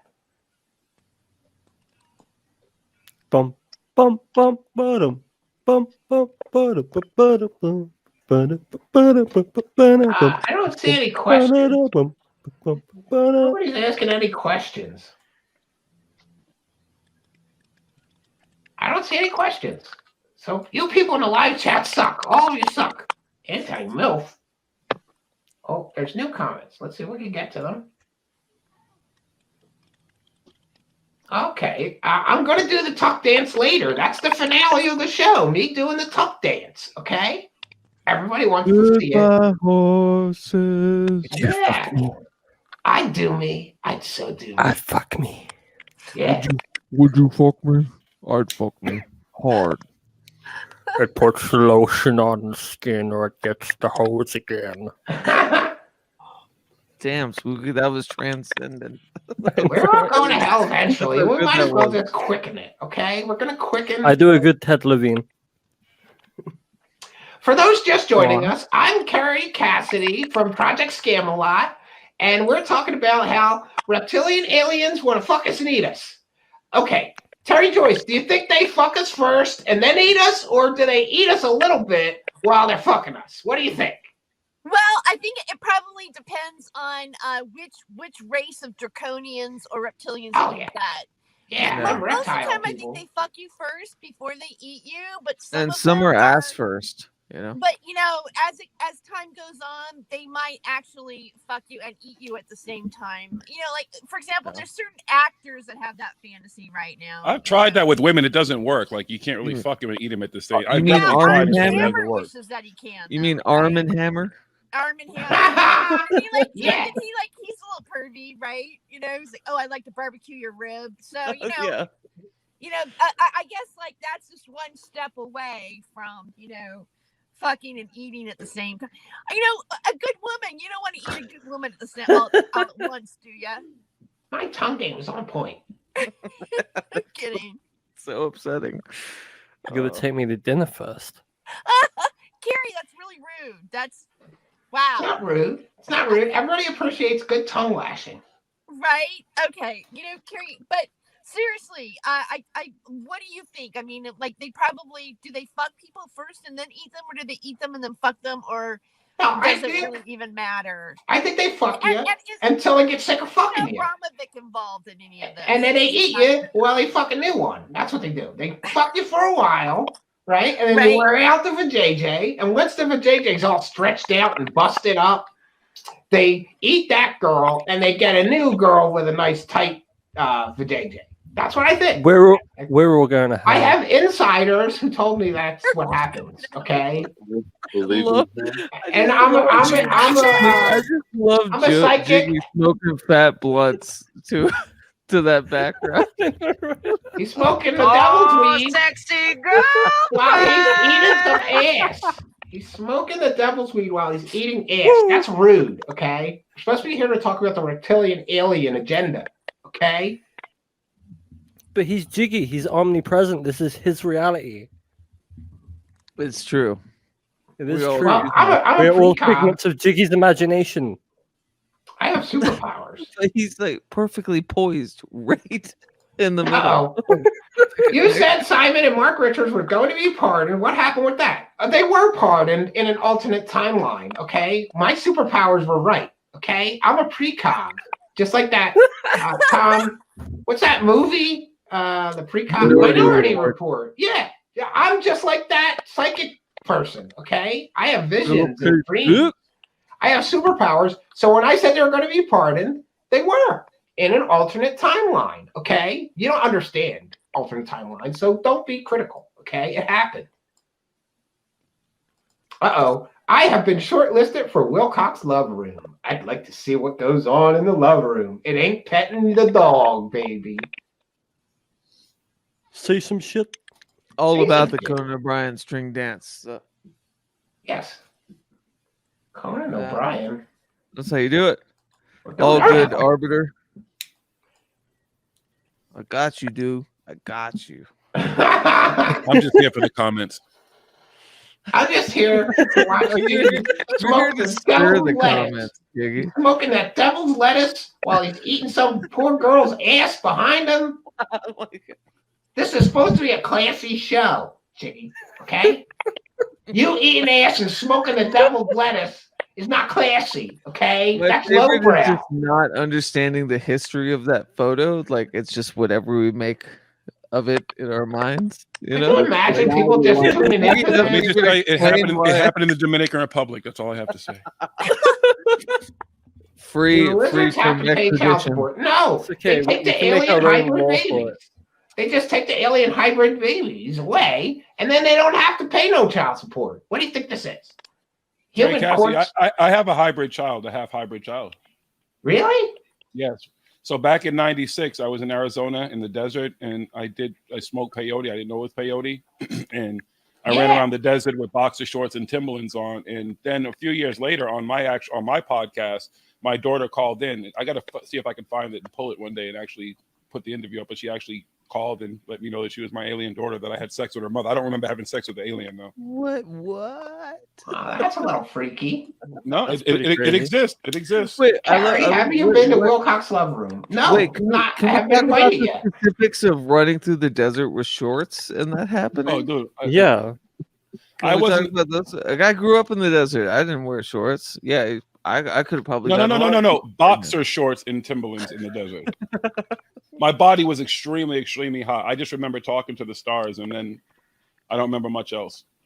Well, it's Wait, I'm kind of confused. So Interesting. you had sex with a human in the desert, or No, I'm the human. I had sex with the alien. Yes. okay, and but you can't remember it, or No, I don't what? remember it. So my alien hybrid daughter told me that my mind was wiped. I don't remember it.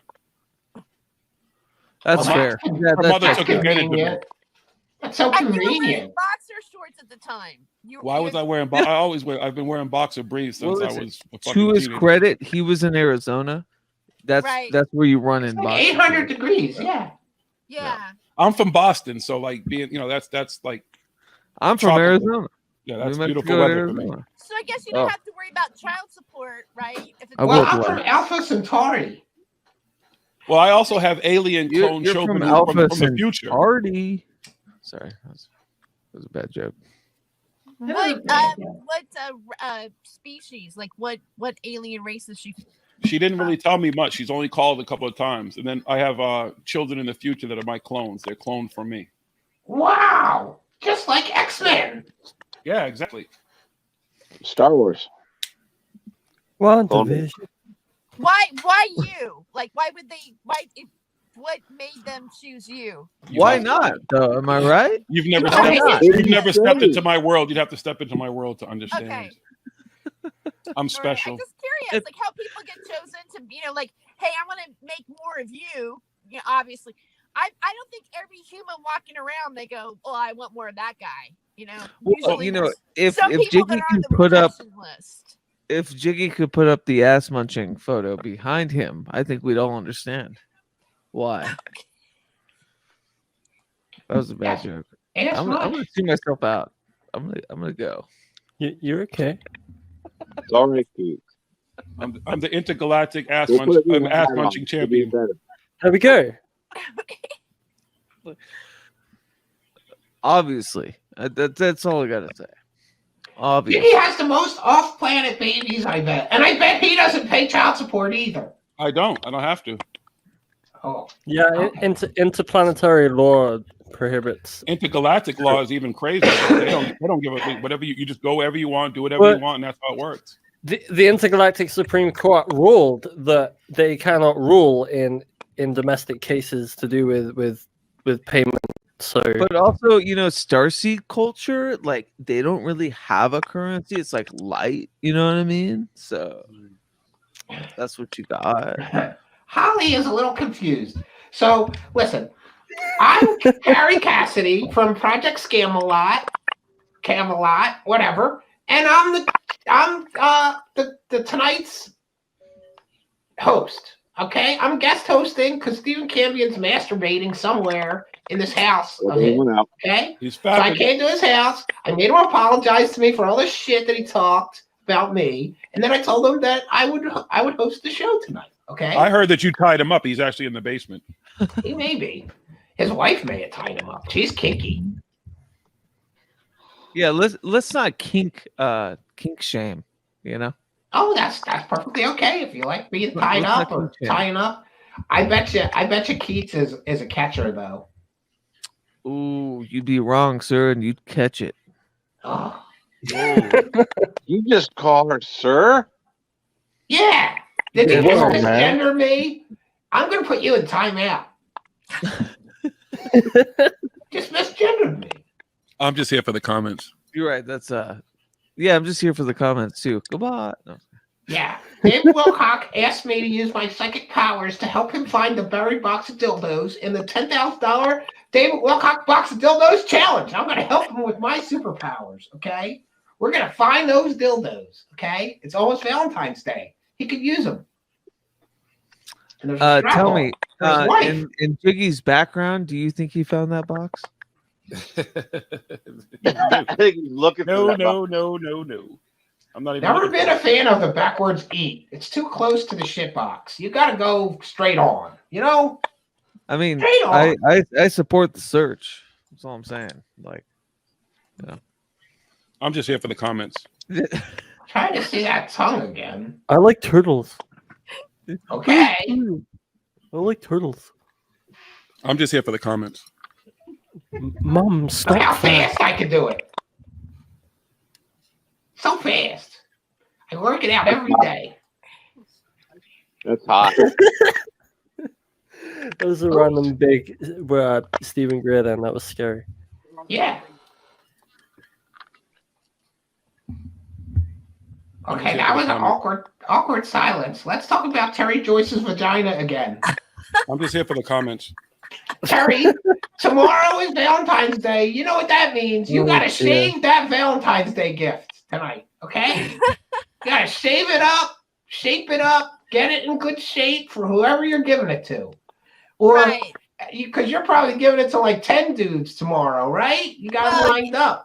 Hey, yeah. It's a gang bang for Terry. Sharp Sunday morning. They'll be knocking on my door. Yeah, I'm gonna be smooth like Flipper.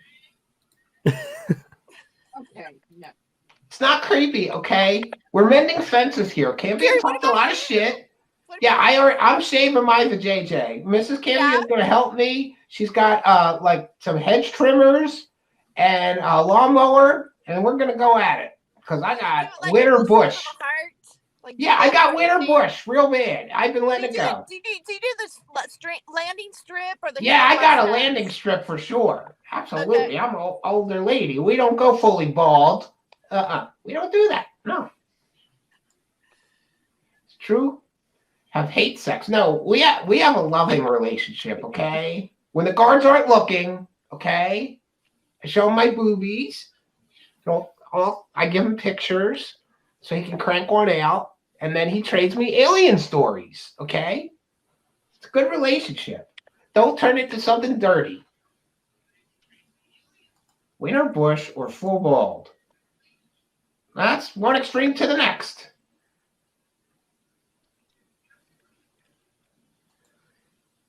Are we done talking about Terry Joyce's vagina now?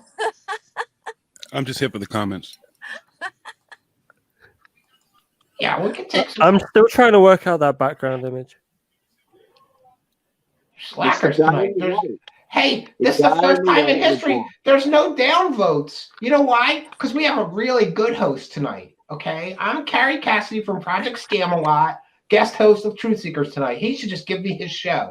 No down votes because I'm awesome and I have superpowers. You know, I think it's breasts. I think it's the first time you've guested on a show and you haven't got it banned. Well done. Show's not over. Oh yeah, fuck that guy. What's that French guy? Fuck that French guy. Show's not over. Kerry, like, are you? I mean, I heard that Jean-Claude, that's his name. That French guy. I went on his show and talked all kinds of shit, and they took his channel down. Yeah, he got a new one though, and he's got more subscribers than ever. And I'm a guest on that show too, because he knows that I'm great. Yeah, and I don't lie about reptilian aliens wanting to fuck us and eat us. He knows they want to fuck us and eat us. He's a smart French guy from Canada. Status is wondering what he walked into. I'll do it again. I'm Kerry Cassidy, and I'm guest hosting Truth Seekers tonight because Stephen Campion apologized to me about the stuff that I say on my show not being real, okay? And we're having a panel discussion about the reptilian alien agenda. So and I'm just here for the comments. Yes, and Jiggy's just here for the comments and sound effects. I'm here for Jiggy's background. Jonaside, tell us, why doesn't Jonaside tell us what he thinks the truth is behind the alien reptilian agenda? I just think they're hungry. And they like to fuck, right? Yeah, they like to fuck too. We're sexy and we're delicious. So we have to keep an eye out because they're going to try to fuck us and eat us. They don't eat us; they fuck us. Okay, I didn't get eaten. I got fucked. Okay. And then they eat you. You didn't get to the point where they got bored with you. Lucky one, Jiggy. What? You're the You were lucky the one. lucky ones. I'm special. Are they making any clones out of you too? Yeah, they're trying to make a clone so I could do more shows because my show's so great that we're gonna do like 10 clones doing 10 different shows, and yeah, and there's gonna be younger, hotter versions of me in case you don't like this one, you know.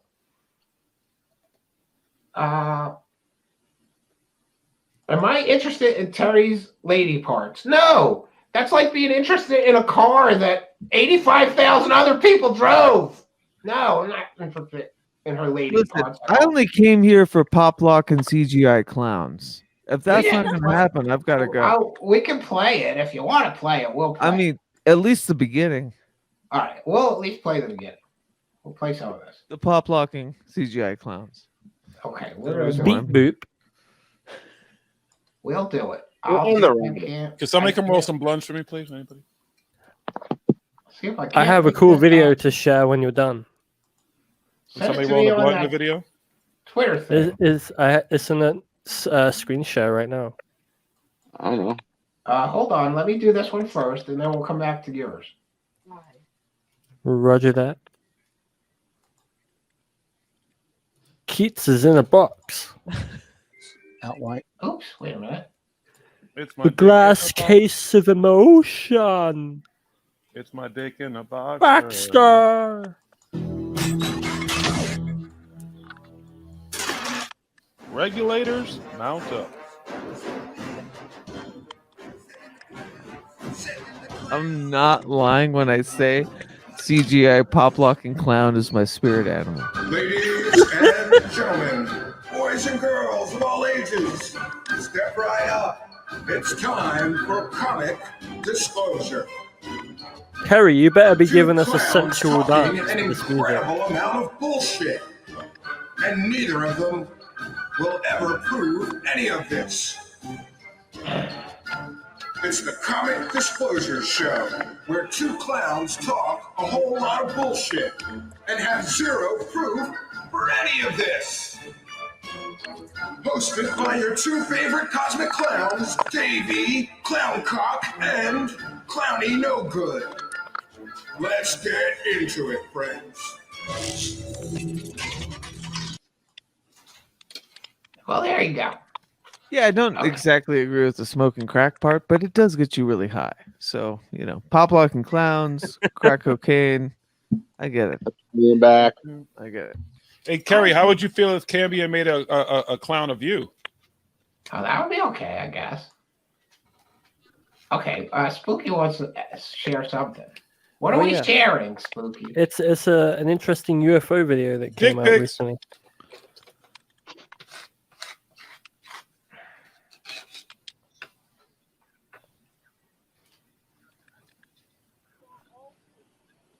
Yeah, that's like 1,000 G's. Easy. Can you hear it? Not really. No? Shit, I can't even see it. CE5, 1,000 G's.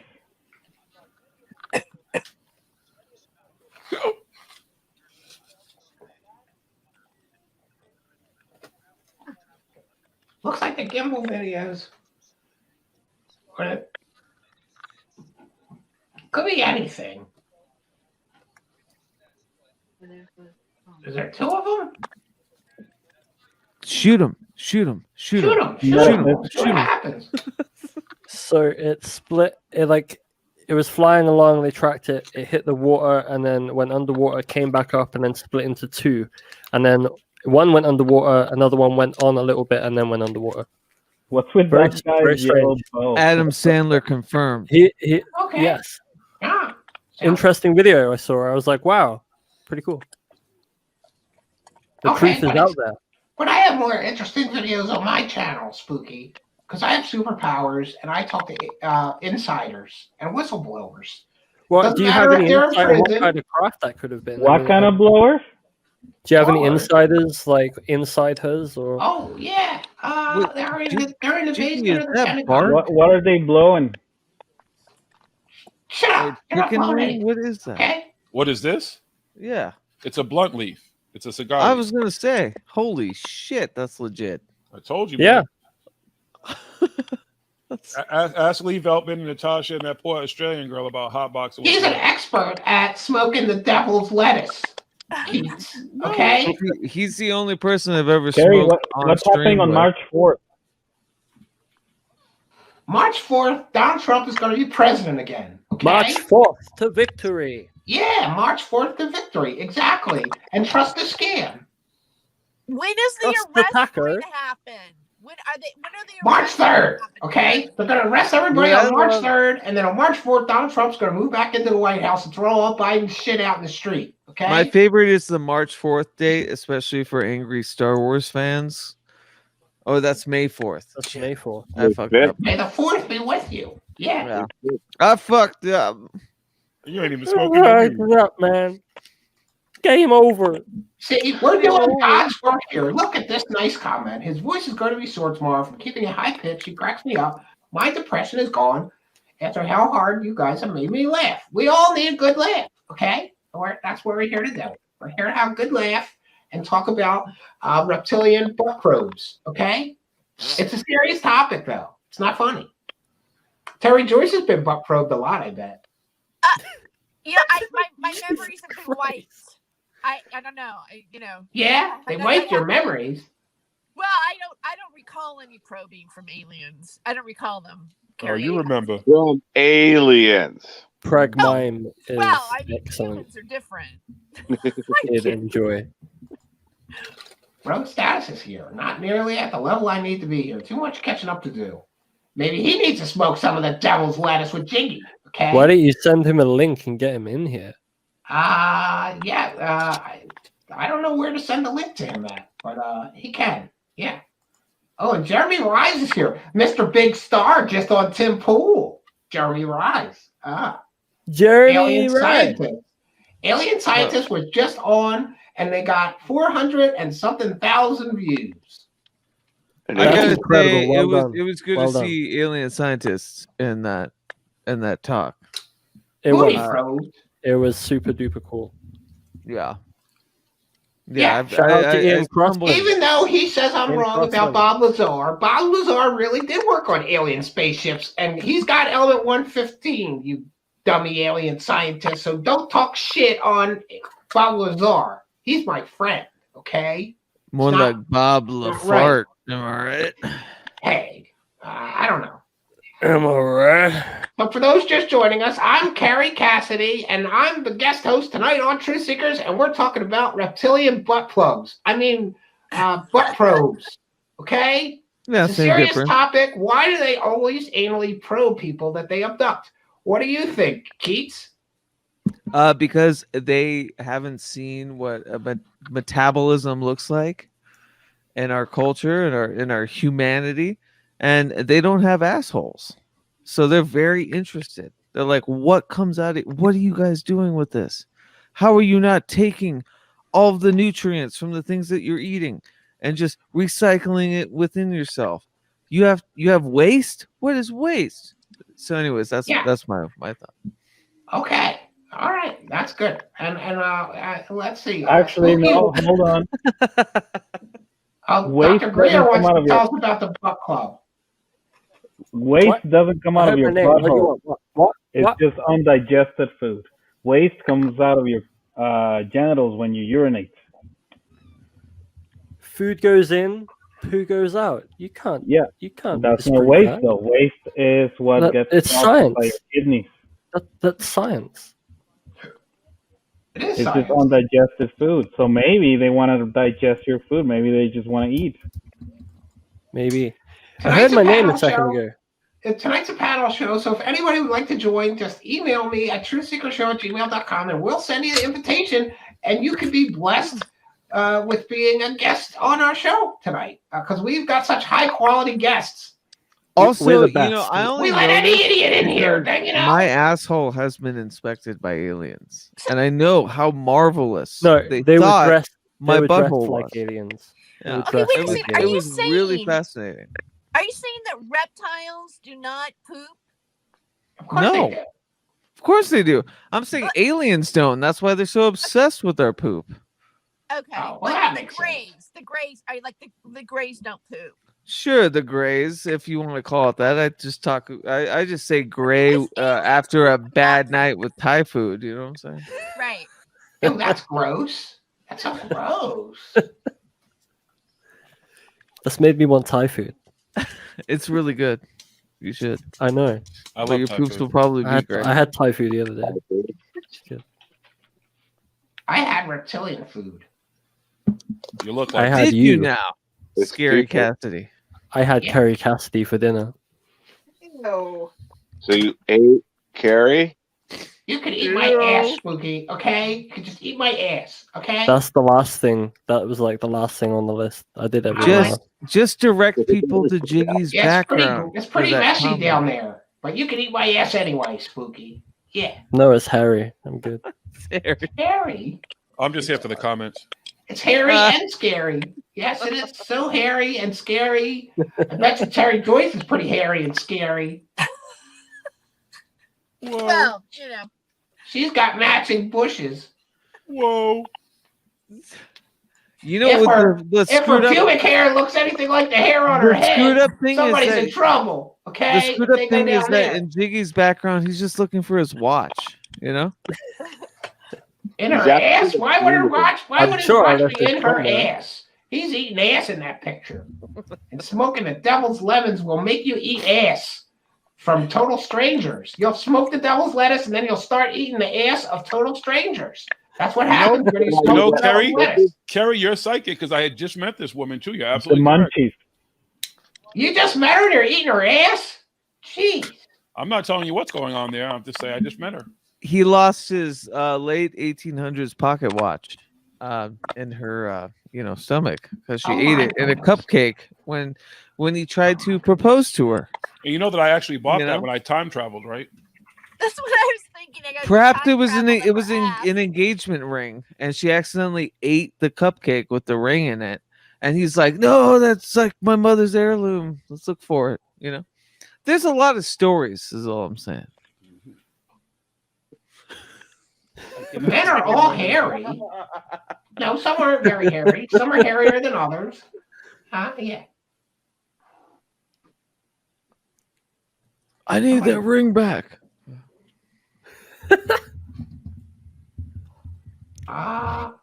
I've still got this battle axe.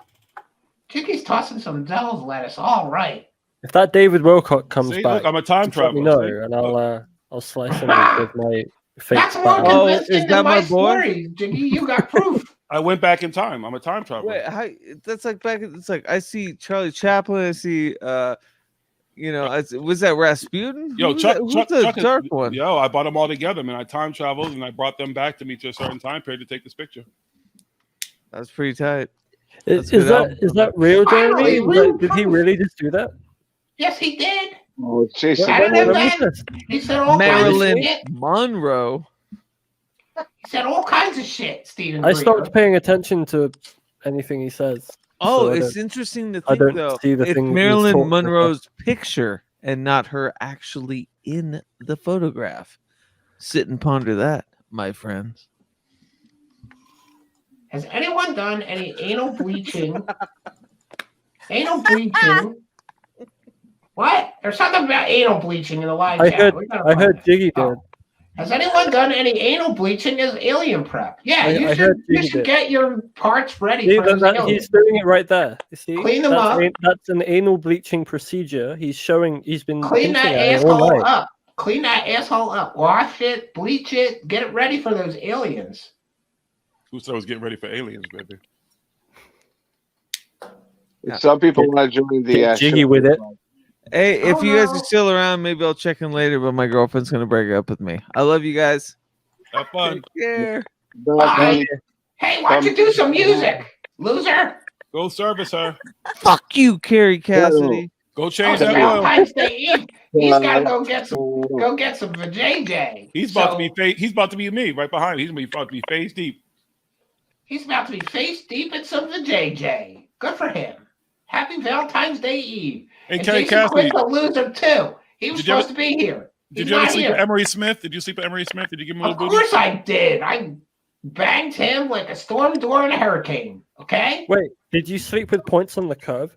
Oh, sure. exactly. Yeah, I banged him What's like he- a storm what's he door. How about posting? Jay Widener? Did you sleep with Jay Widener? Of course, I banged them all. They like to get banged. They like me to Pete bang Peterson? them. Did you fuck Pete Peterson? Only after he was waited dead. till after he was dead, and then I banged him, and I gave him a Hummer too.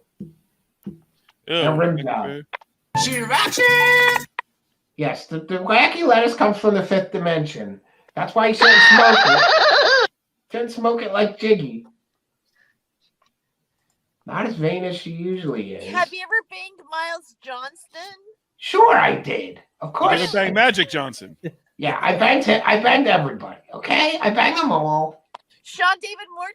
Did you bang? Yeah, I'm kind of a slut. I went to prison and let him bang me when nobody was. Wow. George Norrie. Well, I tried to bang him, but he likes dudes, so whoa, he doesn't swing my way. Did you bang Art Bell?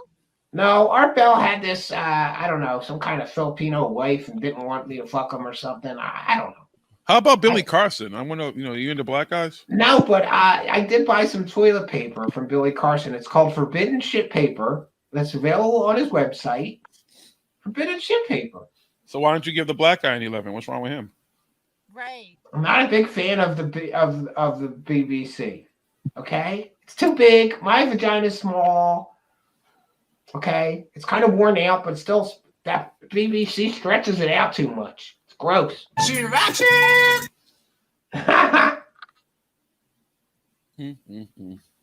Okay, well, we're coming up on 2 hours here, so I don't think we can keep this going much longer, or I may sweat to death. I'm getting hot. You gotta do your dance. Like, I'm waiting for the dance. No, I don't think I think we'll get banned from YouTube if I do the tuck dance. It's not your show. You don't care. Yeah, you're right. Right. It's like You Jean-Claude. don't care. Fuck that guy, right? Yeah, I'm gonna stand right up. Hold on, let me get tucked. Let me get it tucked. Kerry, did you ever have any girl-on-girl action? Yeah, a couple of times. Yeah.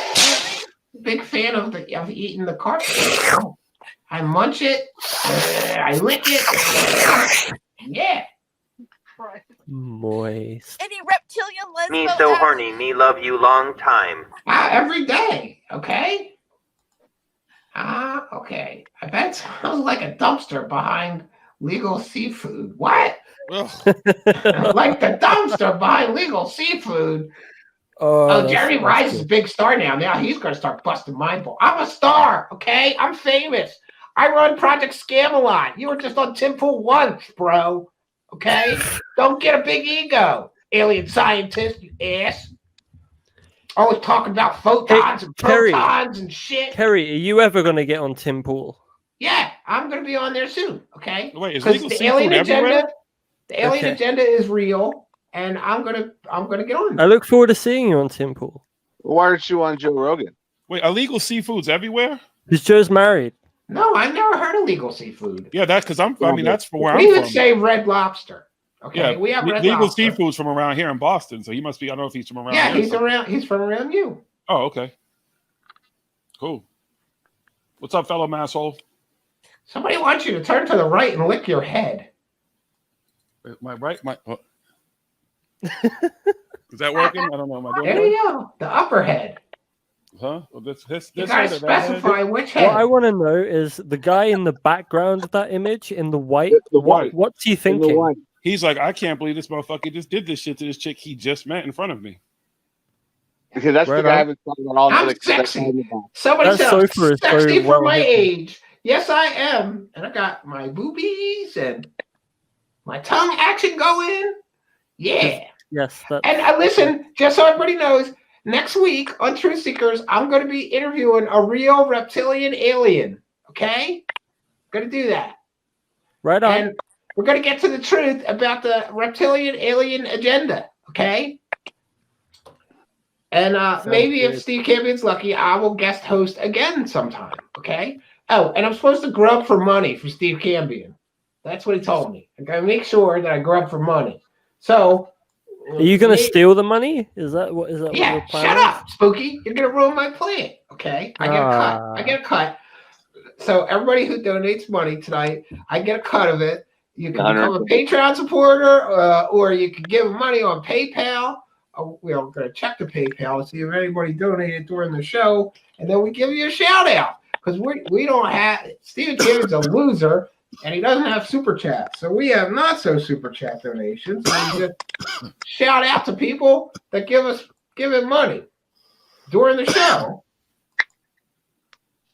You leeches should all donate because this is such a great show, and it's so much better now that I'm hosting it. Okay. So our last donator was Jonaside, kind donation of $20. Thank you, Jonaside. Okay, and let's check on Patreon and see if anybody became a generous patron of this idiot Steve Cambion. Why are there all these notifications? You should have already known. You're a precog. Oh, let's see. True. Yeah. I should have known that. I definitely should have. Okay, so we don't have any new Patreon supporters, but you can come and become a Patreon supporter and support. Listen, this show is very difficult to produce, and it's a work of art. Okay, you should support the arts. This is art, and Stephen Cambion wants me to tell everybody that he's an artist. Okay, and he needs your money. So give him some. Send some money, you leeches. Make a PayPal donation. Because I'm here, okay? I took my time to guest host, and I'm only getting a little percentage of the money that he's going to steal tonight. I mean, take tonight, Yeah. And if this doesn't work, we're going to start whoring out Terry Joyce, okay? You can have a date with her. And she's a sure thing, fellas. Whoa. I'm just here for the comments. Okay. Well, friends, we have had such a good time tonight talking about the reptilian alien agenda. Again, I'm Kerry Cassidy. Somehow my name got changed to Crazy Kerry Cassidy. I don't know who did that. I think Steve Cambion, asshole. Yeah. Are you going to untie him? Or are you going to leave him there? I will later tonight, okay? And I want to thank my panel guests. Okay, we had Robin. Let's start with the people that weren't here. We had Robin Eaglesong, and we had Keats, the laziest musician on planet Earth, who will not finish the musical project that he was given some 3 weeks ago, okay? Also known as Prag Magic. You should support his channel, okay? You should go and support his channel, subscribe, because he needs subscribers. We've had Paranormal Hood, and then we'll go through the people that are here. We've got Mario He, also known as Dr. Camel Toe. Right. What a handsome Mexican Canadian he is. He's got to go soon because he's got tacos to make. Tacos with maple syrup because he's a Mexican and a Canadian. And we've had Jonaside, a kind and generous supporter and benefactor of the Truth Seeker show since it began. Okay. We're very happy he was here, even though he only said 3 words for the 2 hours. Thank you, Jonaside, for being our guest. And then we have Paranormal Hood Jiggy, who smokes the devil's lettuce and eats ass. Thank you for your participation, Mr. Ass-eating, devil-smoking guy. I'm the best there is at what I do, and what I do ain't pretty. Oh, baby. You know you only got this gig because you're black. We need diversity, okay? Hey, I'm saying affirmative action, baby. Yeah, affirmative action works out for Jiggy, okay? What about the white dude that got booted from the show because of you, okay? Hey, somebody got to go, man. All right. And next we had Terry Joyce, who once almost banged Carrot Top. Yeah, she once almost got double teamed by Carrot Top and his friend. And then he tried to bang her again, right? A couple times. Yeah. But she didn't give him no for JJ. Why not? Sure, she didn't. That's what she says now. She says she didn't bang. I bet she at least I'm afraid of creating Carrot Top clones. And she at least gave him some head. I believe that. Okay. And last but not least, certainly we have Spooky, who has talked a lot of shit about me. But I forgive her. What? Okay? When have I ever spoken shit about you? I never even knew you existed until like 3 months ago. Okay, well maybe I have you confused. You're so with some other important, girl. Kerry. Whatever. You're so important. Okay. There's a wild Wilcock. I have to go. There's a wild Wilcock. Bye. Okay. So listen, there really is. Okay, let's see. I don't understand, Kerry. Well, you don't have time travel friends to see your next week's lottery numbers. Money problem solved, you dumb bitch. I can't use my powers for my own benefit, okay? So just send me some money, okay? My superpowers are real, okay? All right. Now, friends, just a note to say that there is a definite time limit to some things we do here, like this. And we've gone way beyond it, and it's getting to the point of my coochie is starting to itch, okay? My coochie is starting to itch real bad, and I got to go take care of my coochie, okay? It's Valentine's Day tomorrow. I'm going to take care of my coochie for my special friend, okay? Or 10 friends, okay? Don't judge. So I'm going to throw you each out one by one and do a quick wrap-up. Again, thanks to all our panel guests. What a fantastic debut of Crazy Kerry Cassidy on, yes, I'm so worthy of applause. I know. I'm such a better host than that Steve Cambion jerk. And if you like this show, please let Steve Cambion know, and I may return. Okay. So I'm going to throw out Jonaside because he doesn't say shit anyway. Bye, Jonaside. Thank you. Bye-bye. All right. Then I'm going to throw out Mario Heat because he's a Latin dude, so he needs to work on his bush too. So just in case he can get laid tomorrow, he'll have everything nice and trimmed up and shaped up. You got to manscape that. You know why? Ladies prefer smooth rides, Mario Heat. Okay? Go take care of that, okay? I'm sure it's a mess. Yes, ma'am. Okay, good night. All right. Then we're going to throw out Jiggy Juice because he's just smoking the devil's lemons. Much help. So thank you, Jiggy Juice. There you go. Oh, there we go. And last but not least, we have Terry Joyce, who also needs to go take care of her coochie, right? That's right. Tomorrow is Valentine's Day. I want to tell everybody, I hope you have a fabulous Valentine's Day. Terry Joyce, I hope you get double teamed by 4 sets of guys and have a really good time, okay? Okay. You have a great Valentine's Day. Go shade that pussy, please. Take care of it. I will. It's a Thank mess. you so much. It's really a mess. I've heard from many guys it's a mess. You got to clean it up, okay? All right. Good night. All right. Well, friends, we've had a fantastic time here with me, Crazy Kerry Cassidy, hosting the first guest host on Truth Seekers. Now, you know I did a better job than Steve Cambion, okay? He's kind of a jerk, okay? People like me as a host much better. Maybe I'll take over his whole show. You never know. Okay, friends. So until next time, I'm Kerry Cassidy, reminding you to be careful because reptilian aliens want to fuck us and eat us. You got to be on guard, okay? You got to be on guard because the reptilian aliens, they want to fuck us and eat us, okay? So be careful and be glad that I got to warn you, okay? I hope you join us tomorrow night. There'll be another show, but it's probably going to be shitty because Steve Cambion's going to be hosting again. Maybe I'll return. I don't know. I got to get my hair done again and get ready. But yeah, maybe I'll come back and I'll help Steve Cambion get, some real viewers for his shitty show. Good night, friends.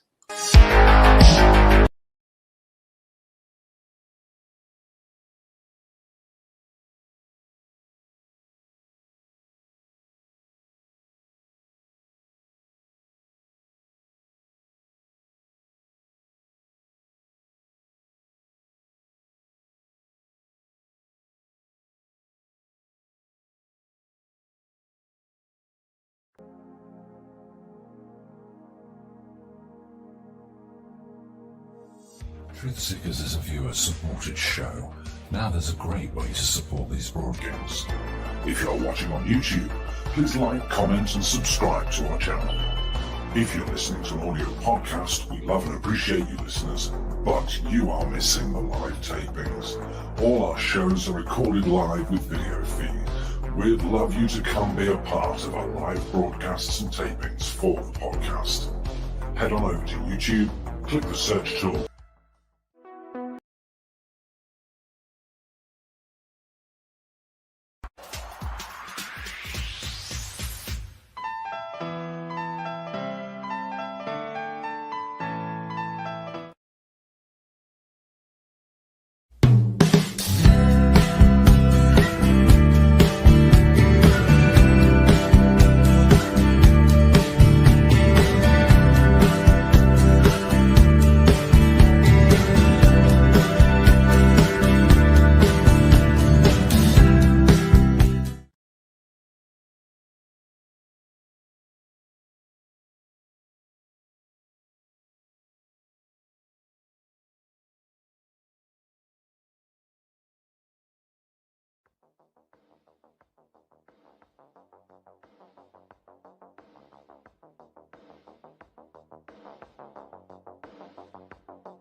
Truth Seekers is a viewer-supported show. Wonderful people like you who enjoy this show send pledges in the form of super chats, super stickers, super thanks, PayPal, or Cash App. Instructions for how to help are in the description. You can also join our Patreon, and for as little as $1 a month you can get extra content. Patreon supporters get a backstage pass, early access to all our production videos before they are distributed publicly, Stephen Campion's music, private writings, a monthly show journal, and more. You can also become a YouTube channel member for $5 a month. A YouTube membership includes all of the Patreon benefits, plus a special members badge, priority reply to video comments, and the live chat, plus a monthly members-only video. We thank you all, kind and generous benefactors, for supporting Truth Seekers. Thank you for your generosity and support.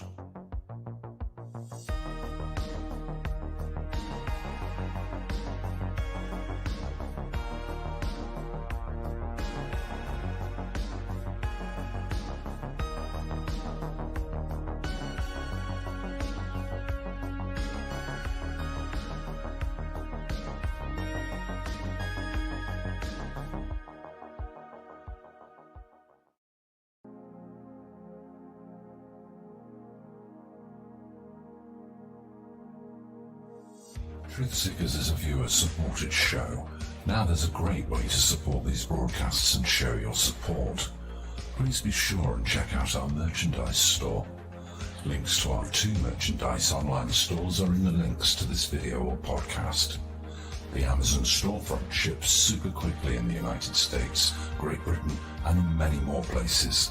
Amazon may not ship to your country or location. If that's the case, hit our second merchandise link in the description and visit our Redbubble storefront. Merchandise from our Redbubble storefront ships worldwide, but may take longer than Amazon.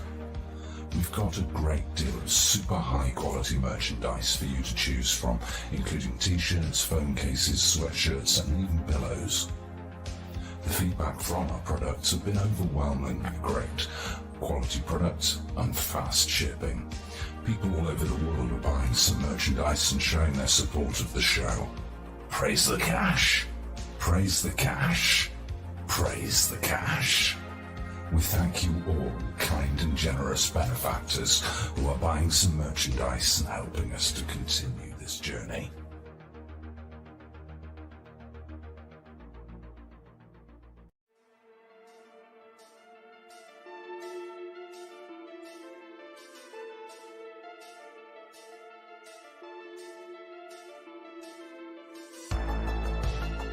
Thanks for being here. This is Truth Seekers with your host, Stephen Campion. Please rate, like, and comment on our videos or podcasts. If you are listening to an audio podcast, please rate us 5 stars to help us rise in the search rankings. If you are watching on YouTube, please like, comment, and subscribe to our channel. If you're listening to an audio podcast, we love and appreciate you listeners, but you are missing the live tapings. All our shows are recorded live with video feed. We'd love you to come be a part of our live broadcasts and tapings for the podcast.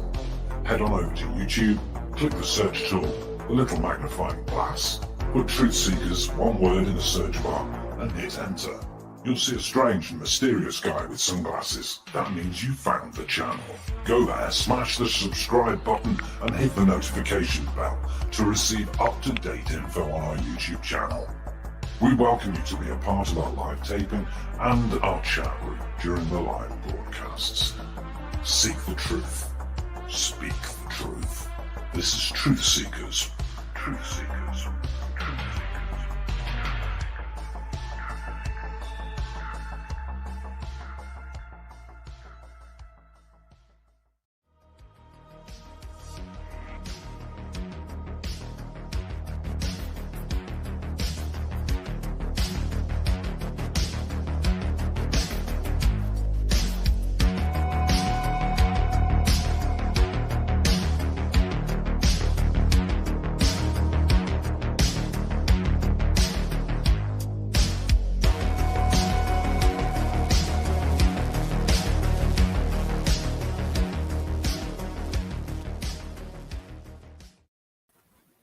Greetings and salutations, friends, and welcome back.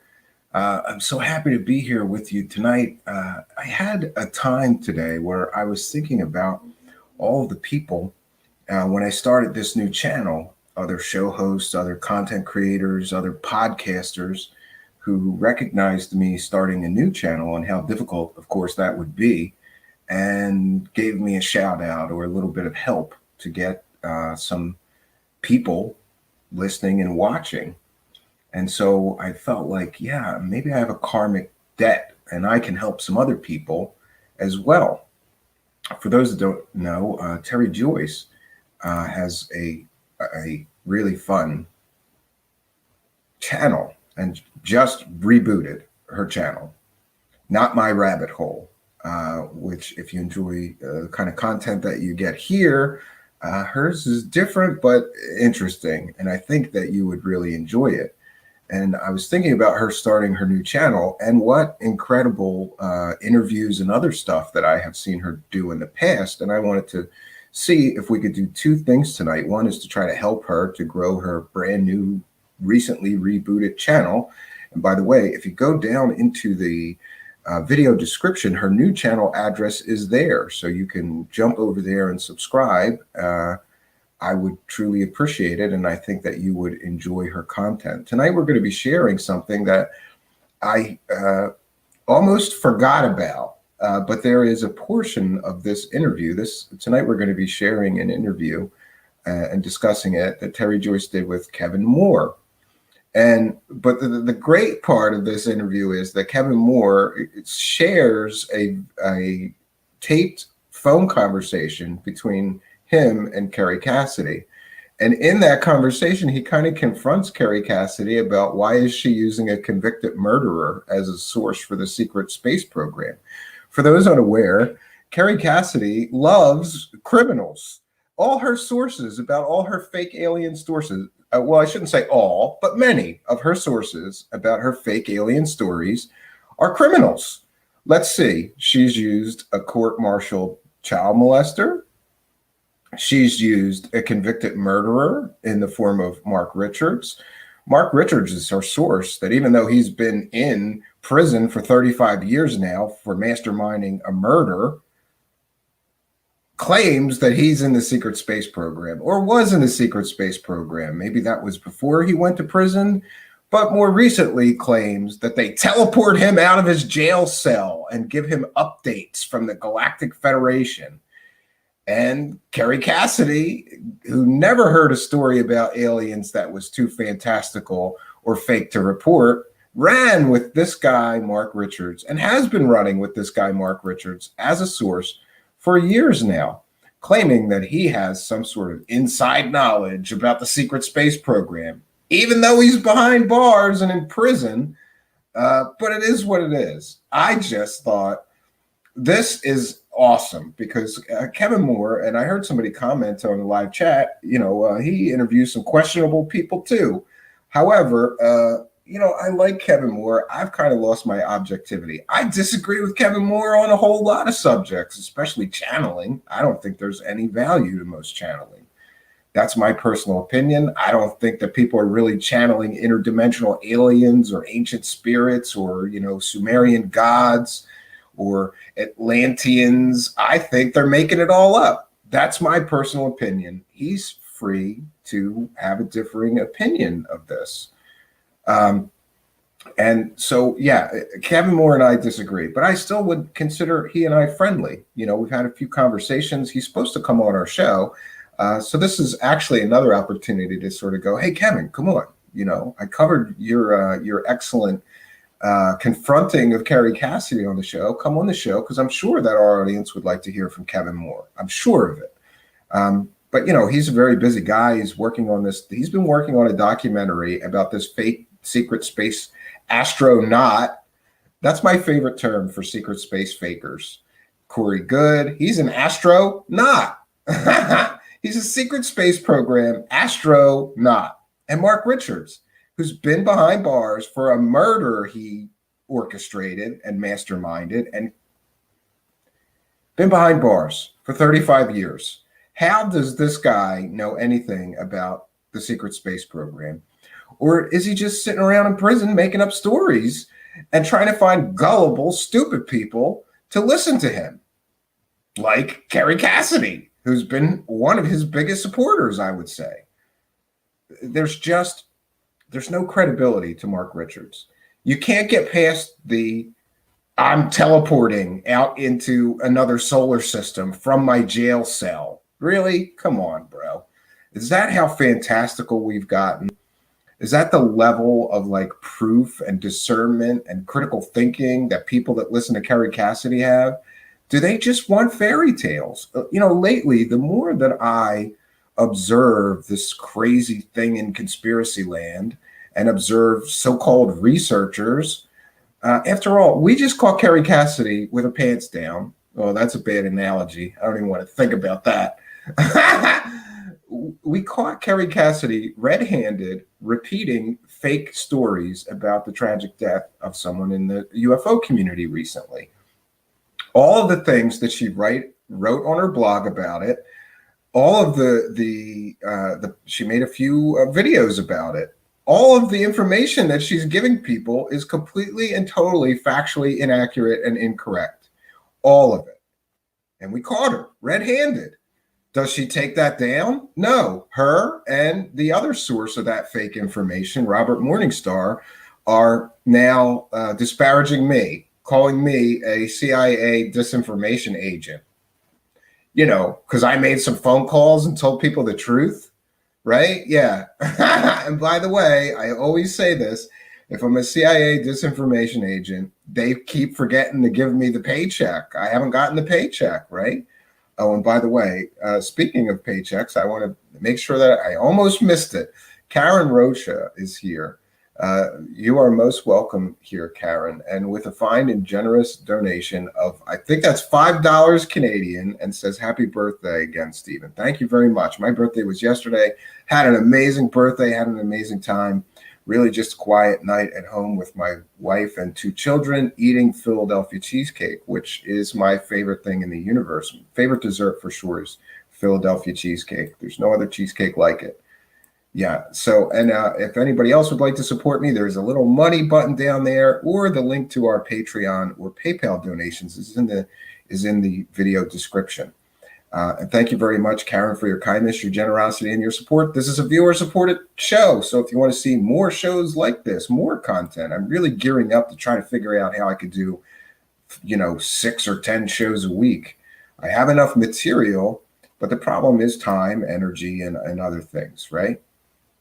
But thank you, Karen, for your kindness and your generosity and your support. We really do appreciate it. It really does help us to keep the show going. Keep the ball rolling, right? And I used to feel like, I always use this analogy, I used to feel like when I started the show, I felt like I was trying to push a boulder up a hill by myself, right? And now I feel like I've got all these people that are not only helping me push the boulder up the hill, but helping me gain momentum and slam it down the other side of the hill. Really feeling empowered and grateful, and for all the help and assistance that people have been to keep the show going. So back to Miss Cassidy is now calling me a CIA disinformation agent, or I'm sorry, she said I'm a deep state asset. I don't even know what that means. I'm an asset of the deep state. Or did she mean asshat? Am I an asshat of the deep state, Kerry Cassidy? Or am I just a guy with some curiosity and a phone? And I made some phone calls and proved that you were telling lies on your blog and telling lies in your video. Bold-faced lies. Completely made up fake facts.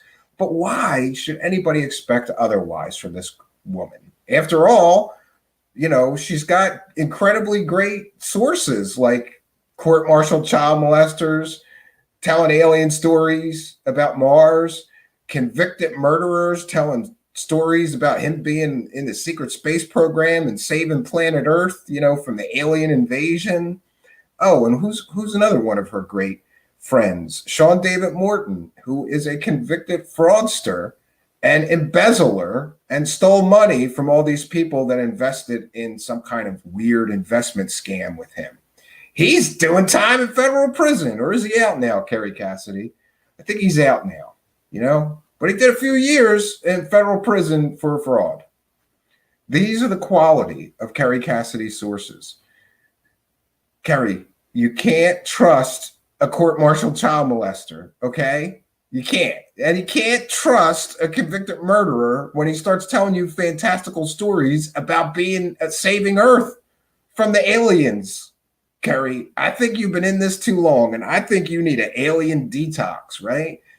Somebody needs to sit you down and make you watch real news, right? And I don't care which news, but come on, Kerry. You got to get out of conspiracy wacko shit and stop accepting anybody telling you stories about aliens as being real, right? So again, one of the other purposes of tonight for sure is to try to help my friend Terry Joyce. You may have seen her on the first season of, oh God, I always forget the name of it. It's like the comedy show. It's like the Last Comic Standing. You may have seen her. She was on the first season of the Last Comic Standing, with Ralphie May. Ralphie May is one of my favorite comedians. And yeah. So she started a new channel called Not My Rabbit Hole. And the channel link is in the description, but I wanted to share some of her previous work tonight. Okay, I didn't ask her. So we're still going to put up our fair use banner. This is fair use. This is a transformative work. We will be educating the public about Kerry Cassidy and Mark Richards, the convicted murderer who's been in jail for 35 years, secret space astronaut that she talks to. We'll be discussing this video and educating the public on these things. So this is, of course, covered under fair use. I got to tell you, the interview is good, but my favorite part is when Kevin Moore shares this phone call between him and Kerry Cassidy. And some of you may remember that we did a whole show on Kerry Cassidy arguing with Dr. Stephen Greer. This is better. This is even better than that. It is gold, friends. You're going to love it. We're going to be stopping the video every once in a while to comment and talk about what's being discussed. Yeah. Oh, this is going to be fun. So, and I hope my friend Terry Joyce doesn't mind me just borrowing this. But it's better to beg forgiveness than to ask permission. And by the way, if she's listening, I'll send her the link. She can come on later if she wants and talk about this interview and her new channel or whatever. But if not, it's okay. I just thought that if I could try to help Terry with the new channel she just started, I would be happy to do that. So here we go. This is an interview titled Kerry Cassidy and Mark Richards, an interview with Kevin Moore by Terry Joyce. Okay, so here we go. And look, this is before she was blonde. This is in 2019. She must have been a redhead for a while, right? All right, welcome to the Freedom of Joyce show here on YouTube, and hopefully it will re-air on American Freedom Radio. Today, my guest is Kevin Daniel Moore. Welcome to the show today. Thank you. Thank you so much, Terry, for having me on. It's a pleasure. Thank you. I'm glad to see you in person. Yeah, I know we've talked a little bit on the telephone. I know some bits about your work, and I thought, you know what, you're going to give us the opportunity to have an interview, and I just wanted to talk about the work that I'm doing right now. Great. I'm really looking forward to hearing about it. So you are. And I just want to mention, I'm not sure which, but this interview was conducted like at a conference or something like that, which is very common, niche market here. So when you're at a conference with a bunch of people that are into these topics, a lot of interviews take place. And I think Terry Joyce ran around the conference interviewing everybody she could. To her credit, I'd do the same thing. Are working on a documentary about Kerry Cassidy and one of her secret space program disclosures, Captain Mark Richards. Yes, I am. I wouldn't say, when I say the documentary's on Kerry Cassidy, no. Is she going to be included in this documentary? Very possible. Very possible. I think. I'd say it's more than very possible. He's going to put some of these phone clips in at the very least, and I got to tell you, they're gold.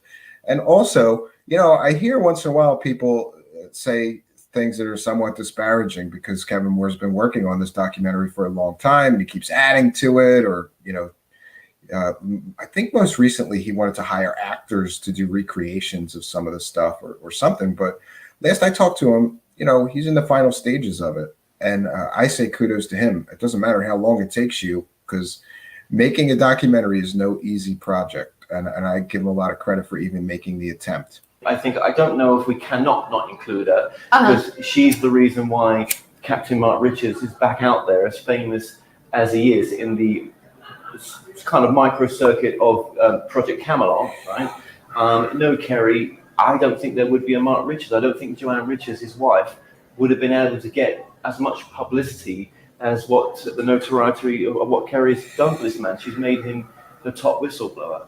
And I know. Yes, so it's important to note just right there, Kerry Cassidy, her top whistleblower, is a convicted murderer who's been in prison for 35 years. That's her top. That's the best that she's got. Great, Kerry. Great job. What a great journalist you are. No idea when I was starting to do this documentary on Captain Mark Richards that the guy was was Kerry's top whistleblower. I have seen a YouTube video of Captain Mark Richards. I think I saw one of the first videos that she did on him. And, she would come out. She would talk about going into seeing him, that she couldn't put him on camera. And then she'd come out from memory. She would disclose the information about Captain Mark Richards by memory. And here we naive viewers are believing all of it. Do you? Yeah. So those that don't know, I don't know if she's not allowed to take notes, which doesn't make any sense to me. I don't know why the prison officials would stop her from recording an interview with Mark Richards or taking notes. But she claims they won't let her take any notes. They won't let her record him. So she just asks him questions and remembers everything he said and then repeats it verbatim, which is problematic at best, because more than likely, considering Kerry Cassidy's ability to embellish and add fake facts, we've just seen it in this Mark McCandlish story. Nobody said that Mark McCandlish was murdered by dark magicians of the cabal. That was something she added on. So it's quite possible, even probable, that she does go there and talk to him, but then she just goes to a UFO conference and makes up a bunch of crap and says, he told me this. Think that maybe there's a possibility that she never even saw Captain Mark Richards and she's just like regurgitating her own fantasy or misinformation about what's going on? He's just a figurehead, a photo for people. Yeah, it's possible, but I think she goes to see him. She's been to see him 10 times now. She's the only journalist that's been to see him. And he's been locked away for 36 years. Oh, I'm sorry. It would be 37 years he's been in prison now then, because this is 2019. And certainly Mr. Moore is more informed of Mark Richards' prison stay than I am. The murder of his friend Richard Alexandra Baldwin, along with his crime partner, Crossan Hoover. Now, the thing is, we as a viewing audience trust Kerry Cassidy that she's vetted these people. I never ever considered that Kerry doesn't vet, the people that she has as long-term guests on her show. I mean, yeah, and I have to say, when I realized, I was one time very naive as well, and when I would hear a presenter interviewing someone who said they were a captain or said they were an admiral or said they were a physicist or, a biologist or whatever they said they were, I naively assumed that the presenter or the interviewer had already vetted them and wouldn't be just letting them make false statements about their education or about their credentials. And I have to admit that, it was years ago when I started doing fact checking of these people, but I was shocked at how many UFO presenters, interviewers, show hosts don't vet anything about their guests. They just let their guests say that they're whatever. Kerry Cassidy famously has people on that say they're doctors that really aren't doctors. They order a doctorate degree from some degree mill and hang it on their wall. They never went to medical school, but they're calling themselves doctor, and she just lets them call themselves doctor. I think a good interviewer would look into the guests and say, hold on a minute, doctor, because I found your degree and it's not real. Why are you calling yourself a doctor? That's just me, though. I mean, everybody has their own style, but Kerry Cassidy's style is to just accept whatever garbage information people give her, as long as it fits her preconceived narrative of the way the aliens are working and the secrets space program and the reptilian aliens that are in control of the universe and all of this crap that she already believes. If somebody tells her a story that fits her narrative, she runs with it. She doesn't check anything. Like yourself and myself, maybe, you know, if someone's coming on for an hour, what vetting are we going to do? Do you know what I mean? You know, if there's some inconsistencies in the story, maybe we'll pick them up in the interview. But unless it's complete bollocks, you know, we're there to give the airspace to the people and for them to talk about their work. I tell you what the documentary has done for me. The word discernment is just beaming out of me right now, and I want the documentary to be a discerning documentary for, I want to call it our community, the community, the community that I've been a part of since 2008 when I first took up radio broadcasting at Glamorgan University in Wales. And I was shocked. I was shocked to find out that when I interviewed Kerry Cassidy in Los Angeles back in June last year, I mentioned Mark Richards because previously I had interviewed Joanne Richards in 2013. Didn't think the story was very credible, but I thought, you know, it's got a lot of traction right now, so it's kind of in fashion back. Yeah, and just to point out, these two have a running history right now.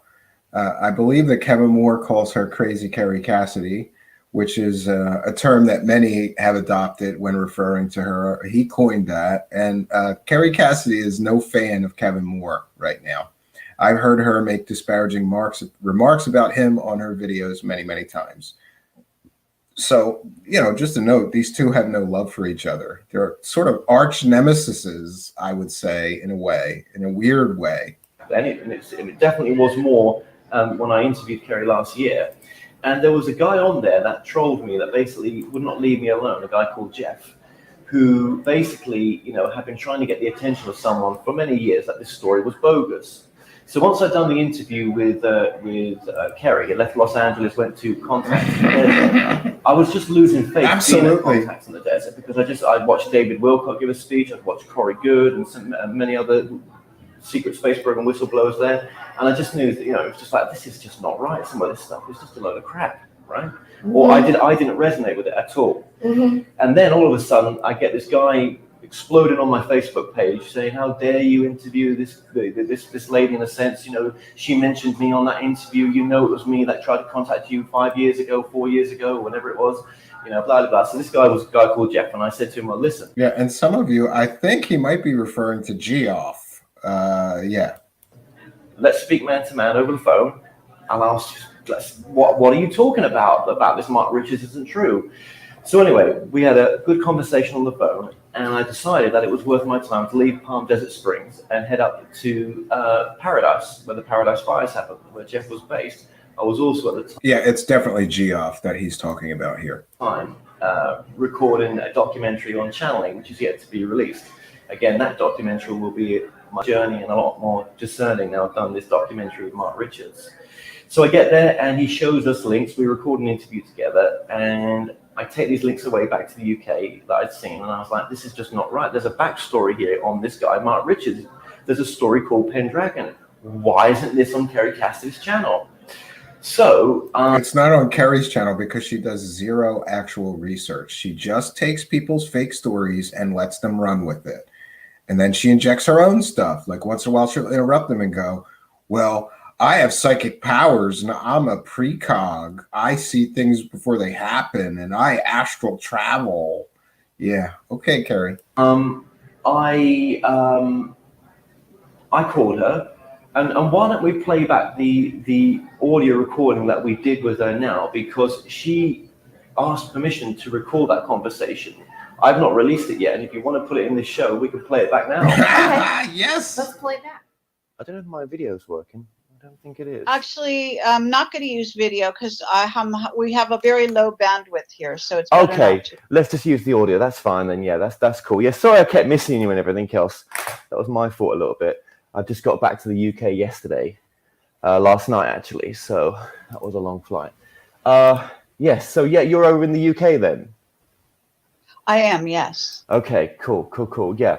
Well, yeah, what I've been wanting to reach you for was just to let you know about a chap that I run into when I was over in San Francisco. So I was over at Contact in the Desert, and I just released my interview with yourself, and when I was at Contact, then this chap this chap got in contact with us by audio, by the phone. Eventually, once we swapped numbers and everything else, to tell me a story about this chap Mark Richards. Now, initially, I did not want to speak to him really, because I didn't want anything to do with it. Do you know what I mean? I've put my interview with you out, and it really, it's really not my business, to be honest with you. But doing this documentary on channeling, yeah, it's gonna get good, friends. One thing it's shown me is that I've had to show discernment just in that channeling documentary quite a bit, right? And I thought, well, if I'm going to apply it to that, then maybe I should apply it to this other, side as well, this UFO side that I'm into. So I thought about it, and I thought, well, go on then, I'll speak to him, and I did. And it was interesting what he had to say. This guy knew the son of a guy called Baldwin, this guy that was murdered in the case of Mark Richards. That's how he knew the son, not the family much. But anyway, so he's telling me this story over the phone, and he sends me a couple of links, and it was just interesting what was in what the links had to say. I'd never come across the murder before. I thought Mark Richards was, innocent. Did you know what I mean? Like probably you do as well.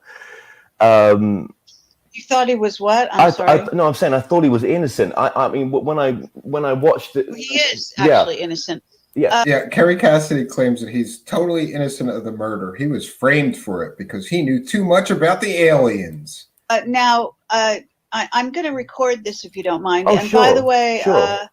You should turn your video off because it still looks like it's trying to put video on, which is dragging down the bandwidth. Oh, hang on then. So you have to actually hit your camera and turn it off, which is, when you click on your camera, it either has a slash through it, meaning it's off. Yeah, it's got the slash through there. It's got the slash through there already. I checked it now while I was that's odd. speaking. Okay, Yeah. well, it seems, I guess we're having low bandwidth. All right, well, whatever. We can't do anything about it.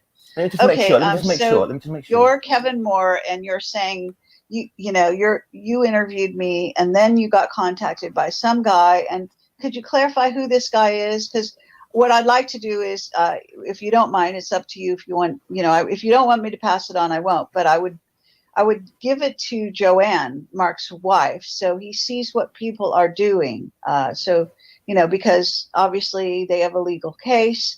They're trying to get Mark out of prison. If people are calling people associated with me and giving them, wrong information or whatever kind of information they're giving. Yeah, and just to note, Mark Richards has been trying to get out of prison for quite some time.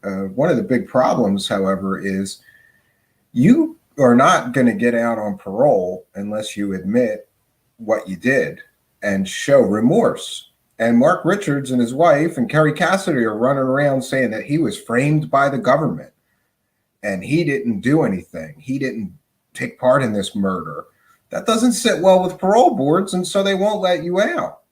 So whatever Kerry Cassidy believes about his guilt or innocence, she's doing harm to even Mark Richards, because he's never going to get out of prison while he, his wife, and Kerry Cassidy are running around saying that he didn't do anything. He got framed, because he knew too much about aliens. The parole board's going to just deny him, let him rot in prison if he won't admit what he did 35 years ago was wrong and show remorse for it. It can be very useful for them. So do you mind that, or would you rather I don't do that? No, of course you can pass it on. Absolutely. All right. Absolutely. So if you could tell me again, who is this person that called you? This is a guy called Jeff Reed.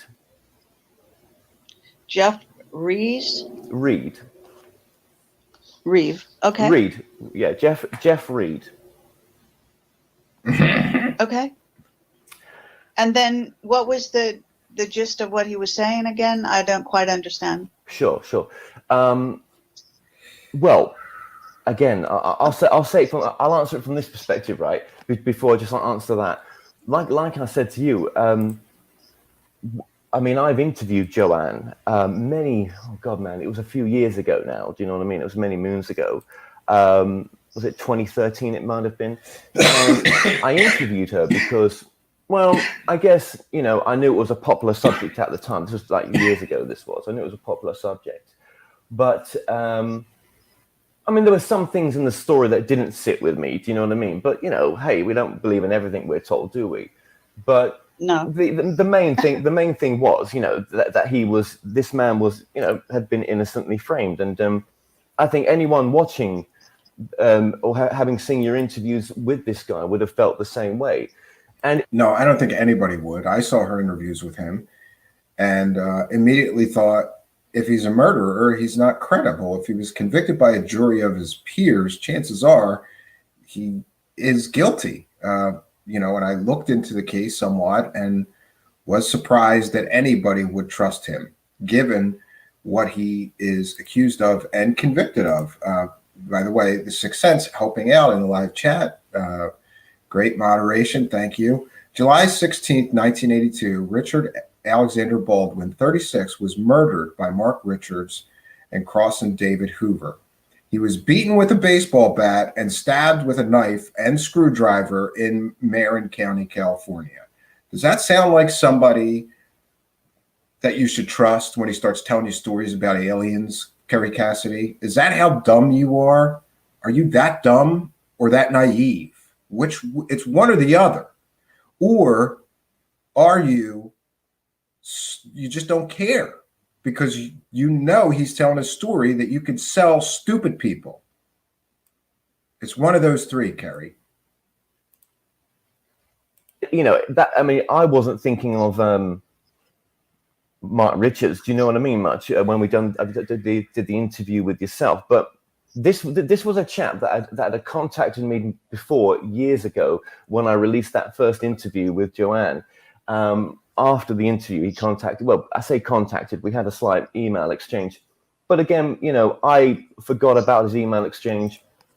Loads of other things going on, you know, that's not my life. But when he recontacted me again while I was at Contact in the Desert, he was like, you know, this is the guy that sent you that original email. And I was like, oh, hang on, I do know you. And then it got into a bit of a heated argument because I really didn't want to know about it. Do you know what I mean? You know, unless he's got some really good evidence that this man's innocent, you can't go around and just, you know, saying that someone is guilty. I mean, you know, that doesn't work in my book. You have to, you know, be provable. Do you know what I mean? And at the same time, I didn't want to get involved in it neither because, well, I'm making a documentary on channeling. I mean, this is, you know, I mean, it's stuff I cover, this stuff, but it's not stuff I'm focused on right now. Oh, but he would go on to focus on it plenty, interviewing everyone he could about Mark Richards, the murder case, and everything else. And I, for one, can't wait to see his documentary on it. You know what I mean? But what was interesting was he was telling me the story that, you know, and none of this can be backed up. None of this can be verified as such, this part of his story. But as a child, he knew the Baldwin, the son of Baldwin, the son of the chap that was murdered. So what's the guy that was murdered? What was his name? It was I haven't got it in front of me. It was, just bear with me. I'll just grab it. The guy that was murdered was Richard A. Baldwin, 36. So Richard A. Baldwin, 36, was the man that was murdered. And this guy knew that man's son. And this guy was also from that area as well. He was a kid at the time. So when that murder of Richard A. Baldwin took place, you know, it was made very well known to him that, you know, do you know that kid you was hanging around with? Well, that kid's father is the man that's been murdered. So, you know, you know, he grew up in that era, basically. Now, again, none of this is provable that he knew that child or that he was there. Yeah, and it turns out that Geoff was bullshitting or perhaps bluffing because it turns out that that gentleman that got murdered had no children. But what was interesting, what he sent through to me. Sorry, friends. 1 second. 1 second here. If I don't have commercials on my show, I'm not playing somebody else's. And by the way, that's a commercial for Gaia TV. And I am not a fan. So let's get back to this. 1 second, friends. You know, I always forget that when there's a monetized video that I want to share portions of, I should just download it and share it locally so it won't have those. But I always forget to do that. So my apologies. Let's get back to the interview because it's about to really start heating up. Was the 22 links on the actual murder case. And when I started going through the links, well, it was kind of obvious to me then that this murder really did take place, right? And it's such an old case that it's not a modern case. This was July 6, 1982. So it's, you know, it may seem not that long ago for some people, but actually that is a while ago. That is a while ago. And a couple of the people who were released recently, Hoover was one of the kids associated with Richard. Sorry, not Richard. I mean Mark. That was enticed by Mark to make the murder happen. He was released recently in 2007. So on Seattle Times and ABC News, I've also got the articles for those as well, where Richard's accomplices were released. It was actually a bit of a little famous case because this guy was a complete nutcase. Mark was in some respects because he wanted to set this new camera up in the Golden Gate area. Yeah, Mark Richards was going to set up a new Camelot and was recruiting cult members. And much like Charles Manson, he sent them out to murder people. Great guy. Really trustworthy source, Kerry. Really. I know it sounds crazy what I'm saying to you, but again, reading the court documents. You're assuming that I know nothing about the case when I've done a lot of investigation. So Right. I know all about that. And actually, Right. he wasn't a nut. And he wasn't doing that, and the whole thing was manufactured. But it's, you know, I understand. There are court documents stating he was doing exactly that, Kerry Cassidy. People testified under oath that he was doing exactly that, Kerry Cassidy. He wasn't doing that? Then why did people testify under oath that he indeed was doing those things? What kind of research did you do? Did you just discount or throw out everything that didn't support your pre-made hypothesis that he was framed by the deep state and the CIA? Hey, maybe it was a deep state asset like me, like you've accused me of being, Kerry Cassidy, that framed him for this murder. Sure, Kerry Cassidy. And the perspective out there, and I understand the links and the things you've read.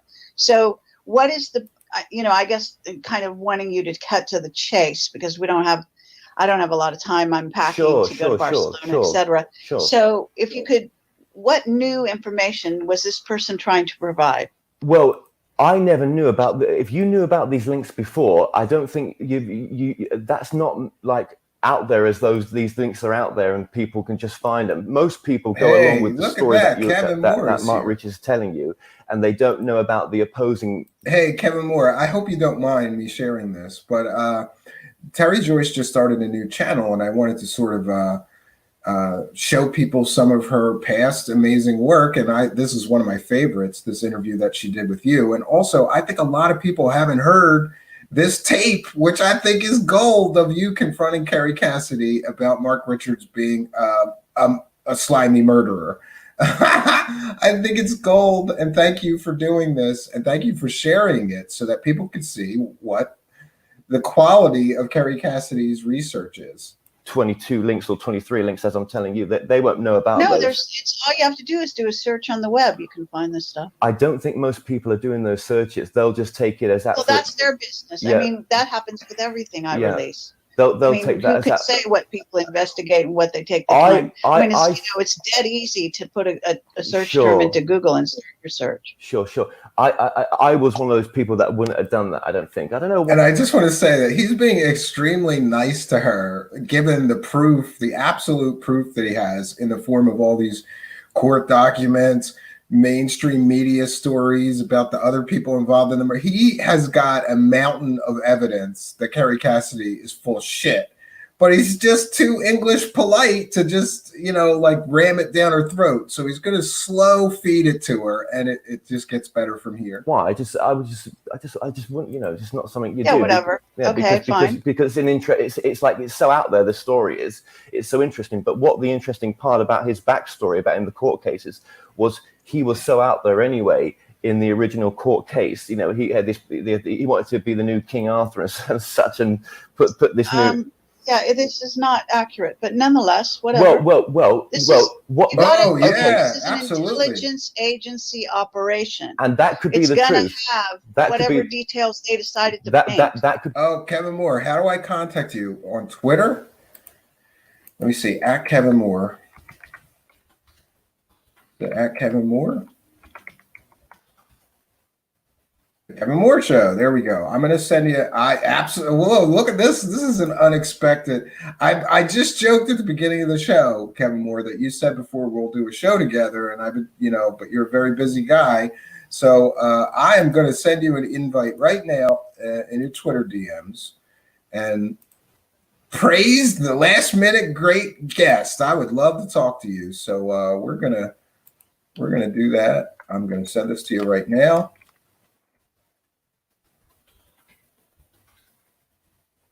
1 second. 1 second, friends. I got to send this off to him because we don't want to miss this opportunity. I don't know when we'll get it again. There we go. The Kevin Moore Show. Okay. I'm going to DM you. Oh, it doesn't. DM me, Kevin, or how do I get this to you? Because your DMs are not open. How do I get the invitation to you? Or send me an email at. Here, 1 second. I'll put my banner up for my email address. Send me an email at truthseekershow@gmail.com. 1 second. I'm trying to find that. truthseekershow@gmail.com. Here's my email, Kevin. I will check my email and send it right to you. Let me get into my email, or send me a DM on Twitter. It's at Stephen Cambion on Twitter, and I will get you the show invitation link. We would love to hear an update about this. We would absolutely love that, and it would be my pleasure to hear that. I'm going to continue in this conversation between you and Cassidy in the meantime, and hope that you reach out to me. Again, it's truthseekershow@gmail.com, or DM me on Twitter at Stephen Cambion. I have the link ready, copied, pasted, and ready to send to you. And I would love to hear an update on this. So yeah, I've sent the link. We're going to continue listening to this. Yes, out of mind. Thanks, everybody. I hear it, and I'm trying to get the link to him. Oh, wait a minute. Here, he's giving me the email address. I can do that. Kevin@thekevinmooreshow.com. All right, 1 second. Let me send it to you right now. So please bear with me. Is it .co.uk? I'm going to send it to both.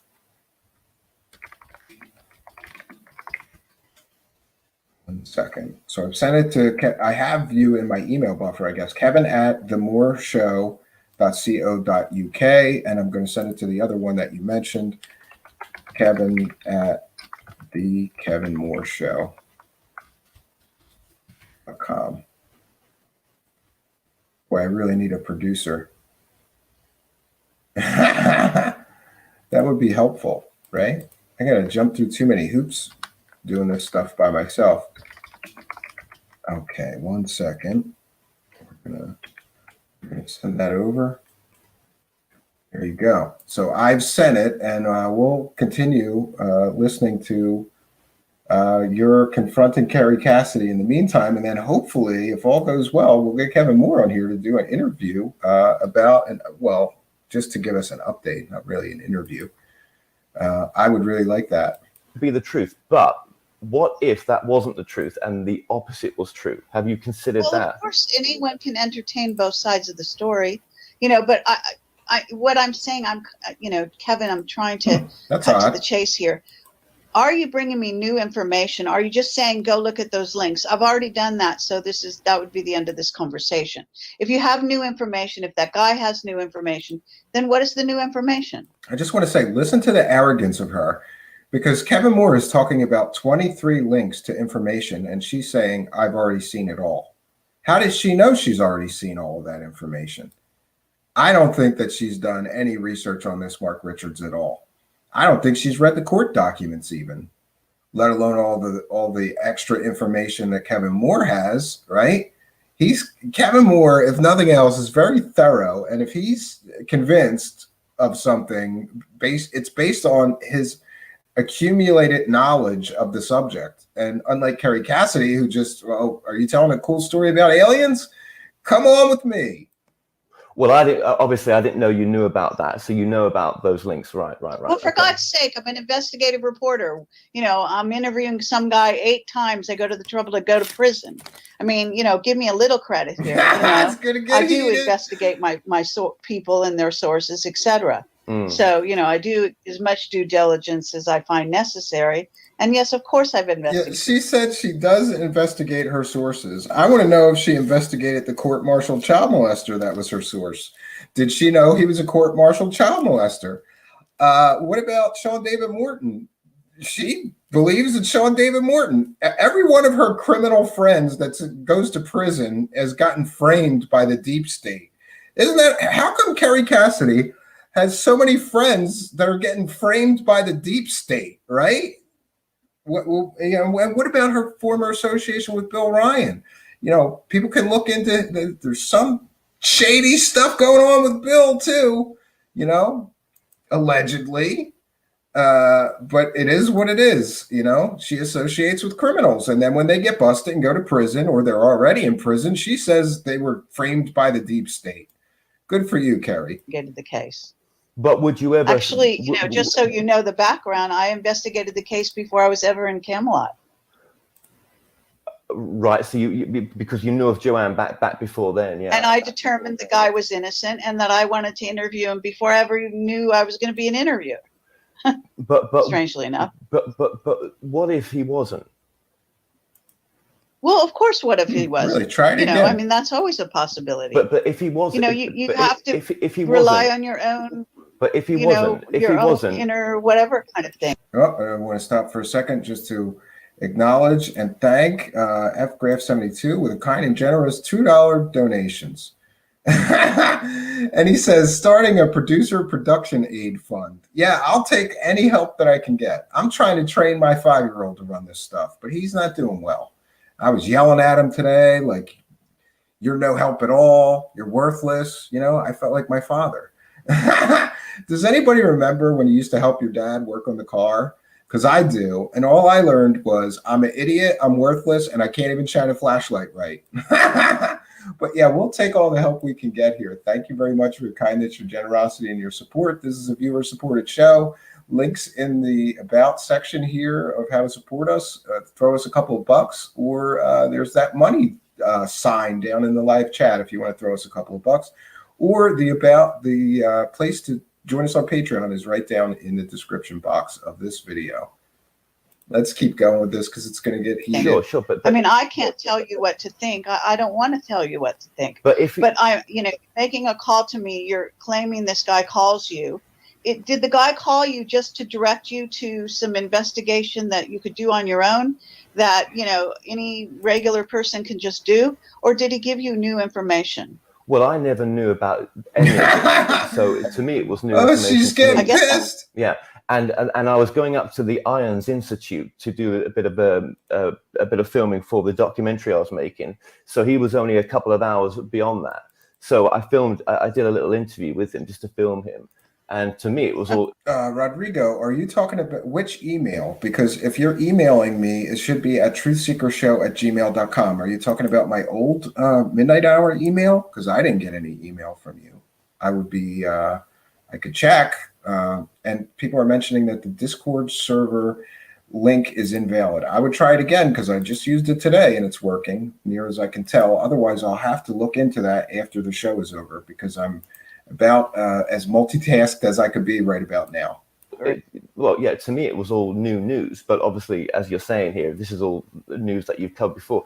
To me, the thing was, right, well, if he wasn't innocent and he had actually done these, then him trying to create this coup would have been just as crazy as the information he's bringing out now. What if he is not telling the truth? That's all I'm saying. Yeah, what if he wasn't? I mean, duh. This is, it's just like, that's true of any case. All I can tell you is, I've sat with the man for hours on end. I evaluated him based on my intuition and my investigation prior to every meeting with him. I've spent hours with his wife as well. I mean, a person has to make their own evaluation, as I said.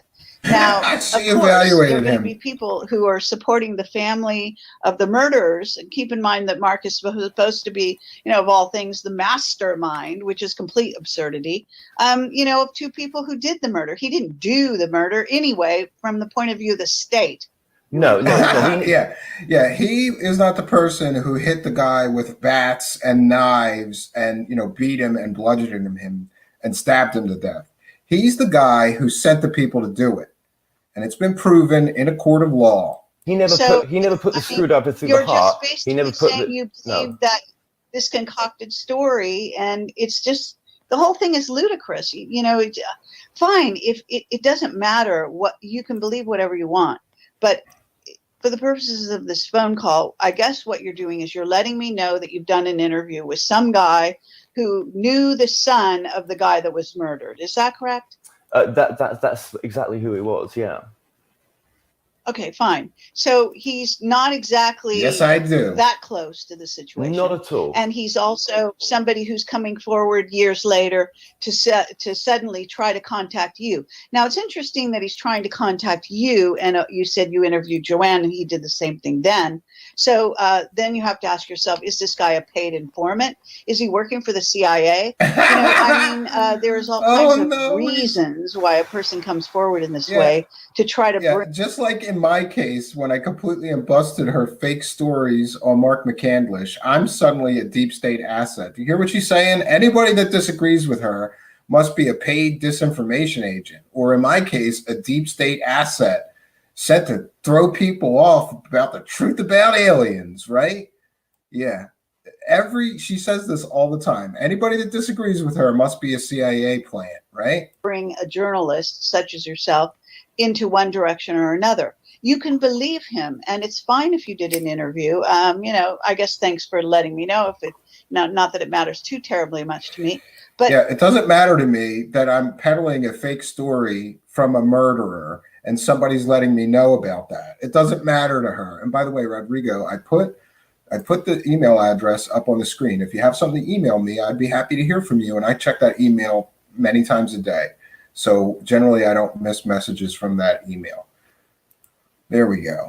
If you think I'm going to change my point of view because this guy is suddenly coming forward to say, look at these links that have been out there for 20 years or 30 years, Absolutely. It's not important to me. No, absolutely. You cannot just judge a story just on one person's angle. That's absolutely what it was for me was the 23 plus websites, archive information about the case. That's what it was like. They are. So I thought to myself, well, not all of this can be implanted CIA information on these sites. This looks like a very genuine kind of backstory on this what this guy was up to. Listen to Kevin Moore coming at her with like logic and reason, right, and discernment and like critical thinking skills that she completely and totally doesn't understand. And his accomplices as well. Now, of course, he never committed the murder, but he was the one that egged these 17-year-olds on at the time. That's what they're saying. He was the one that brainwashed them in a sense. So yeah, right. Yeah. Good luck with that. Okay, fine. I agree.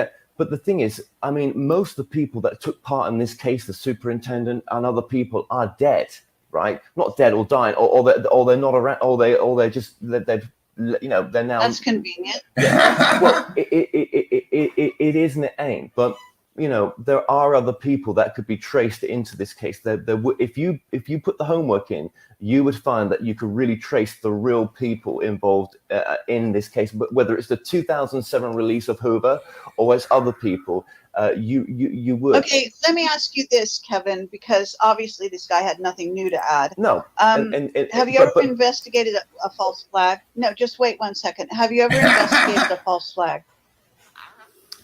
Do you know what I mean when I say a false flag? I know what you mean by a false flag, yeah. I know what you mean by a false flag. Okay, have you ever tried to investigate one? Well, let me ask you this. Would you put these links out in a new video just to say, look, guys, here's this case. No, because I don't. No, that's not what I do. I have no interest in that. Why? I mean, I'm not a reporter trying to investigate his murder case. But then, if I was covering, she doesn't care about the murder case. She just cares about the alien. She doesn't care about the murder case. She only cares about the alien stories that she could sell. Great, Kerry. Came to me with you knew about the links before. You knew about the 23 plus links online anyway. It's out in the public domain. You can investigate the case anytime you want. Why wouldn't you just have the opposing there in the video to say, look, here's what he's saying? No, actually, that's not what my job is. I mean, everyone does what they want to do about. Her job is not to report to people the facts. It's just to report to people the fake alien stories that she wants to sell. These things. My job is, and our discussions are not about a murder for which he was framed over 30 years ago. And, even at this time, he, again, as the mastermind, there's a... and I would like to invite Kerry Cassidy, show us the evidence that he was framed. What evidence do you have that he was framed? Other than your own statement and his own belief, right? You know how many guys that I know that are in prison that claim that they're innocent or were framed? It doesn't make it true unless they have evidence. Kerry Cassidy has no evidence this man was framed. The law on the books right now saying that somebody should be released from prison if they were a supposed mastermind of a murder because they were not the one who did it. And so that Mark is actually way beyond his stay in prison for any kind of involvement, if you want to call it that, in this situation. Well, but he's, in my view, he's completely innocent. He was off the planet when the fucking murder happened. Well, if that's the truth, and pardon me for the language. Do you hear what you just said? He couldn't have murdered that guy because he was off the planet fighting aliens in space when this happened. That's Mark Richards' story, and he's sticking to it. And so is Kerry Cassidy. That's the truth. If he was, if that's the truth. Of the secret space. Look, if you don't understand, I mean, I have so much evidence of the way this works. Have you ever looked at Obama's birth certificate? I mean, you really got to get a grip. She's on her own website. This is a whole different way of looking at reality. The false flags, the reason I ask you about false flags is that if you investigate false flags, you begin to go down a rabbit hole, which is unbelievable, of people who are lying about people being killed. I mean, listen to my interviews with James Fetzer. Ask yourself why YouTube doesn't want those interviews out there in the public. Because Kerry Cassidy was spreading medical disinformation with an irresponsible, stupid guest that wasn't even a real doctor. That's why YouTube wanted them off of YouTube. That's why your channel got obliterated, because you let fake people with no credentials come on your show and give fake information out. Conspiracy land nonsense. They've deleted them off my site. Good. He's an ex-Marine. He's a tenured professor for zillions of years. He's written over 10 books. He's a heavy-duty investigator, a very respectable man, and he investigates in minutia every false flag that has happened in the United States. He's obsessed with it. And so what you really have to do is look at the false flags, start to see how... See, this is her argument. Oh, I got you, Kevin Moore, you caught me selling a completely, totally fake murderer as a secret space program insider. You caught me dead to rights using a convicted murderer as a source about space alien Buck Rogers fantasy stories. well, Kevin, it's not my fault I did that. You have to learn about false flags. I mean, this is stupid. It's a stupid argument, Kerry Cassidy. One of these things is not like the other. Evidence can be manufactured by the secret government, by law enforcement under orders from higher ups, etc., and disappeared, etc. You really have to go down that road. It's a fascinating journey, and I encourage you to take it. I don't have time right now to educate you as to all the steps. Listen but to I can her. encourage you to watch I don't my have channel. time to educate you, Kevin Moore. Meanwhile, Kevin Moore is the guy that has the facts and the evidence, and she doesn't have time to educate him because he's just got facts and evidence, and she's got nothing. Spetzer interview, which is no longer on YouTube. It is now on Steemit and also on what is this called? BitChute. So if you just go to BitChute, you put in Project Camelot, you should find it, no problem. You know, this is the reality. Manufactured evidence is so common. You know, look at Pearl Harbor. That was a fucking false flag. Again, I apologize for her language. And if you don't know this stuff, you need to get educated. And by the way, AI algorithm gods, I'm not saying I agree with that statement. I don't know, have not thoroughly investigated. This is Kerry Cassidy making these statements, and we're kind of making fun of her lack of evidence, lack of knowledge. Please find context, AI algorithm gods. In Google's name we pray, do not strike us down. Amen. All I can do is say a prayer to the AI algorithm. Tompkin, this was a false flag. Yeah. All right, now that one I agree with her on. All right, for once I agree with Kerry Cassidy. Of course there's such things as false flags, but her conspiracy mind sees everything as a false flag. The governments knew. They set it up. Yeah. They staged it. I You wouldn't. gotta understand. I wouldn't be absolutely surprised in some of those cases that they were staged or things that happen on purpose to let things happen. This so is that, what goes on. Yeah, So absolutely. if you don't want to believe, if you want to believe evidence that you see in front of you that these people think they're giving you and so, it doesn't, it's your choice. You know, you have to rely on your intuition. You have to rely on your ability to investigate. And if you think that I should be putting those links on my website, I appreciate your opinion, but I'm not doing it. Okay. Because I think it's bullshit. Yeah. Why should she give her viewers actual facts or actual evidence when she could just tell them fantastical stories about reptilian aliens and this guy who teleports out of his prison cell to save Earth every night?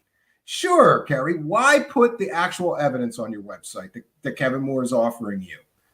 But then the only thing me and you don't know, the thing that we don't know, right, is was a Richard A. Baldwin of 36, did he really exist? And was his life taken?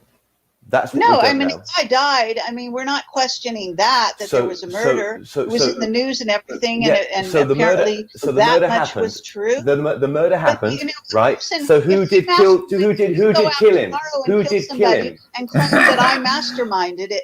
How can I counter this is that? Great. Seriously, but then, it's a method of the mind. You're talking about a man who didn't come with any kind of instrument, show up on the scene or anything. He was supposed to have masterminded. And and it was proven in a court of law that he wound up some 17-year-old kids and sent them out with a baseball bat and a knife and other weapons to bludgeon and stab a man to death. Over what? Over money. And not very much of it either. Shows what kind of person he is. But Kerry Cassidy's going to run with his story, and her defense is he didn't stab the person, he didn't hit and bludgeon anybody to death with a baseball bat. No, but he manipulated children to do it for him, and he was found guilty of it in a court of law.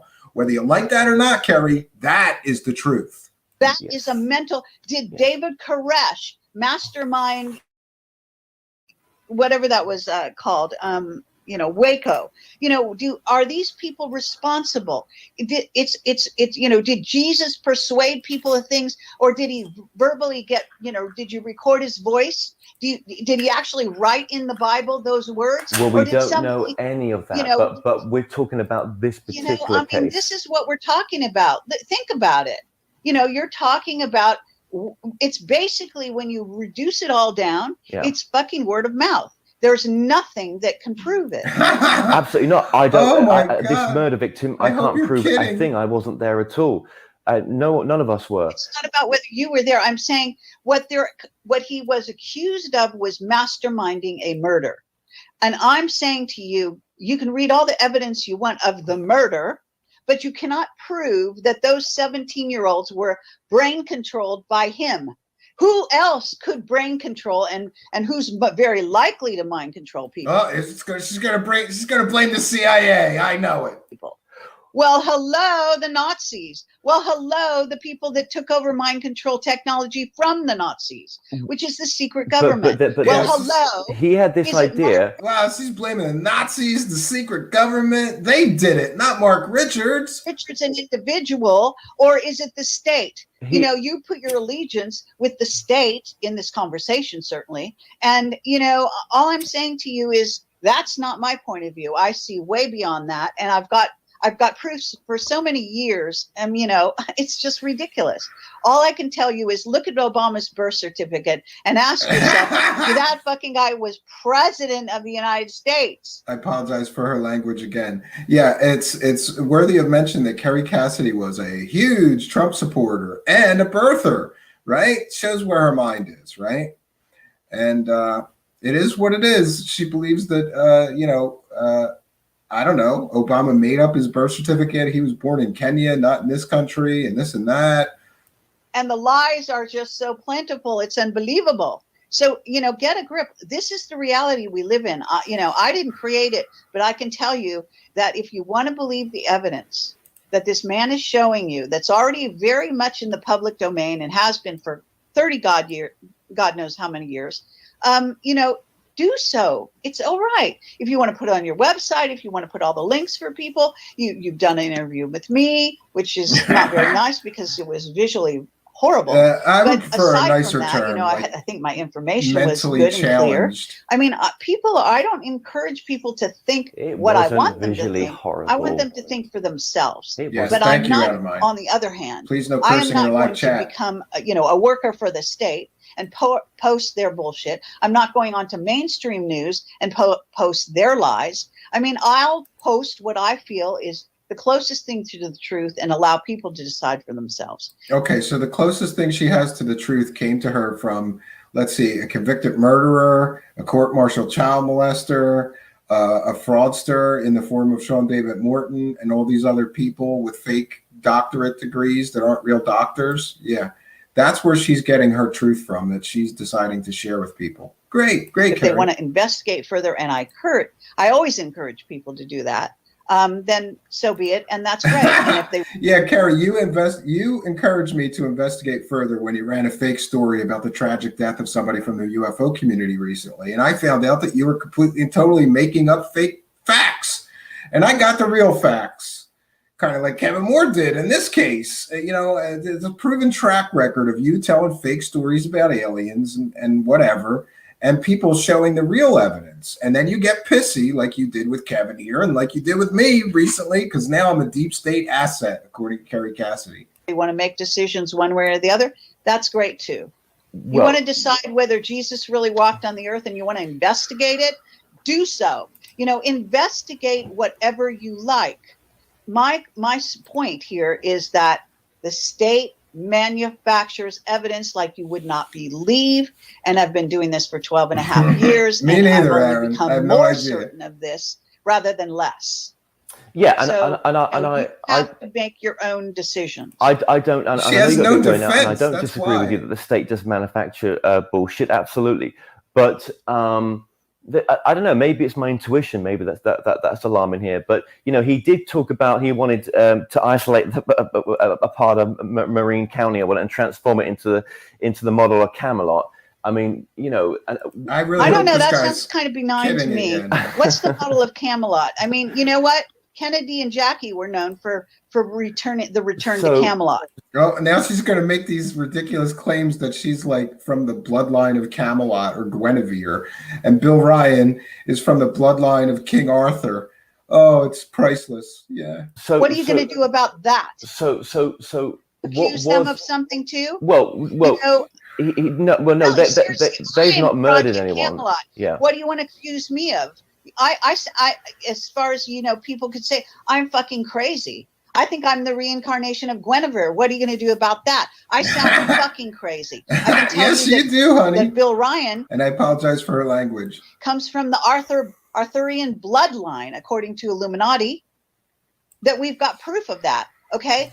She's got proof that the Illuminati say that Bill Ryan comes from the bloodline of King Arthur. Wow. You know, he's O negative. What do you want to do with that? You want to say we're crazy? A lot of people are O negative. I can't stand people that use that as some kind of proof that they're alien hybrids or they're special. You're not special. You just have a rare blood type. And it's not even that rare considering the population of the planet that has that blood type, Kerry. Is he? No. Is he really a descendant of the Arthurian bloodline? He's been told by several psychics he is. You know, that's my intuitive take. He doesn't claim it. Okay, so psychics said he was, so it must be true. That's her proof. That's her evidence. Some psychics said it. It must be true. He doesn't even like hearing that. But he's you not know, murdered. what do you want He's to do not- with this stuff? It sounds outlandish. It sounds like we're course. all fucking crazy. Of course. And if you want to come to that conclusion, you're very welcome to do so. Oh, I mean, listen, I've done a documentary on channeling. I mean, I'll be the first to say all that. Do you know what I mean? Absolutely. Right. So, You I know, mean, you know, I'm sorry but to be but abrupt with you, I don't have a background of, you know, anything bad in my background. I haven't been arrested for anything, and nor have I ever been done for murder. That's really different. Yeah. Hey, Kerry, I never murdered anybody, though. Okay? That's the difference. Let's see what she says now. The only difference. Well, I mean, you know, with unreason, people can be accused of anything and framed for anything.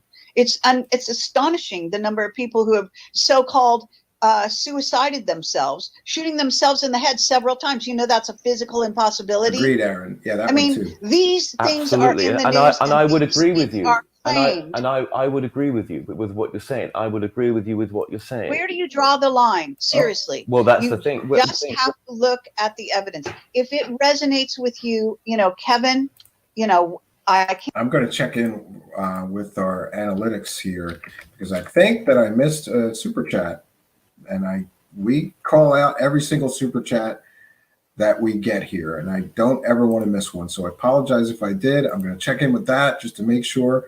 Yeah, Rogue Status with a kind and generous super chat donation of $5. Thank you, Rogue Status. Fellow Philadelphian, someday I'm going to have you come and visit here, Rogue Status.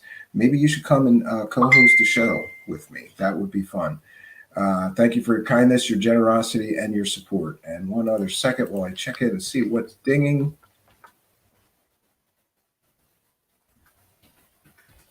One second. I got to learn to shut off certain message apps during a show because I think it's something important.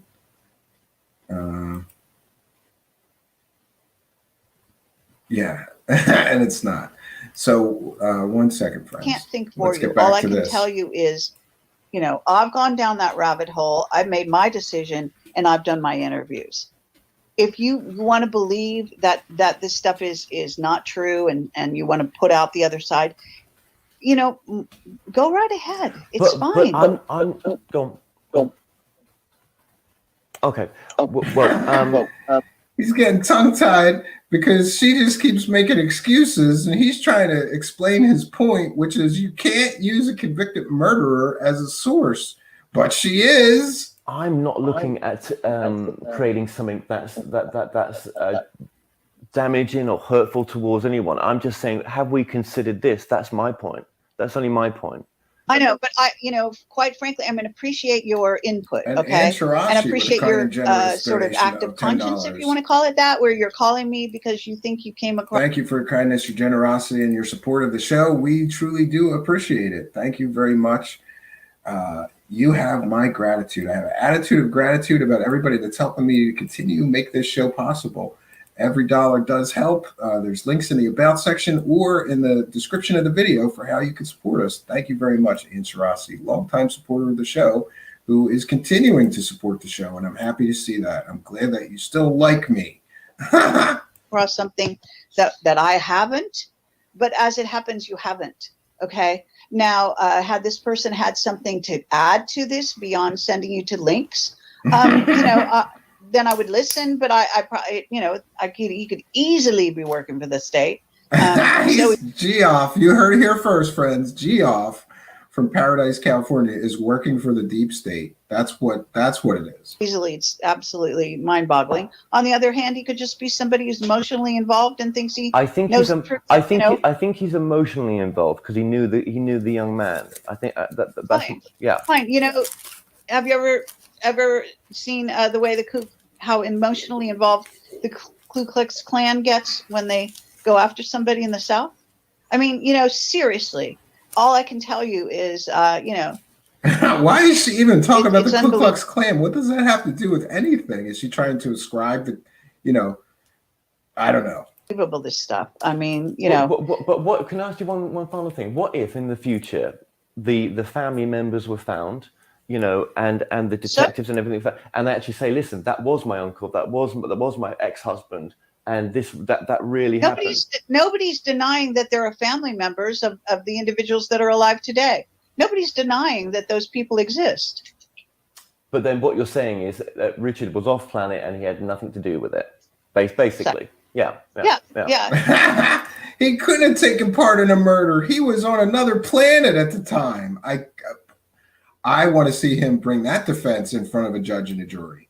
Considering he didn't actually do the murder, it's perfectly in keeping for him. Maybe he was, I don't know, in Antarctica for all we know. I mean, really. Yeah, he was at a secret base in Antarctica. Sure, Kerry. Where does if he was the supposed mastermind, all of that would have taken place before they did the act. Yes, right? He was off So the planet. day of the murder, he could have been anywhere on the planet or off the planet. He could have been under the ocean. It doesn't matter. He was supposedly the mental, person what if he put them up to it mentally. And what if? Right? Okay, but what if is? I'm always a what if, right? What if he actually Welcome V. and he's fooled you? What would you feel then in the future that he's fooled you? I mean, what if? Just what if? I'm not worried about it. Let's just put it that way. Okay. I made my decision. It's like a lot of decisions you make in life. You make them. You lay your bets where you will. My whole career is based on people like this. He's not the only person I'm dealing with. She just admitted that her whole career is based on people like this Mark Richards, a murderer, which is somewhat true because for some reason, a lot of Kerry Cassidy's sources, especially about alien stories, are criminals, are actual convicted criminals. Oh, that could be a what if. No, true. I've got so many whistleblowers, some of, in front of the camera, some who never did come in front of the camera. And, I mean, you really, it's not served to you in a silver platter, the truth. It's a wall, it's definitely her. She won't dispute that it's her. There are going to be people that can convince you one way or the other. And it can all, you must have seen watch movies, seen books where it's just, you think you know one thing and then it completely reverses itself. This is the name of the game. Sure. You must make your own decisions. And and basically I can't help you Sean with that. David Morton is I do what I do. He's a criminal. You can evaluate the information he puts out. There has been a guy, if you want to talk to him, I don't know if you saw my interview with him. His name is Julian Salt. I believe that's his name. I met with him here in Britain. He is a Brit. He investigated a lot of Mark's claims, literally one by one, and found they were all correct. So you can go talk to that person, for example, if you are really in a state. How do you investigate this guy claiming that he teleports out of his jail cell? Do you hear her statement? Well, I know an investigator that investigated Mark's claims and found them to be all correct. Here's a guy who's been in prison for 35 years claiming that aliens or some secret galactic council are teleporting him out of his jail cell so that he could go fight in the secret space wars against the reptilian aliens. How are you verifying that as being real, Kerry? How is any investigator supposed to verify that as being real? But she makes these statements trying to prove her point, like, I got the goods. Yeah, this is definitely true. Okay. For this situation. There's ways to investigate, And by the way, she didn't give the investigator's name or anything. She just, saying it doesn't make it. Could be one of her imaginary friends for all we know. Both sides of the question. Well, that's something that I've got to consider. Yeah, I don't. I mean, I'm just like, well, you know, I think there's truth out there. This is my take on it right now, especially after being at Contact in the Desert and Alien Con. There's truth out there. Yeah, but you know, Contact in the Desert is a fucking can of worms. A lot of those people are mind controlled. They're lying through their teeth. They're not being honest. And I can go right down the list of speakers and tell you. And a hallmark of a good UFO con artist is, oh, those other guys are telling fairy tales and tall tales and fake stories, but not me. I'm a credible researcher. Yeah, sure. Who's lying? I mean, say, you know, if you're using that as a reference kind of logical thought, no, I'm sorry. No, and I gotta say, what a nice guy Kevin Moore is, because listen to her talk him down, say that she doesn't have time to educate him. She's talking to him like he's some, you know, petulant school child, and she's the high and mighty teacher that knows everything or something, and he is handling it very well. I wouldn't have handled this that well. I would have been screaming at her by now. But to his credit, Kevin Moore is keeping his calm and his composure, and he's being very polite to her in the face of all these insults she keeps flinging his way. I was going to say to you that going to these places, there's about 20% of truth, if that, and 80% bollocks, if that. 20% is true. Fine. Yeah. I think there's so much disinformation in the UFO field. So much, it's ripped apart by disinformation. I think he's waiting till we're done listening to this. Yeah, I think, you know what's funny? I just did an interview, or they did an interview with me here in England with this woman who, her name is Carolyn Stevens. She was a campaigner for Brexit. She comes from a completely different walk of life than I do. We did it live with Miles. It's on my website. It's on my YouTube channel. It's the first interview, the most recent one. You know, you can watch it. You can see how our worlds, yes, I would. Completely opposite worlds come together. And what we both find is lies like you would not believe coming from the top echelons of so-called respectability and power. And so if you want to say ufology is full of lies, I have to say, take a look at your MPs. Take a look. Do you know, she gave me a statistic. It was something like 162 MPs have all been convicted sex offenders. Well, yeah, listen to her. She really doesn't like sex offenders, but she's okay with using sex offenders when they're telling her alien stories that she could sell. I don't know if that's true. I'd be careful. It's in your press. Look it up. I don't know if that's true. Now look it up, because that's a statistic you can check. Yeah, okay, I don't think either they are or they aren't, and she's not lying.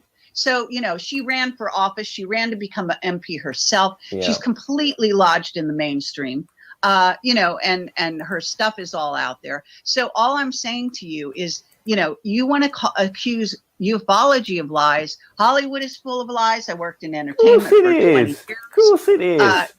They're all full of lies. Of course it is. It's, you know, why target one yeah, area? Murderers I'm not. Scientists I'm lie on a regular basis because they can't face the truth. The only reason I'm talking, our scientists have been lying to the public, and if we get into religion, then you're really over. I'm not targeting ufology. It's just a field that I had a bit of an appreciation and was in with the talk show that I was doing, and that's why I'm mentioning it.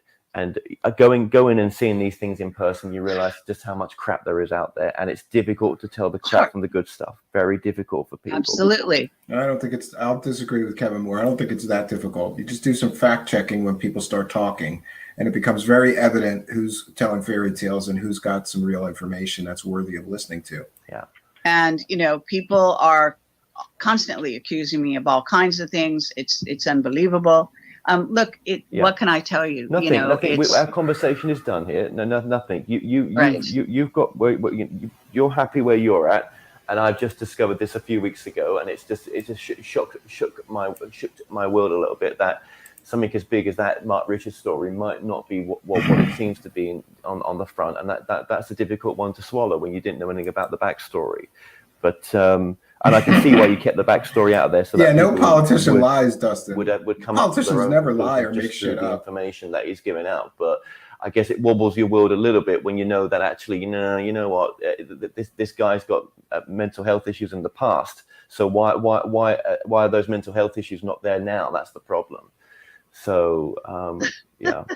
That's an assumption. It is, and only based on the court cases as well, But I think some of the things he mentions and talks about, I think when I interviewed Joanna about years ago, I mean many moons ago, I just thought, God, this is so far fetched. Some of this stuff, what is true in some of this stuff? Is it?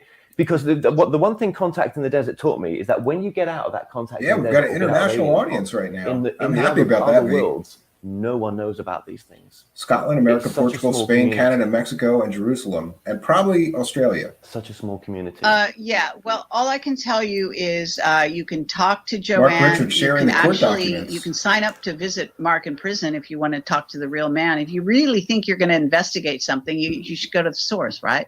So, and you should evaluate his personality based on that. I wish I had a camera when I was interviewing him. You really have to decide. If you think this man has mental issues, you don't know what the hell you're talking about. That's all I can tell you.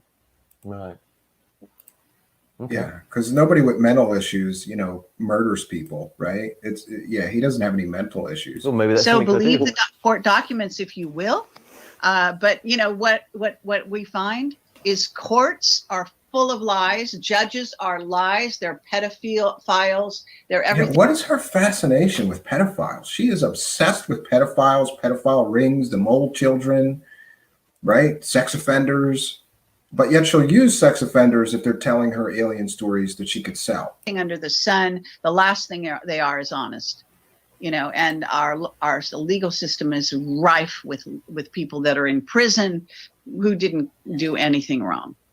And some of those cases actually do exist. Oh, I would like that. I'm a rocket guy. I love rockets and SpaceX and NASA. This is, it's a can of worms. But I guess I understand. enough time. I think you understand where I'm coming from. I totally do. I don't even feel it necessary to defend my side.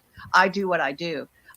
You have to pick and choose your battles, so to speak. You have to pick and choose the things you're going to investigate. I investigate the secret space program, the Illuminati, and so on. What I don't do is I don't go back into the past and spend my time investigating murder cases that people are accused of. Why should she investigate the murder case this guy is accused of if she can spend her time selling his alien stories? That makes sense. Masterminding at the moment. And I had to make my evaluation a long time ago, actually, because I did it actually before Camelot. Yeah, you said that, I came across, I investigated the case, I read about the case. It's actually a very distasteful case, but there's plenty of information out about it. And the two young men who were involved in it, who, were really demented in their heads. And, you have to deal with that. One's freed. I think one's been freed. I think Hoover, I think Cosine, or whatever his name is. Yeah, because he admitted what he did and showed remorse, and he got out on parole. Unlike Mark Richards, who claims that he was on another planet when the murder took place, so he couldn't have done it or had any involvement in it. Sure, Mark Richards. Sure, Kerry Cassidy. He's been freed now, I think. I think he has. Yeah, isn't politics lovely? It's always the way. Yeah. So, okay, right. Well, I'll let you know what I'm going to do, and maybe I don't know.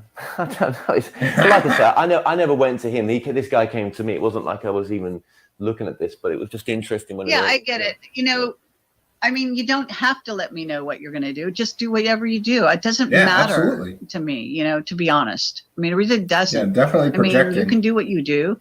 You're an independent agent. And if you want to let Joanne know that, as a journalist, you're going to do something, whatever, that's fine too. You have Trust contact the plan. with her, I'm sure. If you don't, if you need her email address, I'll send it to you.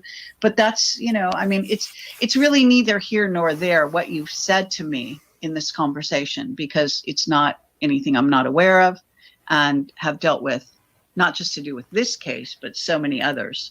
It's unbelievable. Could be. Okay. All right.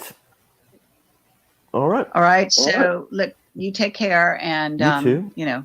maybe we'll talk again in the future. Yeah, maybe we will. Okay. Thanks for your time, Kerry. All right. All right. Bye-bye. Oh, this was gold, friends. This was gold. So you just heard there the conversation we've had with Kerry Cassidy.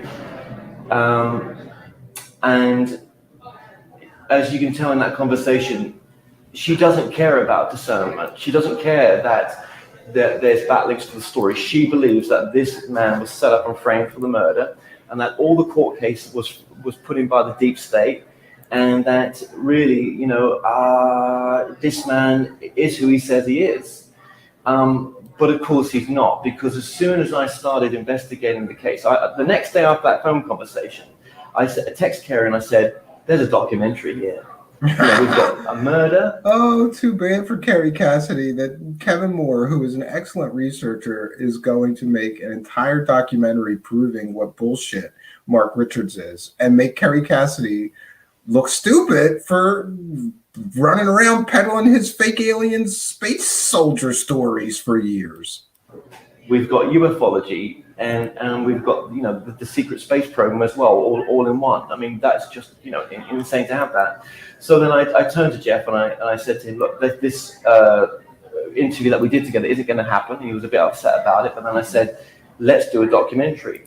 And from there, we started making a I did the research. Jeff would just listen back to all the evidence that I was collecting. I recorded all my conversations with everyone. Some of them I shouldn't have done that, but it was for research. It wasn't supposed to be distributed anywhere else. It was just for this project. Yeah, and by the way, recording calls is something that is a valuable tool, especially in one-party consent states. What does that mean? That means if I'm investigating something and I'm calling somebody in a one-party consent state, that means only I have to consent to the recording. I'm recording it so that I have it, so that I can refer back to it. And I then went to Marin County in, I want to say, September last year, and started the first half of the taping. I got back and I realized I'd missed out quite a bit of stuff, and I've come back now to refilm that stuff. And there's so much in between that we could talk about, but none of this is true. Captain Mark Richards is not a captain. I even went down to the Smithsonian Museum in Washington, and his wife Joanne has laid a plaque there with a number of other plaques where he's got his father, the Major Ellis Richards, who was in the Air Force, and then underneath him or above him, this will be in the documentary, there's Captain Mark Richards. Yeah, he was never a captain or in the military, apparently. And everything that this man's doing, all the writings that he's doing, it's so cleverly set up. I mean, he's got a publishing company set up by his wife, so we've got direct access to send in all the publications he wants to make these reports. He never puts his names on the reports. It's always hands off. Kerry goes there, but he could soon turn around and say, "I never said those things I said to Kerry that she's put out on that YouTube channel. I never told Joanne, my wife, to go to the UFO conferences and put my stuff out there. I asked him to come on this documentary. He said no. I asked him to come on the phone lines. He said no. It wasn't going to happen. He was too busy. Not enough time in prison." But then of course, I then contact his crime partner, Crossan Hoover, who was the 17-year-old when the murder took place. Yeah, Kevin Moore did a bang-up job investigating this thing. This man did the murder on behalf of Mark Richards. He was stood a Oh, foot there away we from him. go. He was so happy. manipulated by Wait, Mark one Richards, who was second. 29, and so was another guy called Andrew Campbell. Andrew Campbell got state testimony. He was the state's witness and placed Crossan and Andrew at the murder scene while he stayed at the murder victim's house and ransacked the house. Okay. Yeah, it was all about a little bit of money. And I'm happy to say, boy, what a surprise. And my favorite surprise guest ever, right? 1 second, let me do it this way. There we go. We have the actual Kevin Moore. And I swear, guys, this wasn't planned, right? Kevin, we didn't plan this. You weren't going to come on today, but you saw that I was doing this. What a fantastic story. And I wanted to share it to try to help Terry, who just started a new YouTube channel, because she brought you to bring this information all out and to share this. Can you give us an update on what's been going on? No. We got no audio. Yeah, so give us a moment while Kevin works out his audio issue. Go over to Cam Mic and it'll let you select your microphone. There you go. Yeah, so I can't tell you, it's an honor and privilege to have Mr. Moore with us. Okay, that's working, I think now, Steve. There you go. Yeah. Okay, yeah. And just watching it back, just listening back to that tape, it brings back so many memories. You know what I mean? You got a good gotcha. And if you didn't know, I got a good gotcha on Kerry Cassidy. She ran with this fake story of Mark McCandless's death by shotgun to the head. And I did a deep dive investigation and we uncovered the actual truth behind the case. She ran with fake facts. She said this man was murdered by the dark magician cabal and all this stuff. She's pumping up this fake story about a man's tragic suicide. We looked into it and found out that everything she was saying in her videos, in her blog, was completely made up horseshit. Yeah, I've heard about the Mark story, and it's a tragedy that he took his own life, you know, Certainly. for the family as well. Yeah, God, where do we start with this, man? Well, as that video sort of goes into, when I made that original interview with Kerry, I think it was back in, I want to say maybe July, August 2019. It could have been earlier. So that was a long time ago. And, you know, having multiple trips to Marin County to go investigate the crime, you know, so much more became apparent. You know what I mean? So, yeah, where do I start with this? So, yes, Baldwin never had any children. He was a single man. And I did spend time speaking to Cross and Hoover. I probably spent, oh my God, probably, well, I saw Crossing in person in the prison that he's at in California. And probably about 6 months worth of, you know, speaking to him by phone, you know, over the prison phone lines. And at one point, I decided to re-record the interviews with him because the initial way that I first did it was just not good enough for the documentary, well, docuseries.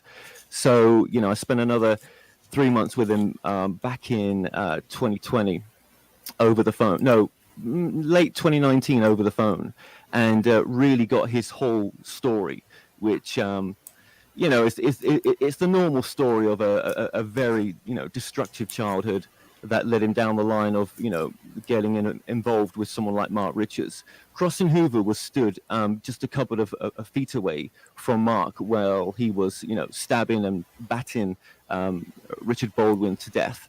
And it was Mark that gave him the cue to, you know, commit the murder. It was Mark that planned the murder.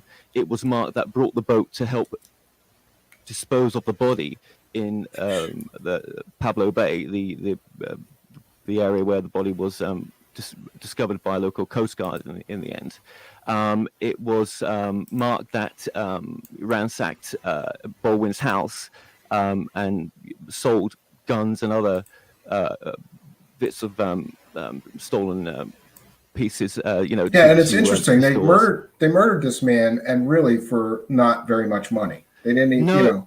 Yeah, they just found some weed in the end, and I think it was about $2,000 in cash that they discovered in the end, because Baldwin actually owned a number of properties. His mum was a real estate a realtor, and so he was working with her on property. I actually got to interview his Richard Baldwin's very close friend Tom in the end. And, you know, just to speak to Tom. Yeah, I saw some of those interviews. Yeah. Yeah, just to speak to him about what the funeral was like, and, you know, just the whole details of what occurred. And I thought you really humanized him, the victim, because the victim is getting stepped all over again in this story, because here's Kerry Cassidy profiting off of the murderer's bullshit space Buck Rogers stories, you know. And I can't imagine that his friends and family are too happy about her doing that. Well, I actually met Susan Baldwin, the sole surviving member of the family.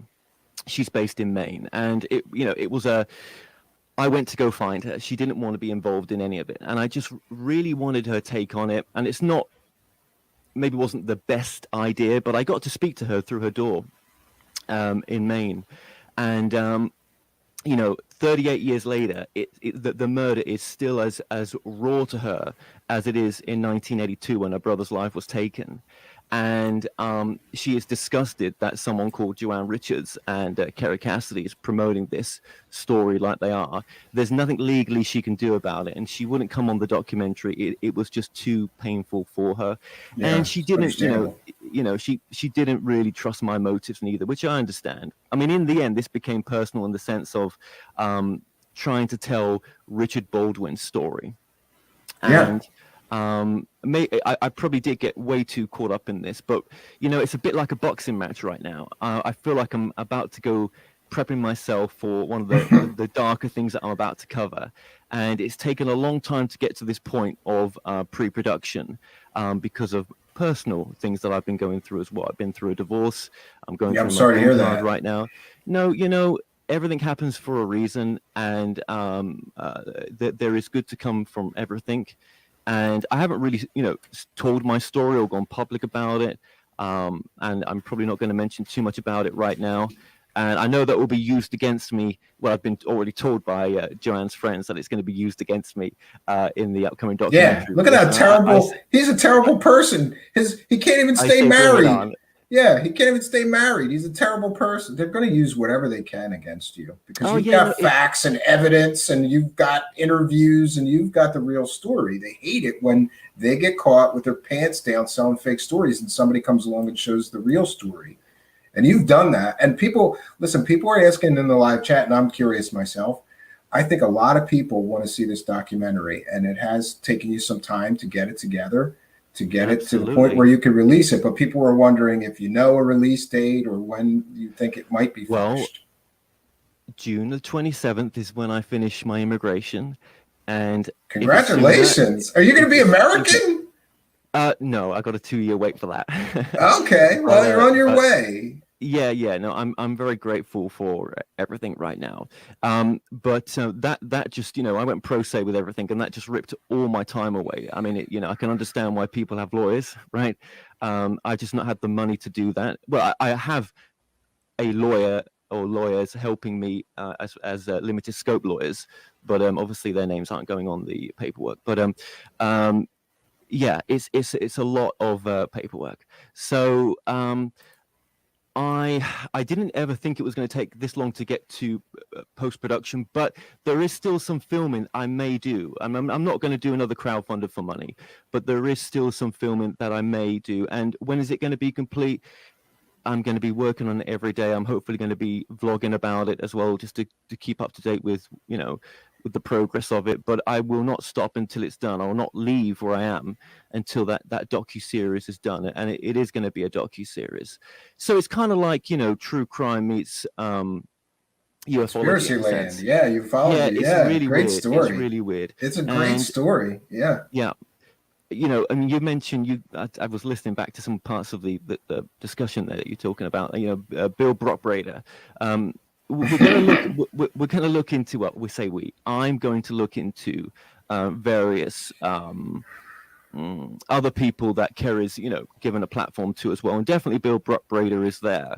And Bill's an interesting one. And I mean, I've got his original court audio. And, where he's admitting, and this has been released before by Don Shipley. Don Shipley is actually on this docu-series as well. His interview's already been recorded. And he never gave us the original audio from the court, but I mean, I ordered it from the court. And it's incredible when the defense lawyer is, asking him about Area 51. Did you make it up? Yeah, that's not true. Were you a Navy SEAL? No, I wasn't. That's not true. Yeah. So under oath, it's interesting. Bill, one of Kerry's sources told all these incredible stories about being a Navy SEAL and being in the secret space program. But under oath in court, he admitted that he made it all up. It was all fake. Yeah. And she didn't take any of those interviews down or stop taking YouTube money for those. No, I actually traced his victim. Who was 12 years old at the time, and he sodomized her, and nice guy. Very nice guy, top bloke, and it will be up to the gods whether she comes on or not right now. there's also a number of other people that we're looking at. Bill Ryan as well. He's going to be on it. Well, he knows that I'm going to discuss him in the documentary. Obviously, he was quite a big component of Project Camelot back in the day. Sure, he was. Yeah. You know, I remember interviewing the lady who owns a fine art gallery in Florida, and and you broke this story too. Well, I didn't break it, but I was the first one to actually interview the woman that he owed the money to. Sure. He sold a fake Picasso, and he's never reimbursed that woman or made any attempts to offer reimbursement. And I know, look, we've all done things that are, that we've all got a past in the sense that we've done things that are wrong, but there is always, a way forward to correct some of those things. Do you know what I mean? So that's going to be included. And also Simon Parks as well, who's put a video out there to say that he had met someone in the intelligence services in London who gave him information to clarify that Mark was a person of interest that was involved in the Navy. Yeah, this is what they do. Like one fake fairy tale salesman backs up another one, but this is the same guy who has sex with cat queen aliens, so I don't think he's very credible. Yeah, well, what's interesting about Simon, obviously, is his rise to fame right now. And if you're listening, Simon, I am coming for you. And you heard it here first. I am. There's a court case right now in England that's taking place where Simon is currently suing someone for putting out a video that looked into some of Simon's past. And yeah, that is interesting. And I better not say too much right now. Yeah, I've heard about that case, but not being very familiar with the English courts or how to get the documents, I haven't gotten any further information. Well, I heard that he's very litigious and he sues people, like kind of like Corey Good is suing all these people that say his fake stories put are it this fake. way, he's spent a lot of money on this case right now, and you think to yourself, well, it's up to him how he makes his money. Yeah, that's fine, but I'm talking about a lot of money, yeah, it's been great, Simon, to work with this guy and to help him with documentation and to supply affidavits and also to dig in deeper. And it's interesting, very interesting where Simon came from. Yeah, and I mean, this guy it's so funny with his rise to fame because like he's literally like a driving instructor in England, right? Well, like he's not.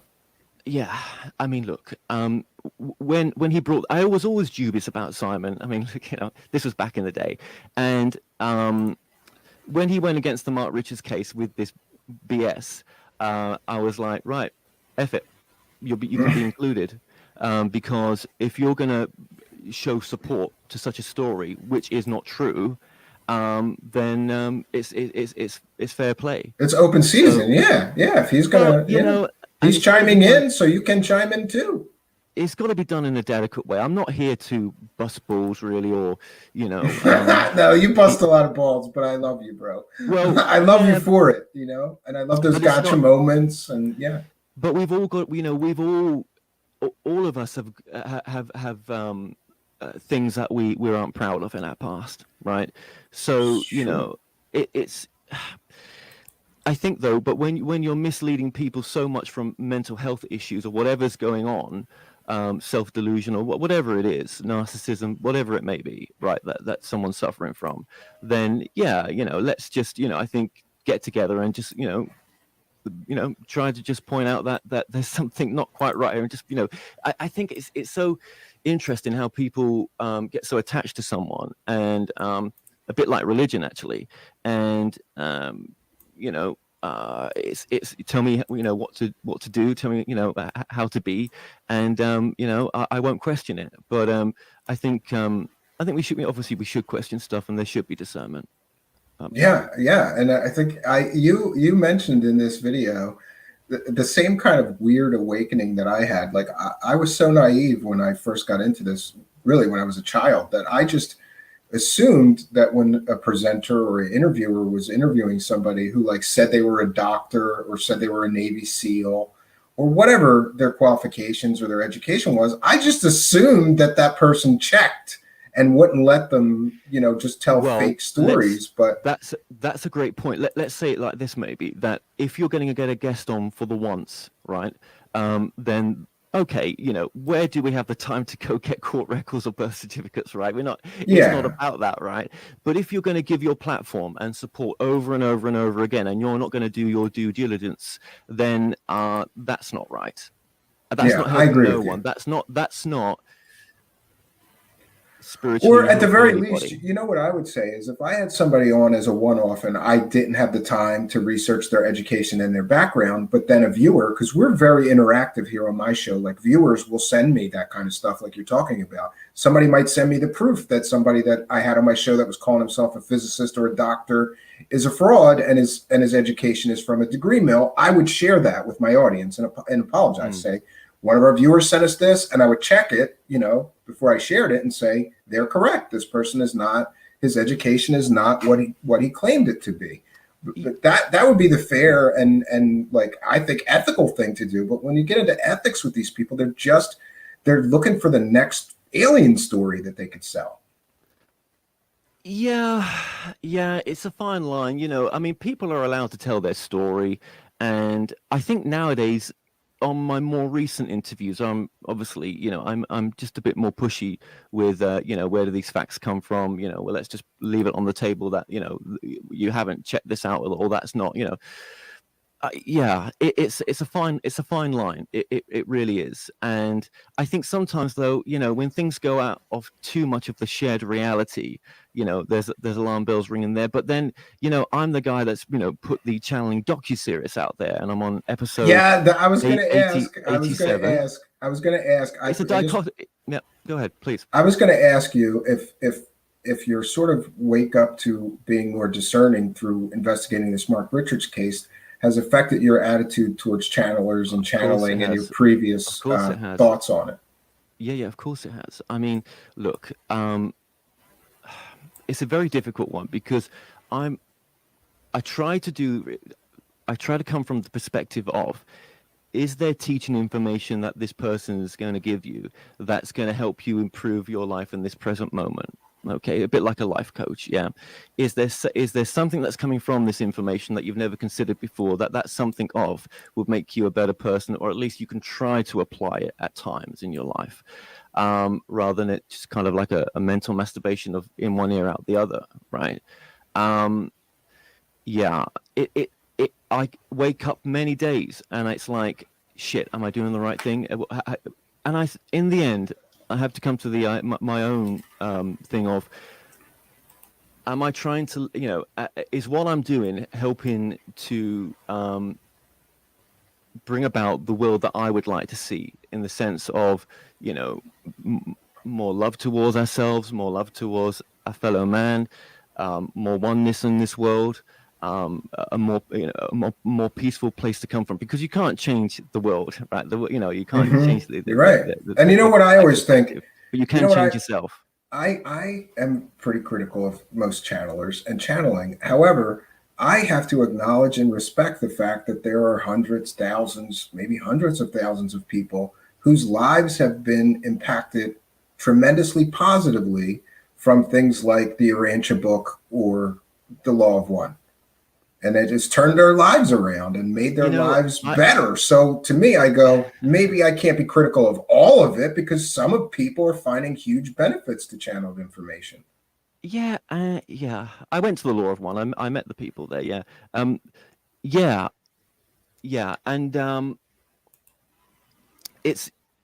it's almost driven me away from doing this work and wanting to do a completely separate, different career path to this. But it keeps pulling me back of, is there something in the information that comes through these people, or anyone that comes on my show, that is helpful towards people's present moment for issues that we're going through that we've not considered. Absolutely. And sometimes the same information keeps coming through because we never listened in the first place. And I think some of the shows that are out there that look into, I was watching some of CW stuff the other day, and I will be going on CW's show, because when the documentary series comes out, I did promise him that I would, break that docuseries first with him, right? This was, I think you promised me too, but yeah. Well, I think I promised you second, right? Oh, okay. I don't care what the Yeah. order. He can Yeah. have you first as It's long as we okay. get you, because I can't wait to watch this thing, digest the whole thing, and then hopefully get to pick your brain behind some of the some of the process that went into it. I'll go into a few things in just a minute. I will while you've got me here. Yeah, it's yeah, when you take this path, you're going to get a lot of criticism. And I think sometimes when I watch some of the shows that even CW's done recently, I think to myself, well, we're picking the worst of the worst here. And I've seen some of the people, before he picked them. And I would just rather get them onto, if I was going to interview them, just to, really go to town on, where is this information coming from? What is your background and everything? But he does it, he's done a good job at looking at some of these people. But yes, it's like, there's good people in any trade and there's con artists. And you've got to use the discernment yourself as an adult to look through that as well. Yeah, I think you're right. So I know that last I checked in with you or heard about this documentary, you were doing something like getting actors to film recreations of some of the events. How did that go? And where are you with that? I never raised the money that I wanted to, and this was at a point of crisis in my life at the time, so I didn't get to put the effort into it I wanted to, and so I've got some test footage that I did with the Mark Richards actor, and some others, and I may use that footage, or I may refilm some bits. I've still got Bill Brockbrader's part to film, and I'm using an actor in Miami just to do that, so I've got to go down there at some point. There may be some other actors come on. I think we're going to get actors to play Simon Parks. Well, I say we, I mean me. I keep saying that, to play Simon Parks and Kerry Cassidy as well. Even though she's been deplatformed, she, obviously has a central role in this as well. Yeah, it's interesting to see her, I think this grand plan of hers to get subscribers to go to her website is going to fail terribly, because if you're not finding new people, because people lose interest after a while, so she's just going to die a slow death over there, I think. I mean, I don't know. That's the problem. I mean, the eyes are on Google, the eyes are on YouTube, and when you move away from that platform or are forced to move away, you will soon probably wish that you could come back. And that's all through her own doing as well. She didn't stick to the terms. And what do you expect? Yeah, but no, it's a deep state operation to stop her, because she's getting too close to the truth about aliens, Kevin. That's what it is. Yeah.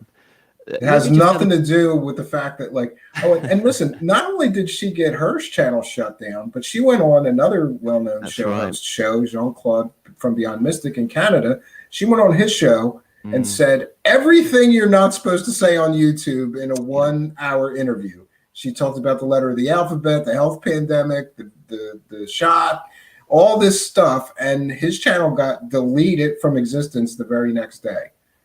So she hasn't learned her lesson, because she's still saying the same stuff, She'll never stop. She'll never stop. Yeah, Kerry Cassidy. Well, I'm grateful for what she does, because it's made this docuseries possible. And I think whether it's a I hope to release the docuseries for free on YouTube, and then I'll find a home for it, wherever that's going to be. I think it could fit right into Netflix and I don't know. I think it would need a lot more money spending on it. So far, it's cost $18,500. It's not enough to make a docuseries to that level of Netflix. It needs more money than that. But I'll do the best with what I've got, and hopefully it'll turn out to be something watchable. But yes, the murder is important, but it's where are we now? Why is it relevant?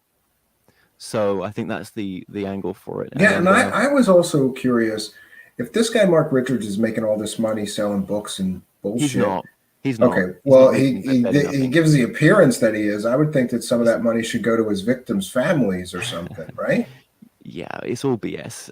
No, there's very little money made, and so maybe he's making like commissary money, so he can buy chips while he's in prison, or ramen noodles, But he's still a dangerous man. You got to understand this. I met with what was Sergeant Walt Costa he retired as a detective and maybe more. I met him up with some. Well, I met him up with my researcher at the time, and he was teaching at college in Marin. And he wouldn't come on the docuseries because he felt that Richards was still influencing many younger men around him who don't spend so long in prison, and he's only got to influence the wrong one. And if he was to come on the docuseries, he just felt that it was just not the risk he wanted to take. So he did warn me as well that just to be careful. But it's too late now because it's all going ahead. Speaking of DaCosta, who arrested him on that day with a gun at his head, Mark was definitely on planet Earth. But also, Mark, yes, he. Yeah, that's a great point. Kerry Cassidy keeps saying that he was off planet. It changed. Later on one of the Mark interviews, the Total Recall interviews, it changed to Mark having tea with his parents. So or maybe he was in space and he teleported back just in time to be arrested. Absolutely, that's what exactly. Because isn't he's supposed to be teleporting? Somebody asked her, like, how is he getting all these updates if he's stuck in prison? And she claims that he gets teleported out of prison to get updates from the Galactic Council. Right? Yeah, she called it a form of channeling. She's on the original interview I did with her in Los Angeles. This was before I ever, considered doing the Mark Richards, or before that phone call that you've all just heard. Form of channeling or teleportation. It was very unclear what it was.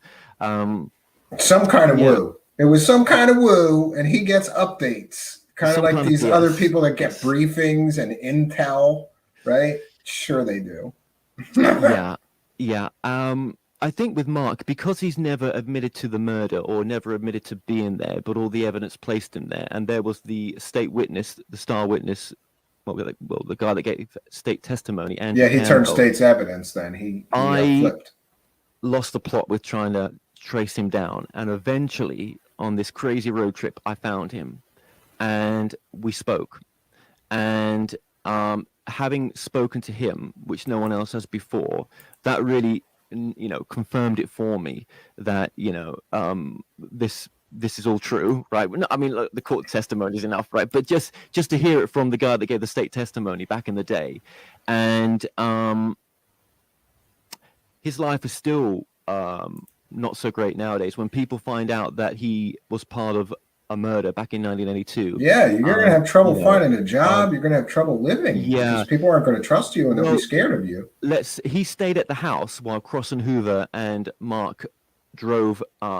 Was driven by Richard Baldwin to Richard's classic car garage, as the fall was, well, not the fall, but the trap was for Crossy to have a look at some of the nice sports cars and to look at the dune buggy that was parked at the inside the lockup. And I went to the lockup. I went to his original unit. I've already filmed down there, yes, the signal was given to Crossy, and I remember the first time when Crossy, described the murder, just described taking Baldwin's life, from the gurgling to the last words and everything else. And I remember getting off the phone and just feeling absolutely sick. And I guess doing this docuseries has led me to want to do more of a true crime podcast in the future. Yeah, I want to expand into some of that, because I think I could do a good job investigating some of the stuff and talking to original witnesses and telling the story, Yeah, it's really interesting stuff. But when you hear your first murder and, sat with him as well. I mean, I thought back in the day when I did that tape recording with Kerry Cassidy that Crossy was released because, I didn't know any better, but obviously, he wasn't.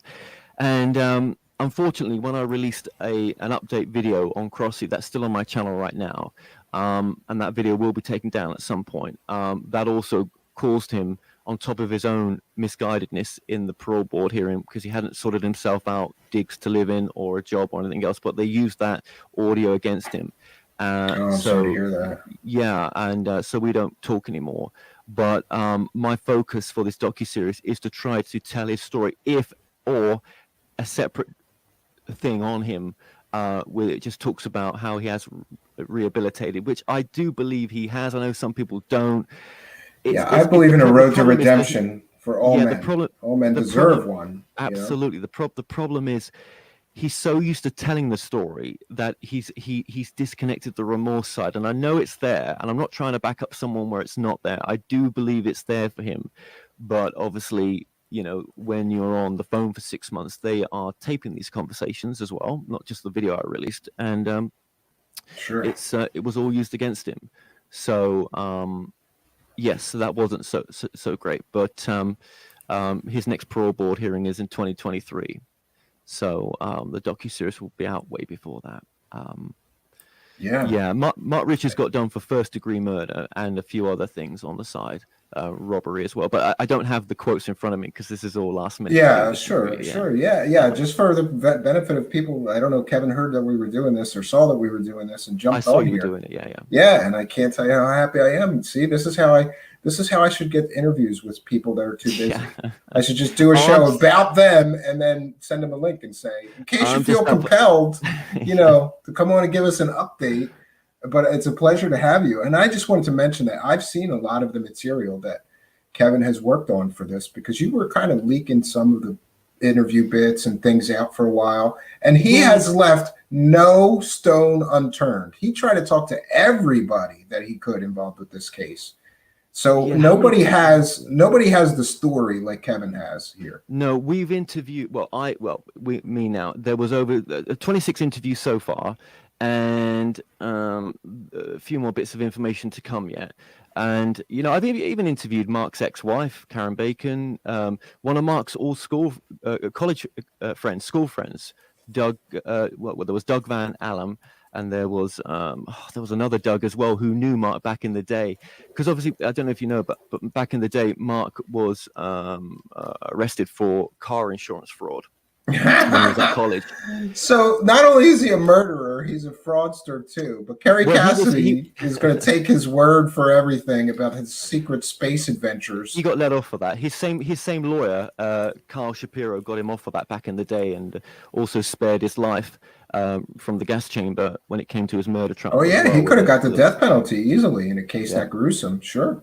Yeah. I mean, they're trying to get him out. I mean, Joanne Richards, she's on my ass right now, and I don't blame her. But who wins in this? There's all the accusations that I'm working for the deep state and all this. Oh, me too. By the way, Kerry Cassidy just said that the other day that I'm a deep state. I'm a deep state asset because I busted her telling fake stories. Yeah, but who wins here? Well, the only woman that's going to win is Joanne Richards, because she's on the trust for the family. There is another young lady that's on the trust, which I've spoken to, Beth McDermott, and she even forgot that she was on the trust for the house when I traced her down in Canada. And she's staying on the trust now, so I'm glad for that. So she'll get half the house. But when that man dies, that land is going to be worth quite a bit in Marin County. The house is dilapidated. It's a shithole, right? But the land is worth a friggin' fortune. The houses around there are amazing. And she will be the one that gets that money. And I'm sure she will be stopping her BS once that's over. Well, she's actually got a new book coming out soon, Midlife Magic, the story of Joanne Richards. So I'm sure she's going to release that. Yeah, when the docuseries comes out as a weapon to, kind of go against what I'm saying, which is fine. Somebody in the live chat said, "You're a Fed, I'm a Fed, everybody's a Fed." Yeah, if you go against, I've noticed that she has a pattern. Anybody that goes against her stories is suddenly a deep state asset, a CIA disinformation agent, or something like that. It's like a stupidest form of deflection. Instead of addressing the people's evidence or claims, she just dismisses them as CIA or something. Yeah.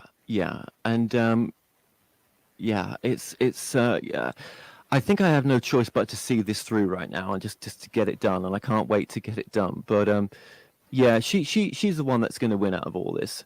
And I think she's moving more towards becoming a mystic now, becoming a clairvoyant or psychic. Because she talks about how the father of Mark Richards comes through to her and talks about how proud he is of her and everything. And I'm like, I think you're channeling your lower self there, Joanne. I think you need to learn the difference between the higher self and the lower self. It's sad. It really is. And but I think just to keep that memory of Richard Baldwin, who was not a perfect human being like none of us are, but he didn't deserve to be to die in the horror that he did. Yeah, absolutely. Yeah, and like I said, the thing that bothers me more than murder is absolutely awful. But the fact that these people are running around trying to profit from this murderer's fake stories, thereby victimizing the victim's family again, it's just too much for me, you know? It's kind of crazy. Yeah, there's not many out there like this. This is probably the extreme, right? But I think it's a good lesson in discernment. You know, just because, as you said in this interview, just because someone's got a large following, it does not make them right. But it's like some people will say, well, he's got a lot of money or she's got a lot of money. He's successful. He's he's got all the answers. And no, Sure. no, they're on their own journey. Yeah, I would tend to agree with you. And and again, like this kind of one of these things is not like the other with her too. Like, oh, I'm telling people the truth and love and light, and at the same time, she's profiting from a murderer's fake stories, and she's profiting from fake stories about a tragic suicide. It just kind of shows her ethics and morality. I think that goes towards the medium psychics channelers is that they also are human beings bringing this information through with their own fallacy. And I've been guilty and am guilty of putting people out there on my platform when I know better, but I will have to answer for that one day, and that'll be my journey to see maybe one or two of those interviews that I put out through, and I probably will do. Yeah, well, I'm learning lately that you can't please all the people all the time. Like people started attacking me because I started having experiencers on, or because I had a tarot card reader on, and a bunch of people lost their minds.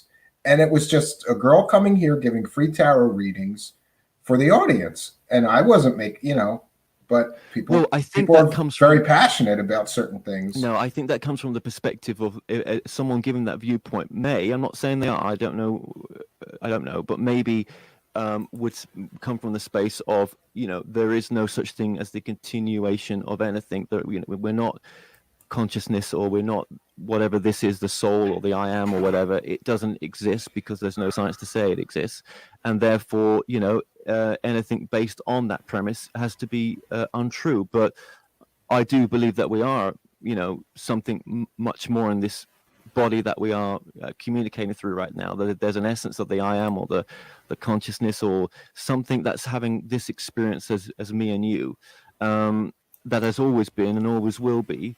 And that we agree on. Yeah.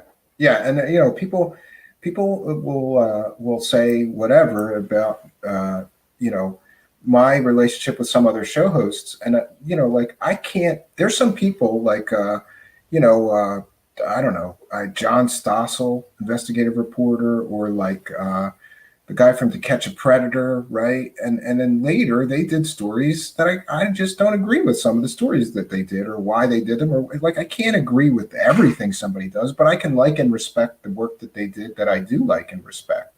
And you and I can agree to disagree, but I think we agree on some channeling now. I'm glad to get that understanding, because I think, like there's some people that find tremendous benefit in channel material, and who am I to tell them they shouldn't?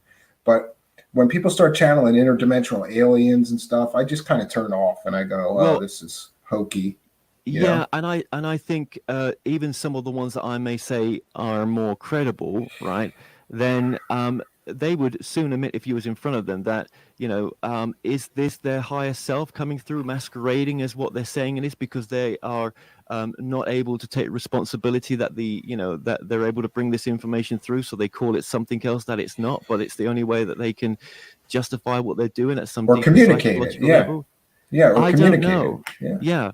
And I mean, Chris Hansen, that's who I was talking about. I'm sorry, Right. Chris Hansen from To Catch a Predator, because after that he's just sort of turned into a bottom feeder, in my opinion. But I still liked and respected him for some of the work that he did before. You can't, and also I lose objectivity. I like Kevin as a person, so but here's the difference. Like some of these woo salesmen, if I say I disagree with them, I'm a CIA disinformation agent, or I'm the devil. Kevin's a good guy, and he can disagree with me, and I can disagree with him, and we can still talk like friends. That's what good people do. They can agree to disagree on some things. Yeah, well, I'm pretty critical of myself sometimes, and I've done things that I'm not proud of. Do you know what I mean?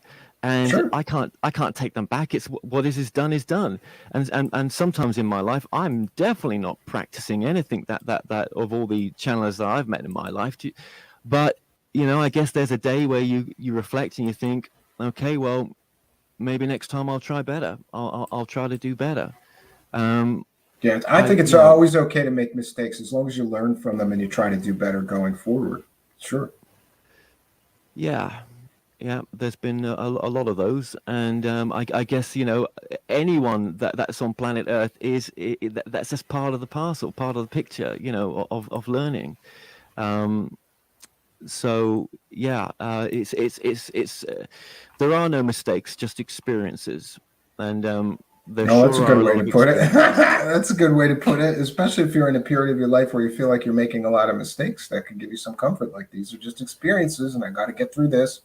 And I'm real sorry that you were having a tough time, because I can't imagine that's got to be a lot of personal stuff to deal with. And sure, when that stuff's going on, everything else is kind of like secondary. You got to get through the personal stuff before you can get to the work stuff that you have on your plate. And one of the reasons that I like and respect you is because I see some of me in you. Like, you work real hard. You uncover every rock, stone. You don't leave any stone unturned. You go down and you follow every lead down like a bulldog, like an English bulldog. So I see some of that. I'm kind of like that. So Well, I didn't initially do this by myself, so I'm not going to say all this was me. Do you know what I mean? There was a team, and I was working with people, which I'm no longer working with, and I don't take credit for it all at all. Well, that's what the credits are for at the end of the credit roll. Absolutely, they're going to be. Yes. Yeah.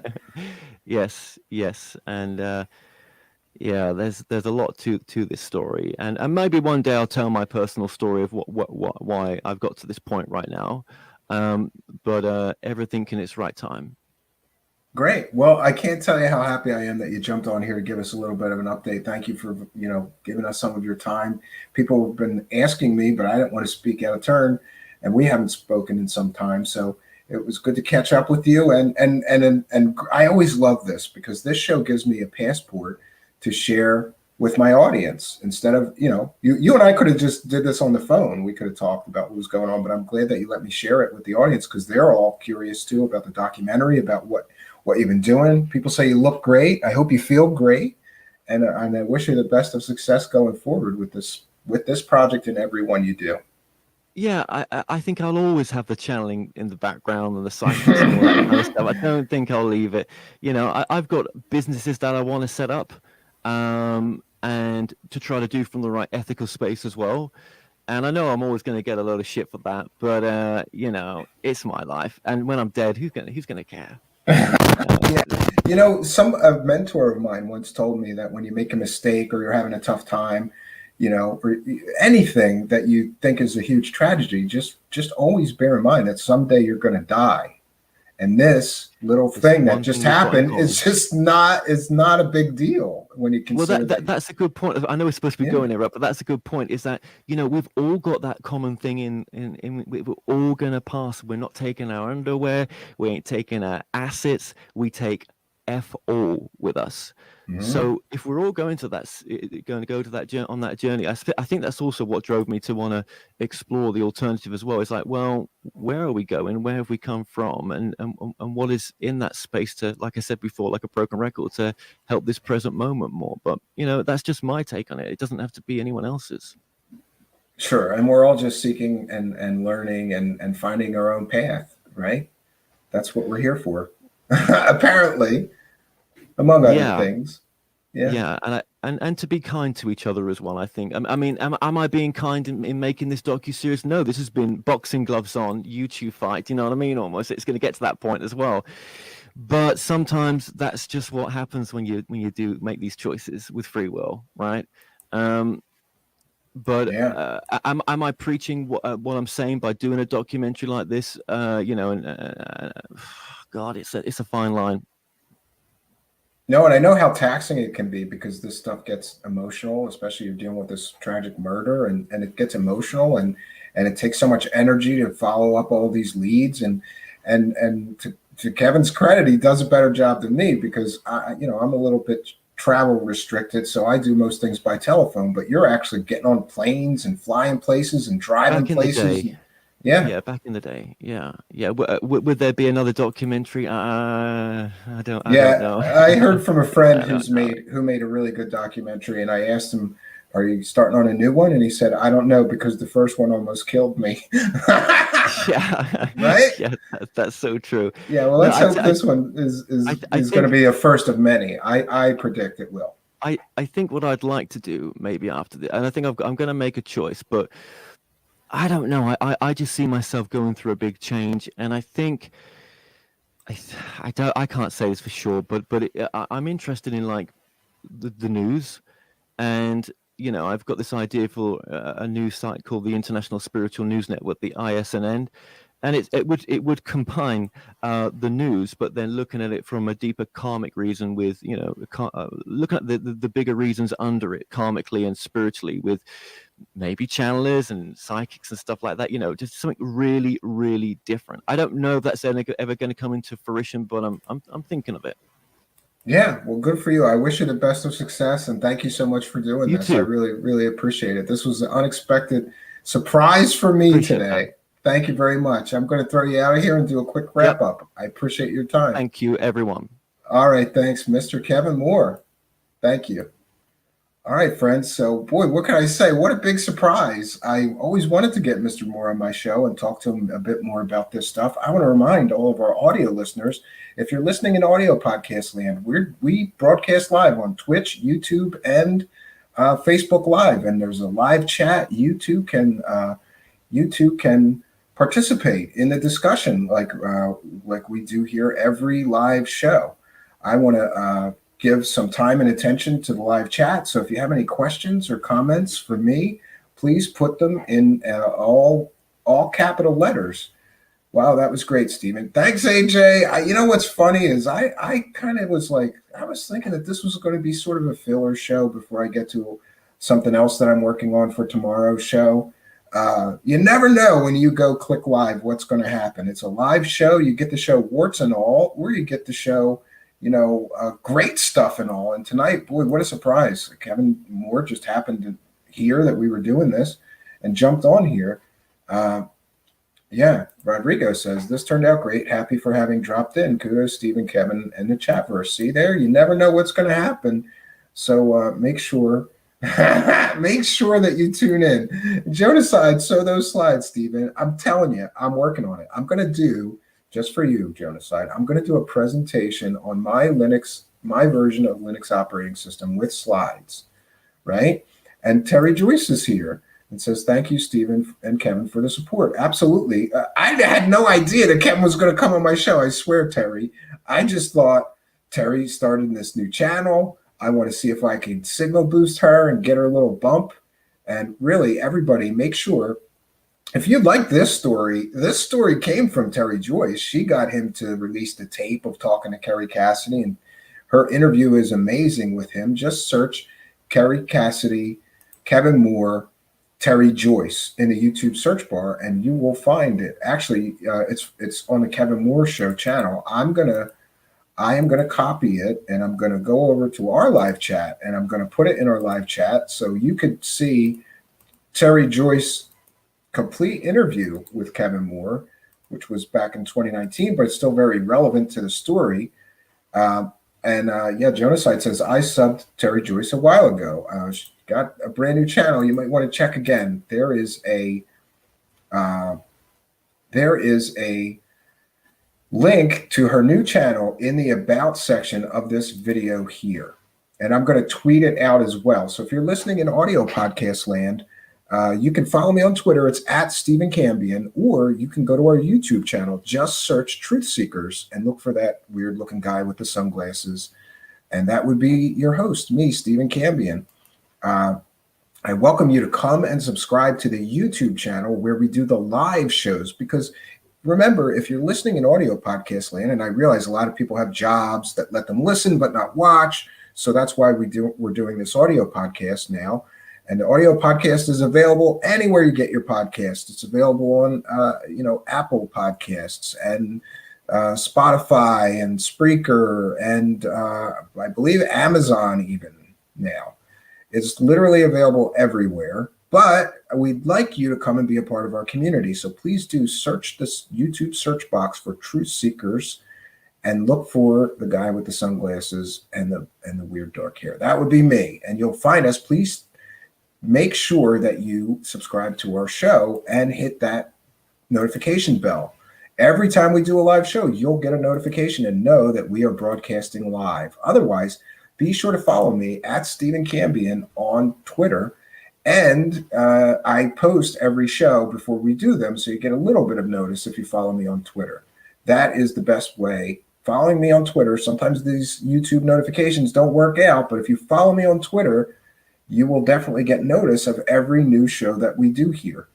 And you too can join us in the live chat. We are a live interactive chat. And when you hear me reading, I'm reading live comments from the people in our live chat while we're doing the live broadcast. Noodle Time is here. Shout out to Noodle Time and asks, what do you think of the story about the children in Zimbabwe who supposedly saw aliens? Well, I think it's very credible from the witness testimony I have heard, and then in this recent documentary, I think it's The Phenomenon, right? They interviewed those children as adults, and they all stuck by their stories 100%, saying that they saw a spacecraft and aliens. I would tend to believe those people until proven otherwise, right? Yes. Jonaside said, everyone sub to Terry Joyce's new channel. Let's get her past 100 subs. Yeah, and I am a terrible friend because I still haven't. But what I'm going to do is I'm going over to her channel right now. There's a note in the About section of our video here, and it says, please subscribe to Terry Joyce's new channel. I'm going over there right now and hitting that subscribe button and smashing that notification bell. And please do the same for me. Yeah, we've got her at 77 subscribers. So let's see. We've got 60 of you in the live chat. Come on, guys. Go over there and click that subscribe button. Let's help Terry out. She does good work, and I would really like to help her. I consider it my karmic duty, considering when I started my new channel some 11 months ago, a lot of different content creators, show hosts, podcast hosts, radio show hosts all sent me some subscribers. So my success was not my own. Somebody helped me get to the sub level that we're at right now. And I want to return the favor and be all right with karma and do the same for others. So Terry's my first attempt to do that. Please do help her out. Go over there and subscribe. Rogue Status is laughing out loud about, yeah, getting yelled at holding the flashlight. Now he's holding the flashlight. I'm still getting yelled at. Yeah. My father, Rogue Status, was he was a mechanic, but he didn't do a mechanic for a job. He just, tinkered around. My brother is an actual real diesel mechanic for SEPTA, believe it or not. He rebuilds all the engines in the buses. But my father growing up was always working on something, whether it was a boat motor or a car motor or a go-kart, a moped, a motorcycle. And my job was to hold the flashlight and get yelled at while he did that. I'm still traumatized to this day because I wanted to learn about engines, but all I learned was how to hold the flashlight and get yelled at. My father was the kind of guy that thought that cursing made everything work better, right? That's how you made progress. You're doing a home remodeling project, just start cursing profusely when things don't go well. And it was very traumatic growing up with him like that. He was very hot-headed. He had a terrible, terrible temper. I do sometimes myself, but I really try to control myself a little better than he did, right? Sometimes people are there to teach you lessons, Rogue Status, and sometimes they're there to teach you lessons of how, you can't be or how to be better at some things, right? Dustin says, pretty good story. FGraph72 says, check out Stephen Cambion on Patreon. See that? All of you haters? I don't even have to ask for money. My audience does it for me because they want me to be happy and successful. Remember, friends, every super chat donation makes a Stephen Cambion smile. Don't you want to see me smile more? So I do want to thank everybody. I'm going to check in with that right now just to make sure that I did not miss anybody. And actually what we're doing now to make absolutely certain that we never miss a super chat is that at the end of the show, and we're wrapping up right in a few minutes here, I read the day's super chats again, just to be sure that we recognize, thank those people, and recognize their kindness, their generosity, and support. So tonight we had kind and generous donation of $10 Australian from Ann Chirashi. Thank you very much for your kindness, your generosity, and support. Rogue Status with a generous donation of $5 in super chat. Thank you very much, fellow Philadelphian. Someday we're going to have you visit the studio here. Well, I call it a studio. It's really a little tiny office. Don't tell anybody when you come here, Rogue Status, though. Going to make you sign an NDA. FGraph72 with a kind and generous donation of US $2 in super chat. Sent a nice super chat of $2, said starting a producer production aid fund. Thank you very much. And Karen Roka with a kind and generous $5 Canadian super chat says, happy birthday again, Stephen. So thank you all very much for your kindness, your generosity, and support. You guys give me an attitude of gratitude because basically anything I need to do around here, I've got a couple of bucks to do it. And I've got some great stuff coming up that you guys are going to love, some new characters, some other things coming. Sixth Design, reminding everybody, thank you for coming. You all come back now. Yes, and if you have not, there's All Around Arbiter with a kind and generous $1 super chat donation. Thank you, All Around Arbiter, for your kindness, your generosity, and your support of the show and continued support of the show. It is much appreciated. You too, All Around Arbiter, give me an attitude of gratitude. I can't tell you how thankful I am that people want to see this thing continue, this crazy idea that I had for a show. And, we're doing great right now. Not only are we broadcasting live on Facebook, YouTube, and Twitch, we are also shooting our podcast out. As soon as the live show ends, I upload the audio and it goes out to some 14 different audio podcast networks. So we are literally everywhere now. Somebody sent me this graphic. I'm going to share it, but not today because I don't remember exactly where it is. I saved it. But it has our Truth Seeker Show logo, and it's probably bad timing for this slogan, but they put spreading like a virus. It's not good timing for that slogan, but it's true. We're now on these 3 platforms live and 14 different audio podcast distribution networks, which, by the way, somebody mentioned to me that there's commercials in them, but I listened to an entire podcast, a 2+ hour podcast, and there wasn't that many commercials, much less than other people's, and I really can't. I have very little control also. If you don't like an advertiser, I apologize. I have no control over that. There is an on and an off. I cannot exclude different advertisers, although I can somewhat in YouTube, but we don't do the ads in YouTube. There is simply, I don't think there's enough money in the YouTube ads at our level of viewership. So I've decided to keep the YouTube ads off for now, but I am working on a subscription, a YouTube subscription. You could be membership. So you could be a YouTube Truth Seekers member soon, but we're working that out. It'll be ready shortly. But I would have that done, but I'm too busy working on slides for Jonaside, so everybody could thank him, right? Everybody could thank him. Everybody could thank him for why I don't have time to get the memberships done, right? And I'm also working on a T-shirt shop so people can buy T-shirts and support the show. Lots of great things coming. A lot of great guests coming up. We've got Michael Schrack coming up. And boy, wow, what a great show tonight. I want to thank him again for Kevin Moore. Of the Kevin Moore Show fame, jumping on as a surprise guest. That was my favorite surprise guest ever, right?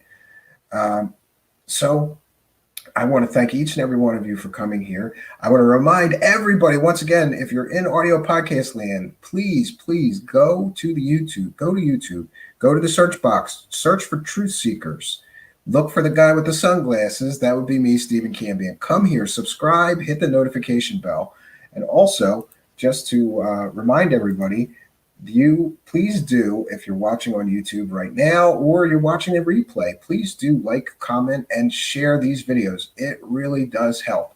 Every bit of interaction, if you just post a nice show as a reply to the video, raises us in the search engines and helps more people find our show. And certainly that is beneficial to our show. If you're feeling generous, there are links in the About section or in the description of this video for how you can support us on Patreon or PayPal. I want to thank each and every one of you for joining us. I'm always happy, friends, always happy when there's an audience. And I got to tell you, I think tonight we had our best numbers ever. We had 70-something people in the live chat. Best numbers. And that's probably due to the Kevin Moore bump. So see, look, karma. I did this show tonight to try to get Terry Joyce a bump. And meanwhile, here comes Kevin Moore on my show to give me a bump up in numbers tonight. It's nice. I feel good karmically about tonight. It was a really good idea to try to help Terry Joyce out. And I can't thank Kevin Moore enough for coming here and helping us out, because people are going to want to hear what he had to say about the documentary and this story. So, friends, like I said, I'm always happy when there's an audience. We had a great one tonight. I'm so happy and thankful that you could be a part of mine. Until next time, friends, my name is Stephen Cambion. Good night, and God bless all of you. And we will be back tomorrow night at 9 p.m. Eastern Standard Time. Good night, friends.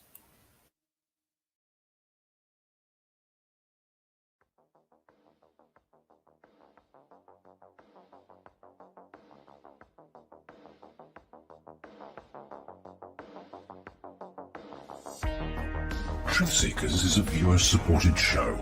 Wonderful people like you who enjoy this show send pledges in the form of super chats, super stickers, super thanks, PayPal, or Cash App. Instructions for how to help are in the description. You can also join our Patreon, and for as little as $1 a month, you can get extra content. Patreon supporters get a backstage pass, early access to all our production videos before they are distributed publicly, Stephen Cambion's music, private writings, a monthly show journal, and more. You can also become a YouTube channel member for $5 a month. A YouTube membership includes all of the Patreon benefits, plus a special members badge, priority reply to video comments, and the live chat, plus a monthly members-only video. We thank you all, kind and generous benefactors, for supporting Truth Seekers. Thank you for your generosity and support.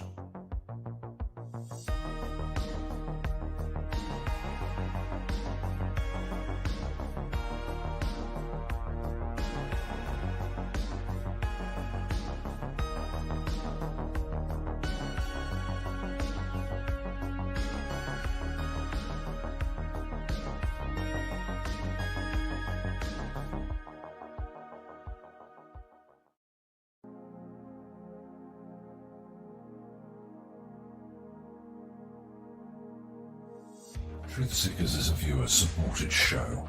Now there's a great way to support these broadcasts and show your support. Please be sure and check out our merchandise store. Links to our 2 merchandise online stores are in the links to this video or podcast. The Amazon storefront ships super quickly in the United States, Great Britain, and in many more places. Amazon may not ship to your country or location. If that's the case, hit our second merchandise link in the description and visit our Redbubble storefront. Merchandise from our Redbubble storefront ships worldwide, but may take longer than Amazon. We've got a great deal of super high quality merchandise for you to choose from, including t-shirts, phone cases, sweatshirts, and even pillows. The feedback from our products have been overwhelmingly great. Quality products and fast shipping. People all over the world are buying some merchandise and showing their support of the show. Praise the cash. Praise the cash. Praise the cash. We thank you all, kind and generous benefactors who are buying some merchandise and helping us to continue this journey.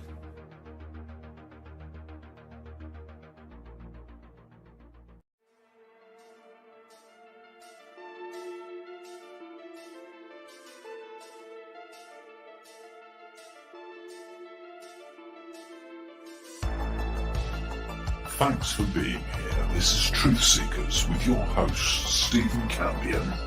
Please rate, like, and comment on our videos or podcasts. If you are listening to an audio podcast, please rate us 5 stars to help us rise in the search rankings. If you are watching on YouTube, please like, comment, and subscribe to our channel. If you're listening to an audio podcast, we love and appreciate you listeners, but you are missing the live tapings.